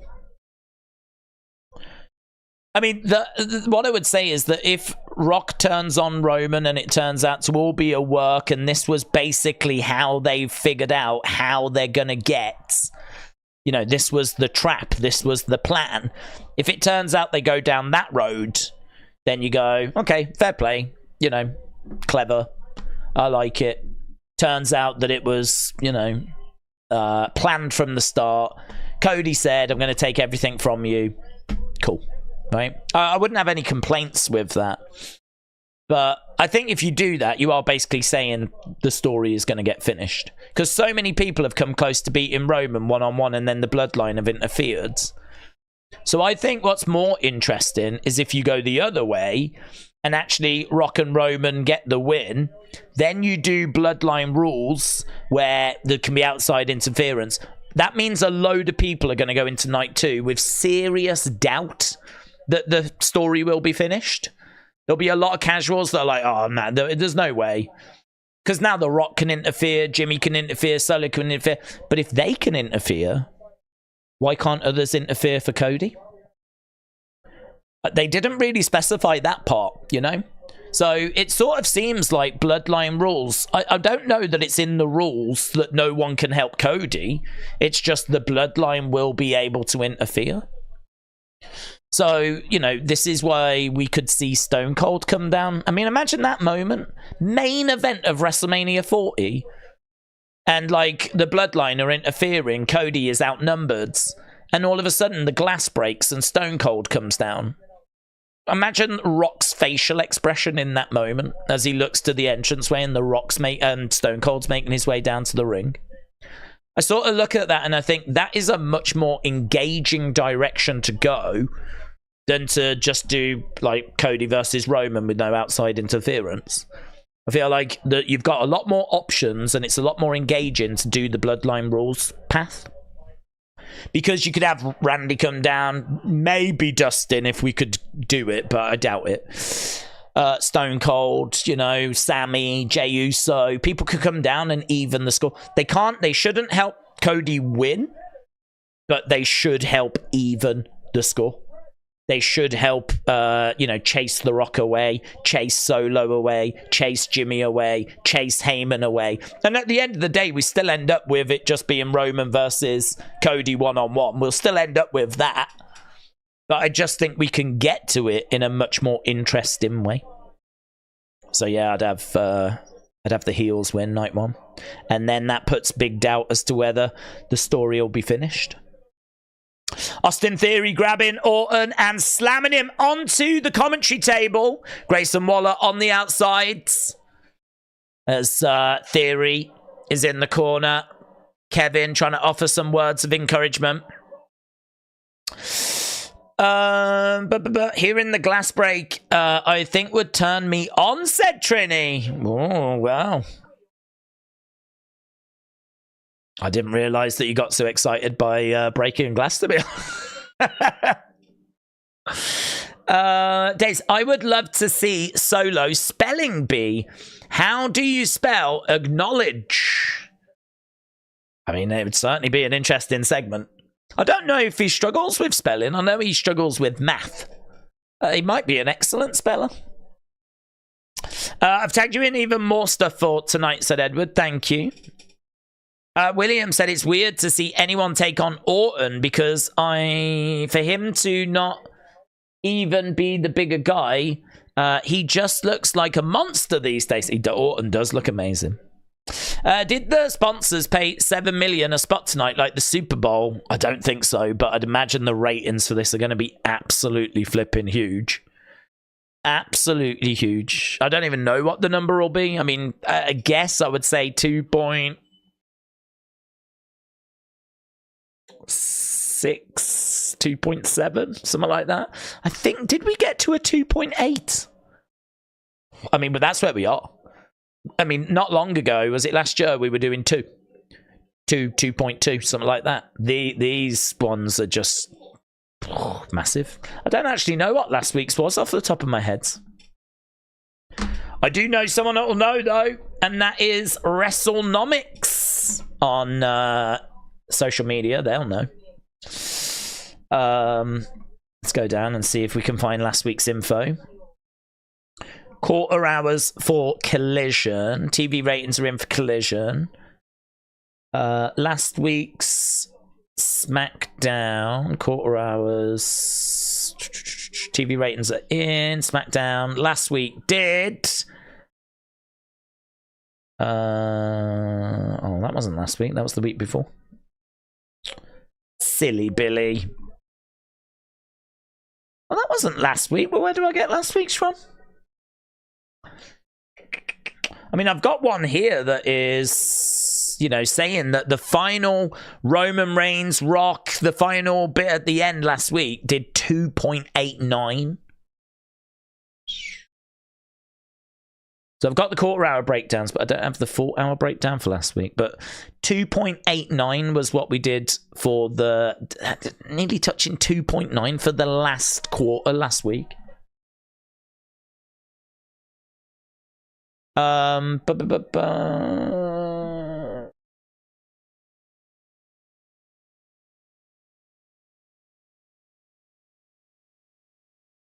says 2.2 on this one post, but that doesn't look right compared to what the quarter hour breakdowns are. Because I think every single quarter hour was well above 2.2, so that doesn't make any sense. So I don't know. I'm a bit in the dark. Either way, it's going to be monstrous. Right, we've got Theory in the corner, shot coming in by Orton. Diaz said Jey Uso turns on Cody and he is not in the contracts and helps Roman win, and Jey gets back in the bloodline. I agree with someone that posted this earlier. Oof, could go that way. Jey could come down and help. Oh God, that was...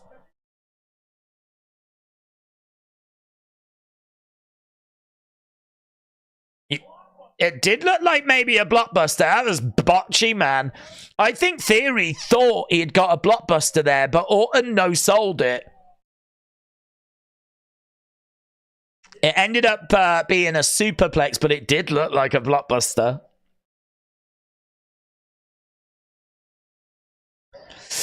Kevin Owens said, this is what people don't realize. Those ropes, they get very slippy. Randy slipped. Theory tried to take it back. They're trying to cover it. I mean, it's a botch. A botch is a botch is a botch. But, yeah, they're on commentary trying to cover it. Clothesline. Theory goes to the outside. Botched, but awesome, said Deadpool. Yes. It fixed the botch, said 770.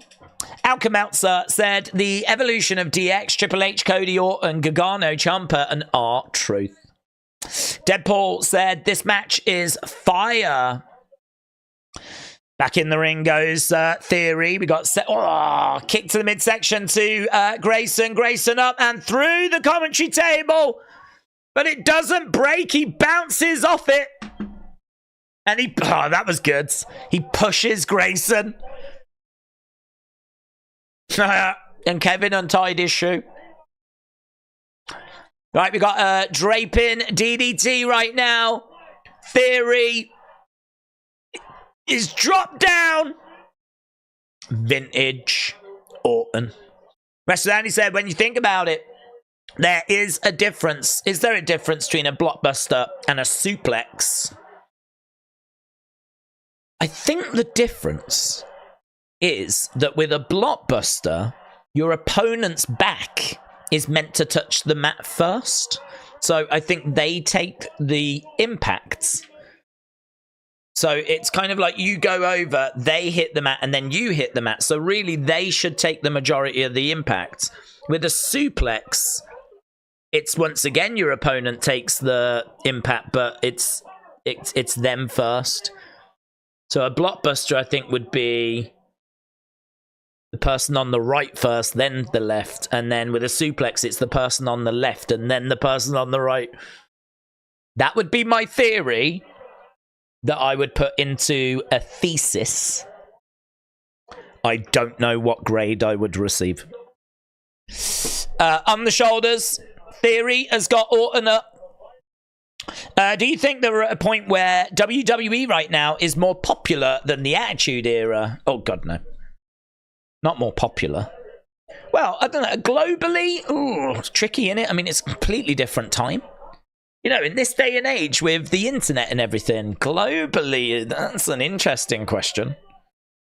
That's an interesting one globally. But I think in America, in regards to pop culture, no. Do we have the ratings, actually? Where would I find the ratings for Monday Night Raw during the Attitude Era? I mean, they were just... I know it was a different world, though. It's very difficult to compare.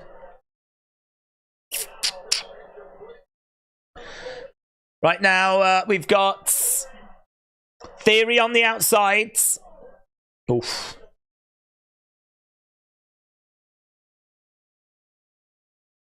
Oh, RKO! RKO! Orton rolls over. 1, 2, 3. Boom. Randy Orton picks up the victory. I don't know if this is in million, but it says 8.1. That could be million. 8.1 million tuning in on May 10th, 1999. That's the highest rated Raw ever. 7.4 on May 1st, 2000 is the second. 7.15 in 1999. 7.1 in 1999. 7.1 in 2000. 7.1 in 2000. 6.9 in 2000. It's just all, if you look at the top rated shows, it's just all Attitude Era. Right, we have got RKOs being dished out everywhere. You get an RKO, and you get an RKO.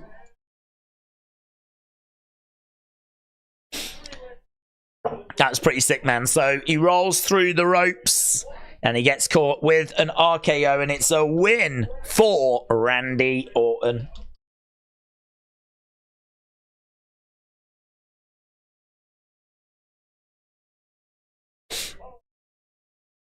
Right, get in your scores, get in your thoughts. We've got Kevin Owens in the ring with Randy Orton. We've got no Cody.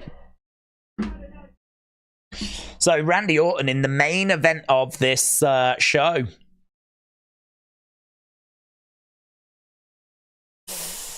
I am going over to the second channel, and I definitely want your thoughts. I definitely want your thoughts. I want your theories.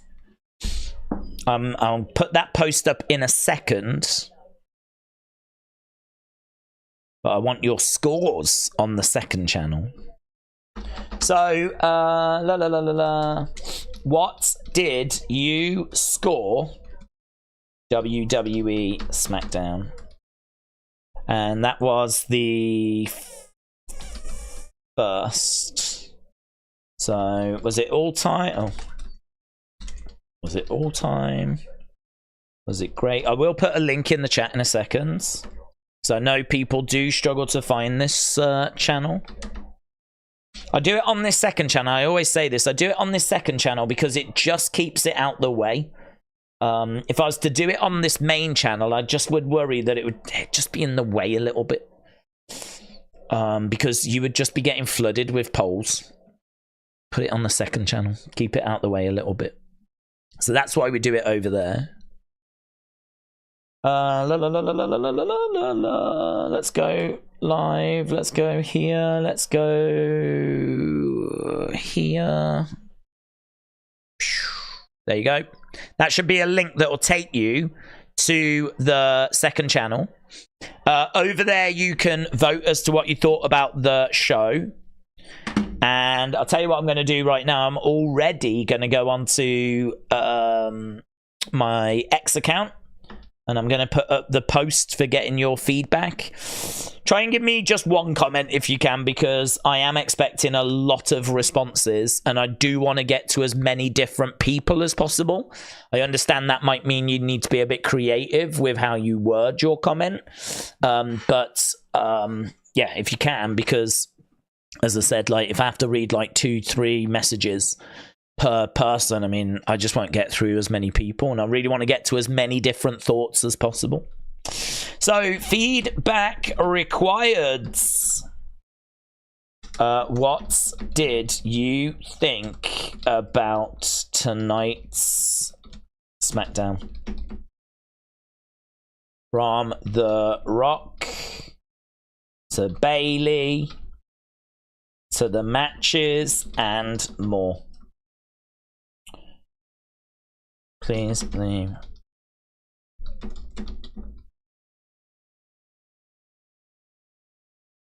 This is I love these opinion videos as well.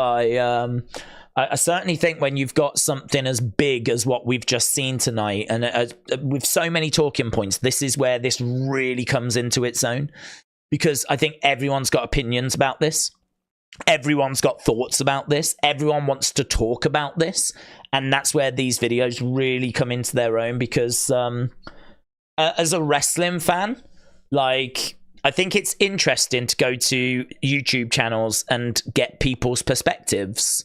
But what I love about these videos is that you get so many perspectives. You get all of your perspectives. So I do really, really love that. So the post is up right now. If you go over to the Wrestling Days channel or account, or however you word it. So it is Wrestling Days YT. You have to put YT at the end. And you go there and you can see that the post is up.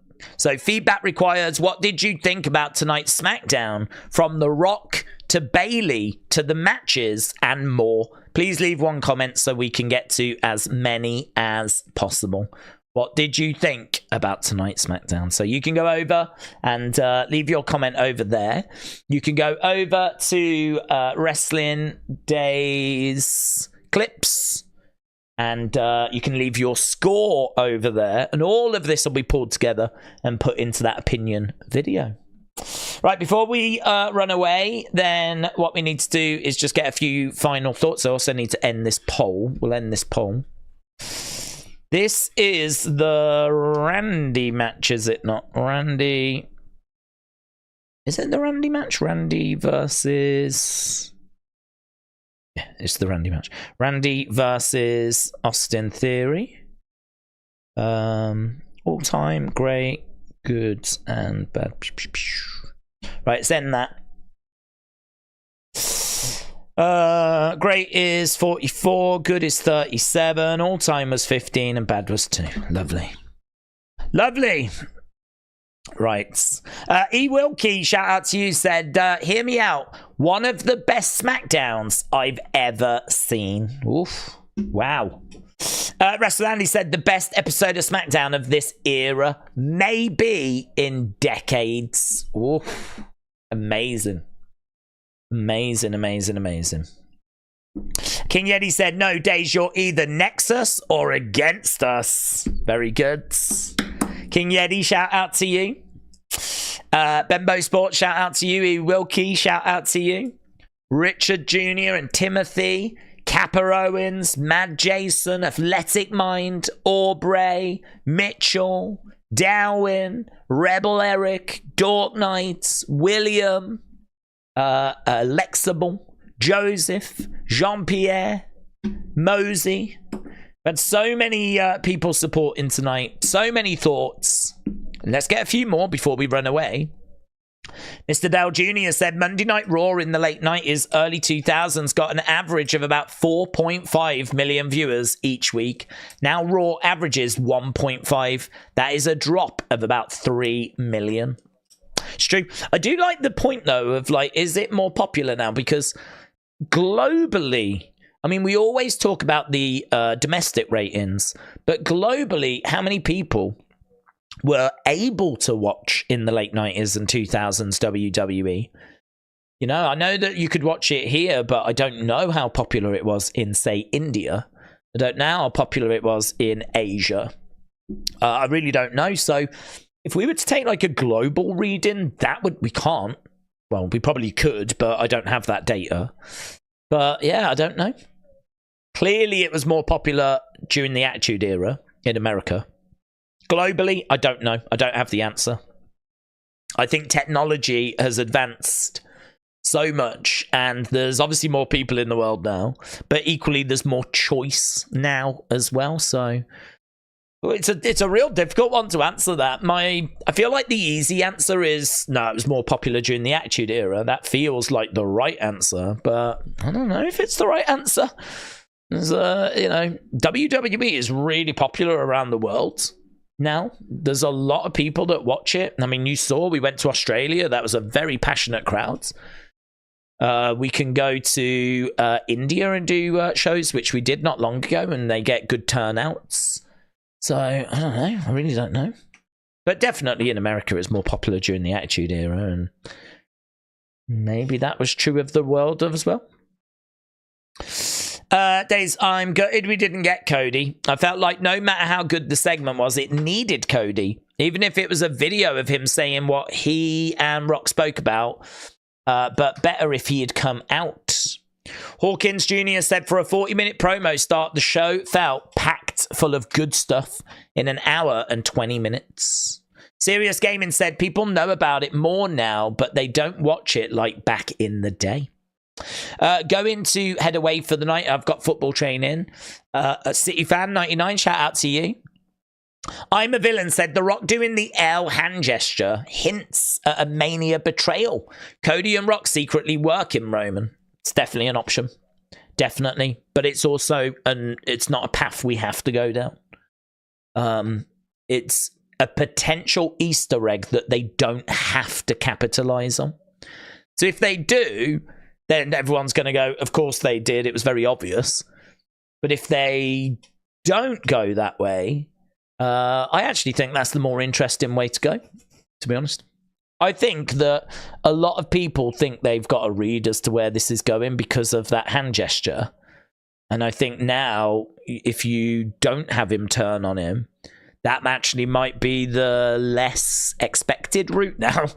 It feels like a lot of people are expecting the turn. If I was booking, I would not do the turn.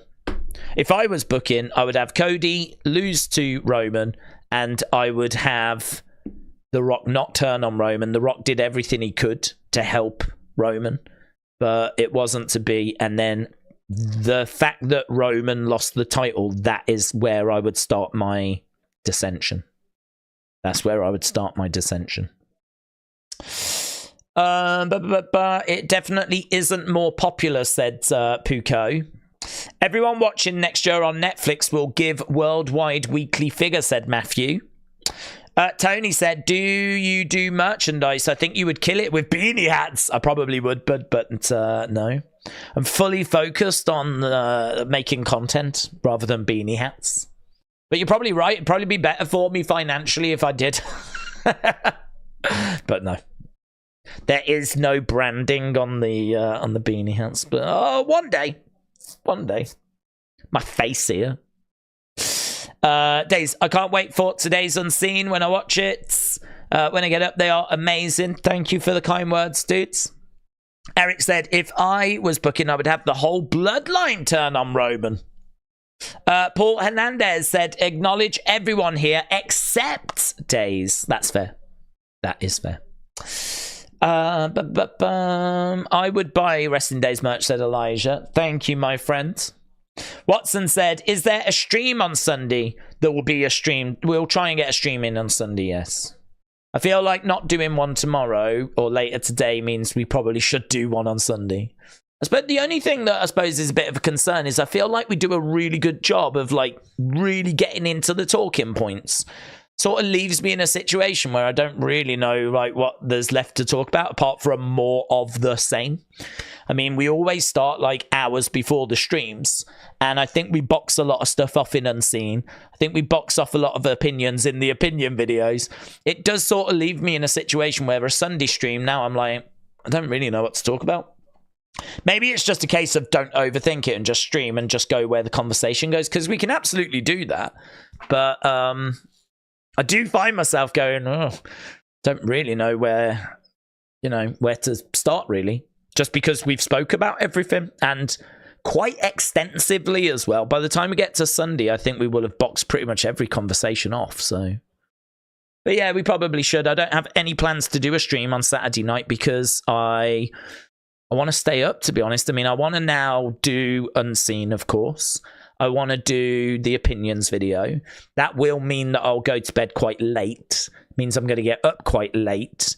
And then, to be honest, I want to see where the conversation is with the wrestling. If we have to react to something, if there's, The Rock put out a 20-minute promo, the Cody could do that tomorrow. So it's WrestleMania season is bonkers. I mean, literally anything could be happening at any time.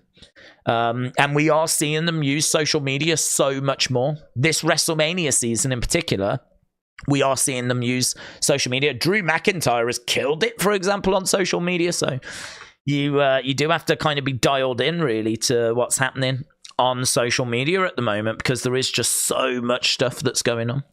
And I expect there to be more. We are watching the same. It's good to talk about, said Tony. Shout out to you. I've got a Days top. I've actually got a couple. The one with the wrestling ring. Oh, yeah. Frankie 91210. Shout out to you, my friend. Appreciate the kind words. How can I get over like you? What do you mean? Like, how can you have like a successful like YouTube channel? It's just hard work.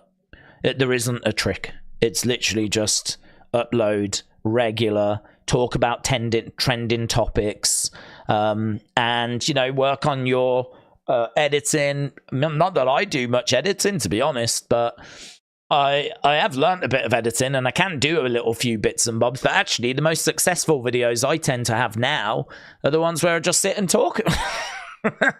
So, but then, I use editing bits and tricks for, say, toy hunts and whatever.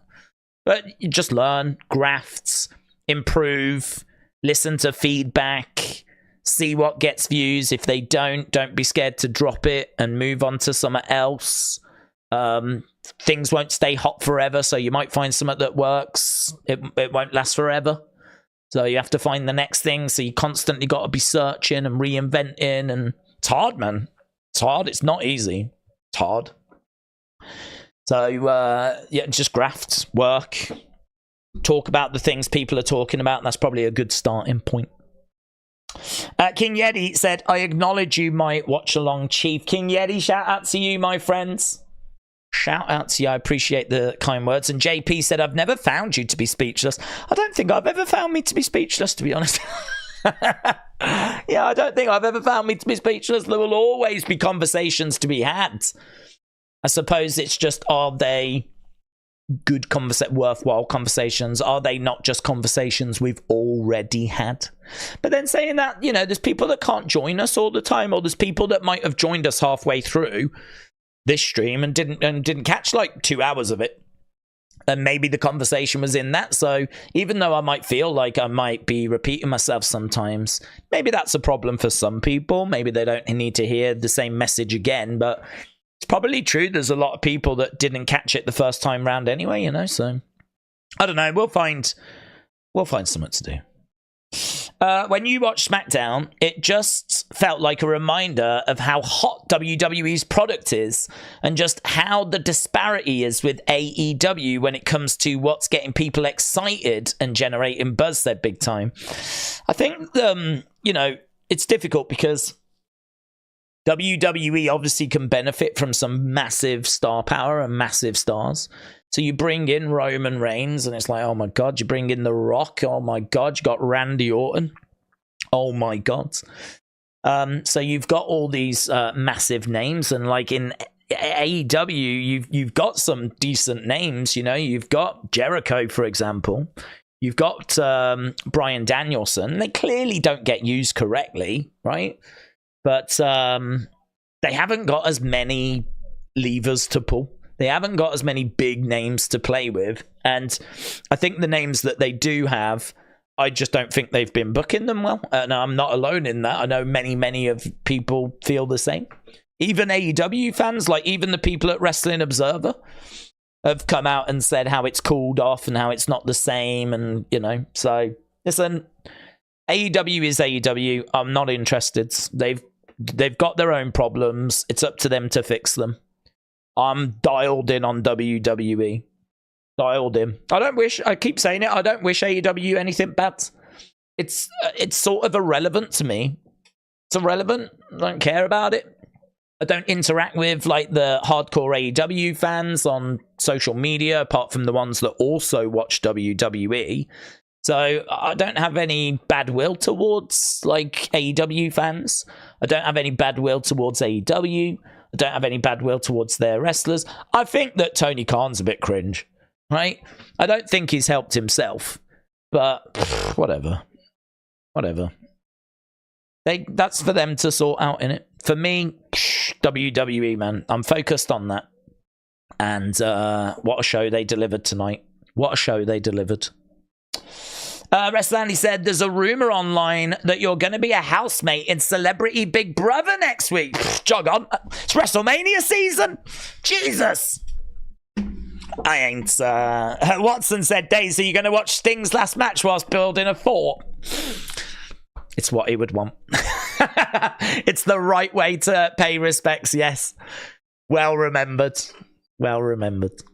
Right, guys, I need to go, otherwise we will never get an unseen done, and that is just not acceptable. So thanks a lot for joining us. I hope you enjoyed this stream. I hope you enjoyed SmackDown. If you didn't, it's over now, so don't worry about it. But I think that will be a pretty highly rated one. I think people will have enjoyed it. Obviously, we have got Unseen later. We've got opinion videos coming up. We, God only knows what else will be on the channel. I'm sure there'll be many things. But we've got those as a minimum. And I'm sure we will look to do a stream on Sunday where we can maybe just wrap up any talking points that have come out of the weekend, because I'm sure there'll be things. So appreciate the support. Thank you so much for joining us. And I will see you again for those bits for Sunday. But if you're not around, we're back again on Monday for Monday Night Raw. Thanks for watching. Bye for now.